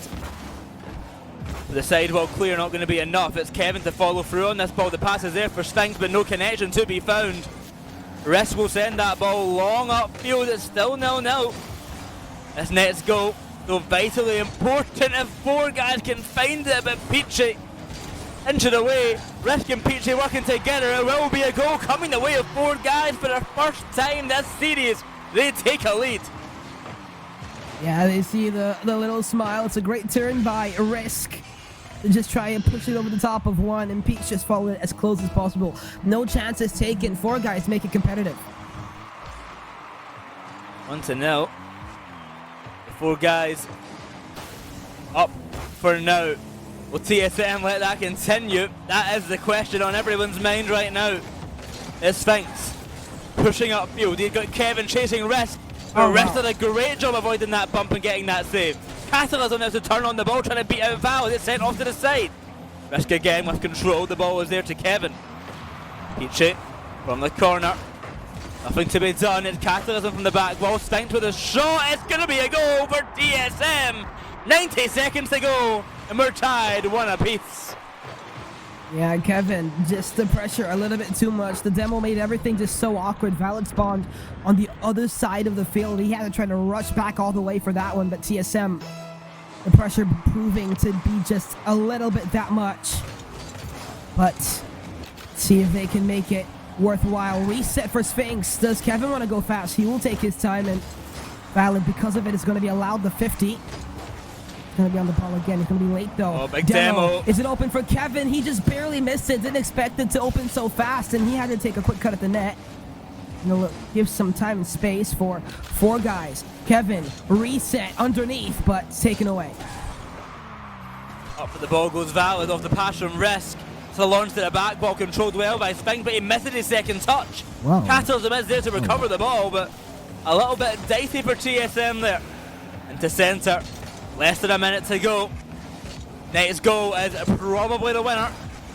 It's Risk out to the sides here off the pass from Sphinx. It's to the corner. That's an open net. That's an open net. And that is a goal for Catalysm. Oh, just such an awkward bounce from the corner. Valid didn't exactly have it read. He had committed as well, but the bump was just too much. Catalysm with a free shot into the top left corner. You know TSM. You know they'll nail it every single time. Yeah, they ain't missing that one. 37 seconds. 4 guys. Chances coming through, few and far between now. They've had 1 goal every game, but never more. First time they've actually found a lead in a game this series. But it seems like still, it may just be ending with a game defeat. Risk with a Valid. Shot to net, denied by Catalysm. A miss on the back wall here. Catalysm will try and take this ball away. Stall for time, a pinch out. They found Sphinx in the middle. Yeah, that's the game. 4 guys drop another one. Presumably. Wait a minute. I'll go and speak too soon. I mean, Still almost. Hey, Peach had an opportunity. I mean, they're still up somehow. Riz trying to meet Valid. He keeps it up. No Here way, goes no one. way. He beats one. Ref? This up's pre-jumping. Oh, it's gonna waterfall back down, but there was nobody there. It was a real, genuine chance. But TSM will take game number 3 and put themselves on mat. Oh wow, I really thought for a minute there was a chance there.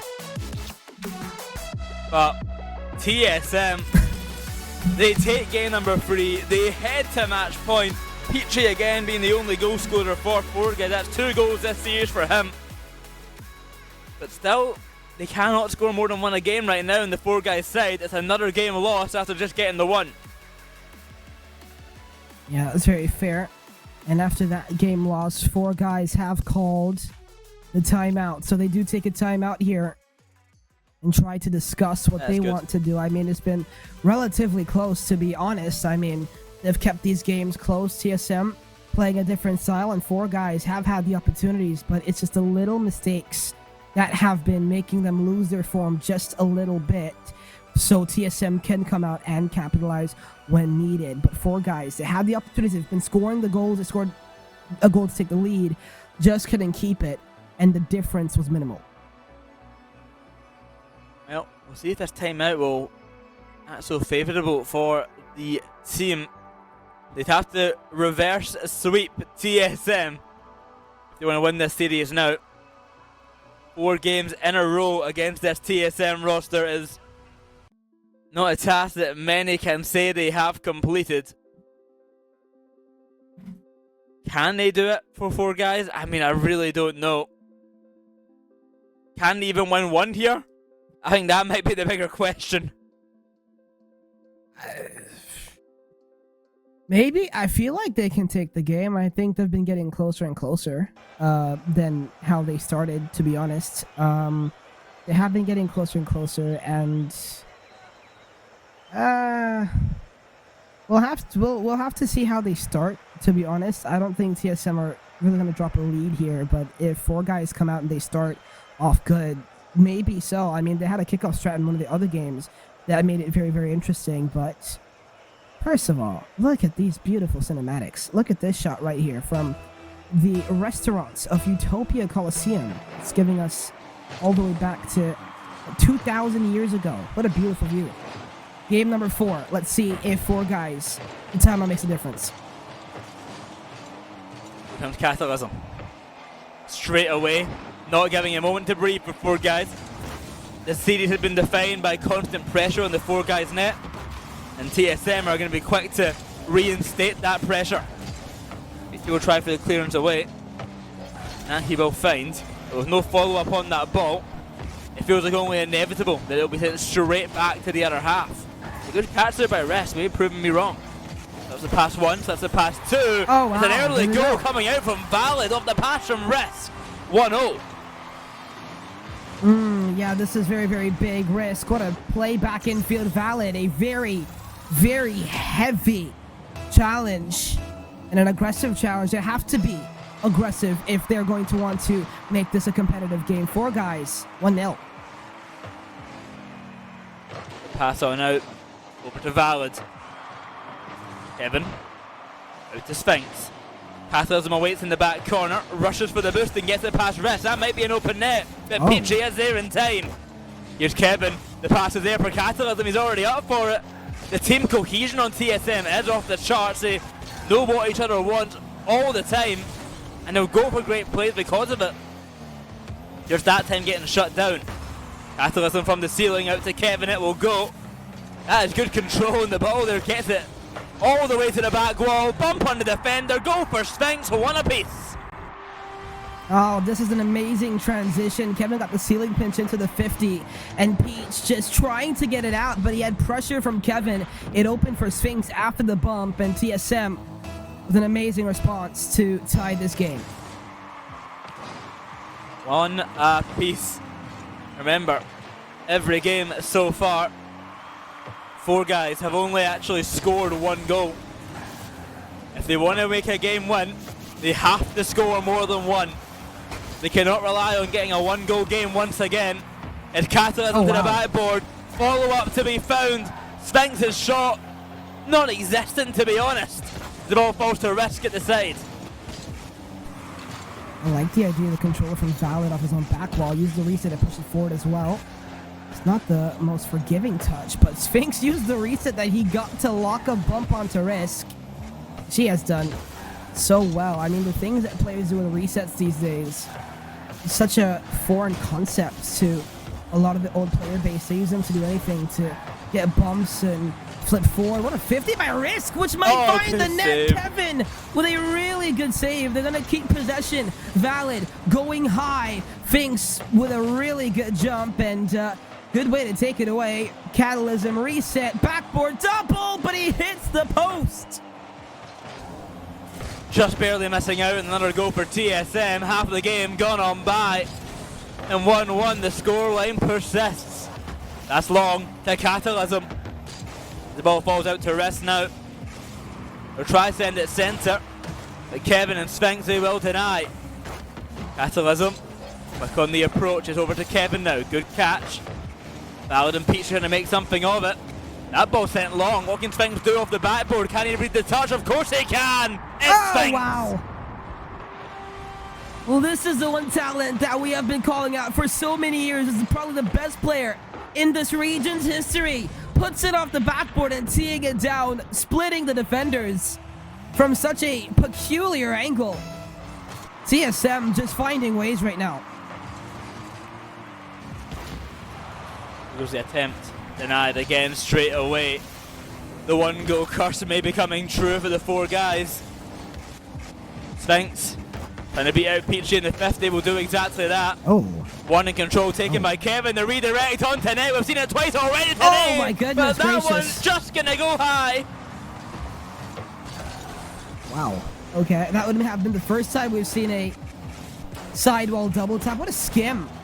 That forces Sphinx in the air. He lands awkwardly. He has... It's called off by Kevin. It's a demo that'll open some space up because that's where Kevin wanted to go. He had Catalysm and assistance. Risk a reset. We'll try to force the defense all the way back. Catalysm in the air now. Bangs it downfield. Kevin is there. Catalysm. Control. A demo. Does it open? Valid. Good control. The shot coming from all three players, but four guys with a minute remaining with good defense. Peachy's up, pass on down to Valid, denied by Sphinx with a shot in from Risk. Good bump by Valid, but it's not on target. It's not going to sink on in. They've got to do more, and they've got a minute left to do it. Risk going to reset, follow-up shot not going to be found. Peachy trying to turn on the angle, but cannot get the closest touch on in. 40 seconds now, time is running out for the four guys. Kevin, over to Risk. The pass is there for Catalysm to take control. 50-50 out to the side. Kevin, what can he do with it? It's up to the ceiling, the follow-up pass on down. Shot goes wide once again, 25 seconds now. And four guys stuck in their own half. 20 seconds. And TSM keeping this pressure. The touch doesn't come in. And Sphinx! Trying to put an end to this series. What a touch and what a read. TSM up by 2. It's a goal for TSM that basically secures the series. 16 seconds, 3-1 the scoreline. Game number 4. Catalysm just showing off now. There's not much more that can be done. What? A 4-1 now for TSM as Kevin gets another. But four guys. Can we study this Sphinx touch? What? Great touch. Yeah. I am telling you, I see new things every day now. I'm seeing new things every day. Wow. TSM with a impressive display over four guys. TSM will advance to the top 6, or to the top 4, excuse me, of Open 4. Well, there's 5-1. They got a 0-second goal to go along with it. Well, that was certainly one of the games of all time. TSM end that one off in dominant fashion. All close series all throughout. Every single game was close until the very last moment. But TSM, well done. Yeah, well done. You are right. That was most definitely one of the games of all time. That was very interesting. I think four guys. I mean, big credit to them. They kept it really, really close, even with a sub, which, to be honest, against a team like TSM isn't the easiest thing to do, but TSM just proved to be too much. I mean, Four Guys, they were getting the goals, they were getting the opportunities, and I'm sure even when it's all said and done, there will be things that they want to go back and look at and try and fix, because they really did have chances to score. And if you can score one goal, you can score a couple more goals. If you can get one game, you can get 4 games. You know what I'm talking about? It's always, the chance will always be there to present itself. So it's always going to be a favor from them. But TSM, just way too good. Now, you know who isn't way too good? Our lovely host Gex. We can bring him on back in here. He's just alright. But let's bring him on back. Gex, a 4-0 series to end us off. Welcome back. You didn't miss out on much. Just a little quick one there. Yeah, quick 4-0. I tell you what, it's not only me having issues today, apparently. Our entire production was sitting back there. Every time you guys said the words Four Guys, it was like every single person, the whole series. I was it was at something that. I'm else. like, what is going on over there? I heard bleep. I'm like, what's going on? But, all right, it was, as you said, a quick one there. I think the results kind of expected around the community, around the teams, around us. It was played out as kind of expected, but TSM, again, just showing that their peak is so insanely high, and they're having a lot of fun with things. The have fun meta, we talked about it earlier. Yep. They are in full swing of that, and now we have to see if they've got that lock in. I was just hoping that we'd see a full series go their way, because they had the potential to do that for a long time, and been willing to give games away, I think. So that was good to see that they're taking this one a bit seriously and really here to play out and show that they are dominant when it counts. So now we have to see a little bit more from them, because they push forward into that top 4 spot. They are not alone though. Everybody has moved forward, and we'll be taking a look at that bracket a little bit later.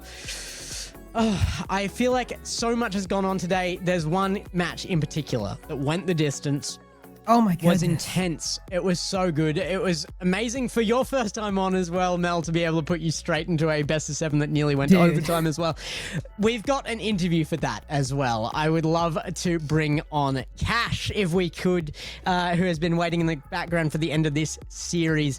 It has been a task and a half here to get the job done, Cash, but you absolutely took it home in that game 7. You've got to be feeling good about it, but was it a little bit shaky there for a moment? Yeah, to be honest, I don't know about feeling good. I'm grateful we got the job finished, but I think we're all pretty disappointed in how we played. We know that's nowhere near the level we know we can show. I think that's understandable. I think, going to Game 7 against Lunar would get anyone feeling a little bit down. But coming into tomorrow, you're going up against either Dream Station or Four Guys. Is there any team you would favour out of those two, or any you would expect to be coming up against there? I think we expect to come against Fall Guys, to be honest. I mean, I don't mind who we play. The result's going to be the same. So we're just going to keep going, face who we want to place, and we'll go for the win. Yeah, talk to me, Cash, a little bit about your preparation coming into this regional, because now it's a completely new region, and you understand you're one of the big believers that you guys can be the best team in the region or to make Paris. So talk to me a little bit about your preparation coming into this regional. What do you guys kind of expect out of yourselves, and kind of how's it looked for you? To be honest, I think all of us individually have been working a lot harder this time round. I actually arrived in Asia earlier than usual as well, so I had more time to get used to my surroundings, be able to grind the game, and we've just been scrimming more as a team, more replay analysis, and just making sure we're all on the same page as well. In saying that, I expect that the meshing of the team is going to come together really well, but there were some positional errors and stuff like that. Errors that I wasn't expecting out of the team. I don't want to dwell on the negatives too much here, but obviously you're aware of that already. You said that it wasn't up to your standard. I think that's kind of an expectation here as well. You guys are pushing for that top spot where you can. What's the correction for you guys? Are you already even during that last series in the background sitting with the team looking at corrections, or is it just lock in, let's play our game from here on out? So we already know what we did wrong. We lacked a lot of composure. We let our nerves get the best of us, which happens in any high pressure series. We did have a conversation after the series, and we all know what we need to do to win, and obviously we're more than confident to be able to take the regional home. Taking it outside the game for a moment, I mean, Cash, I remember back at the start of APAC, you were watching, basically begging Realize the team with you and bring you over to APAC before all the imports started like coming over and anything like that even started happening. Now you are finally in APAC. How have you been enjoying your time in Asia and Japan and such? Well, I just want to clarify, I didn't beg APAC, Realize APAC at all. He actually asked me and asked no. So let's just clarify that one first. I'm going to keep saying it. And no, I mean, it's great. I mean, living in Japan here, it's absolutely incredible. It's a dream come true. It's a different environment, and it's definitely a new passion for me. Yeah, I think that's amazing. I think for you as well, Cash, you've got such high expectations of yourself, and you're very confident you can bring the regional home. But kind of talk to me a little bit about your environment, your teammates, and how do you guys deal with matches like that, and how do you guys try and find, if you do find fun in the game, but how do you handle your environment? What's it like over there?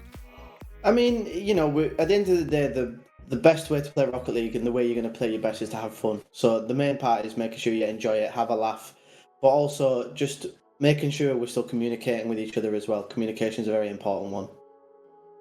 Yeah, I think that is important as well, that the focus is there to have fun. It's been less regions that have fun matter is in full swing. I think we're talking about that in your series as well, so I'm glad that is a focus. Cash, before we send you off, it is a pleasure to have you in the region. We've had so many players coming in to the region, whether they're playing remotely or like you coming into the region directly and getting involved in the internal scene. Is there anybody you would like to shout out while you're still here on stream, because we will have to move on with this very shortly? Just shout out to Kinetruck for giving me the opportunity to try and bring them to majors. I greatly appreciate the staff that work there. They know who they are.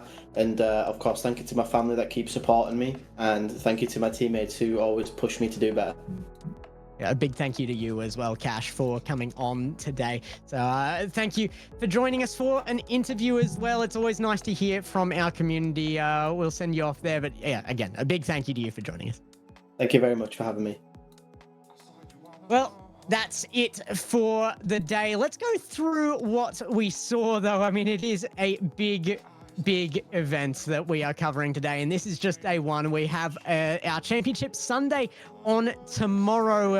Again, we will be seeing more of Cash when he takes to the field, and I believe we will have that on your screen now. There you go. Cash will be playing out there against either the winner of Four Guys or Dream Station. TSM waiting for the unlucky victor of Jungle Juices versus North Star Gaming. That's going to be the brutal one. But I think those first two as well, there's so much to fight for in this top four right now. And making it to that next stage out of the top six, that's going to be so crucial for just proving your worth in this region.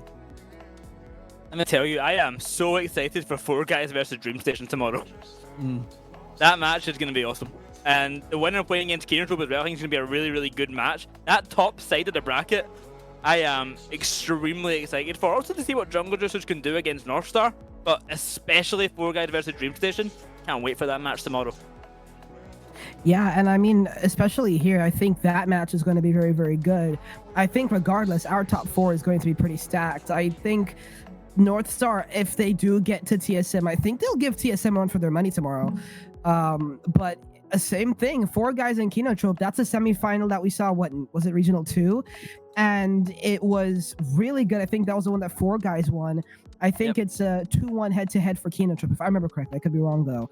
But it's been very close. Those matchups are always going to be very fun. But imagine Dream Station go and win tomorrow and give Kenotrope a run for their money. This region has become a lot more competitive in general in this top 6, top 7 area.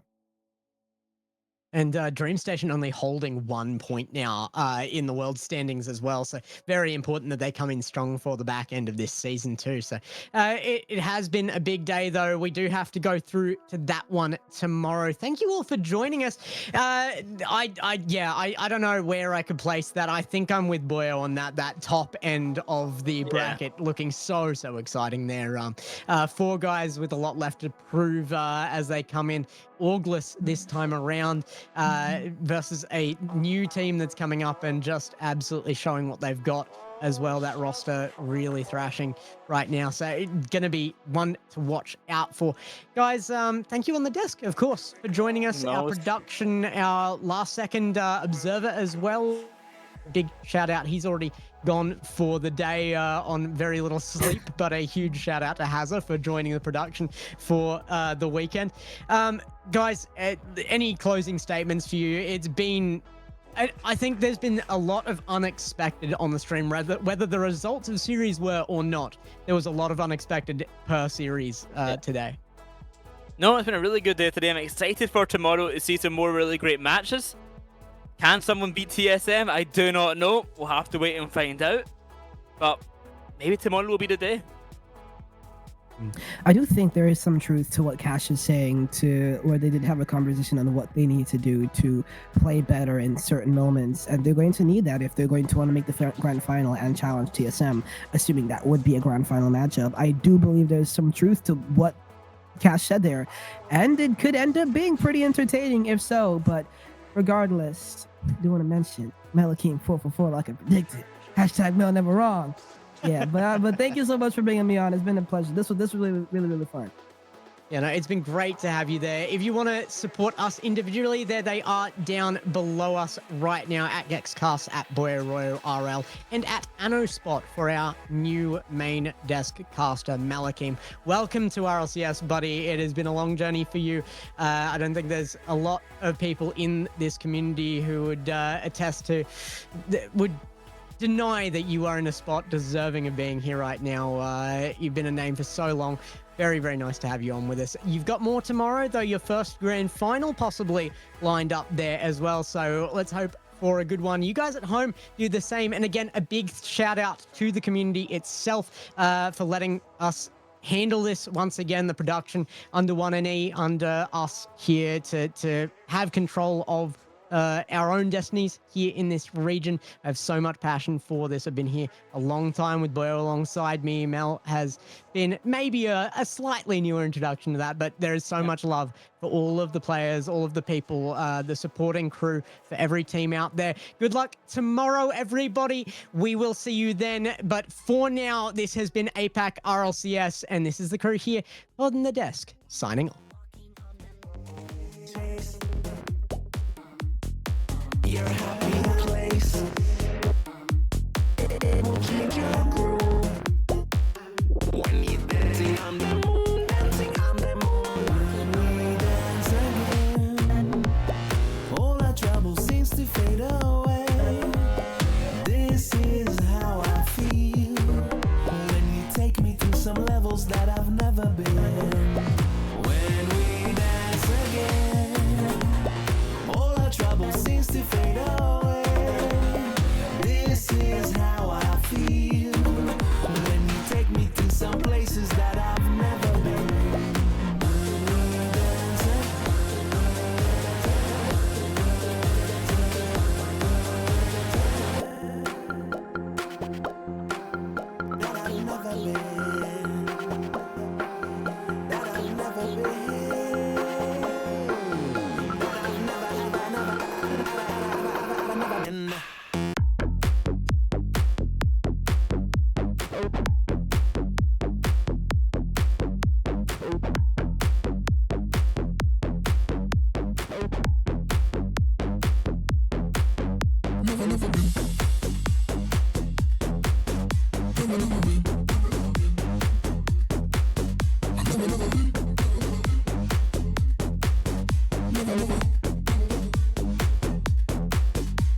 walking on the moon.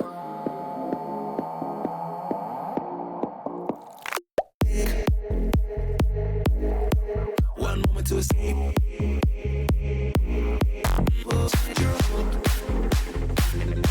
You're walking on the moon.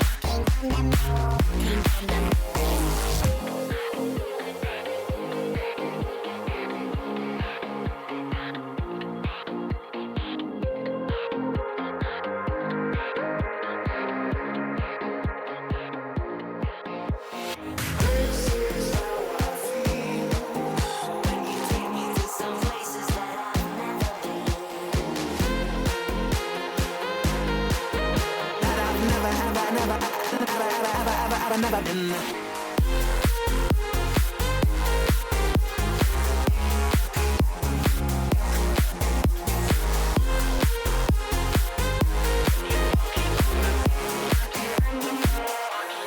Dance again.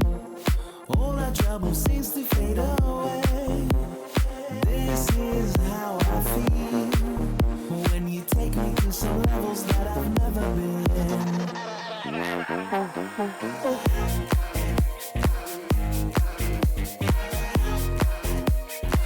our trouble seems to fade away. When we dance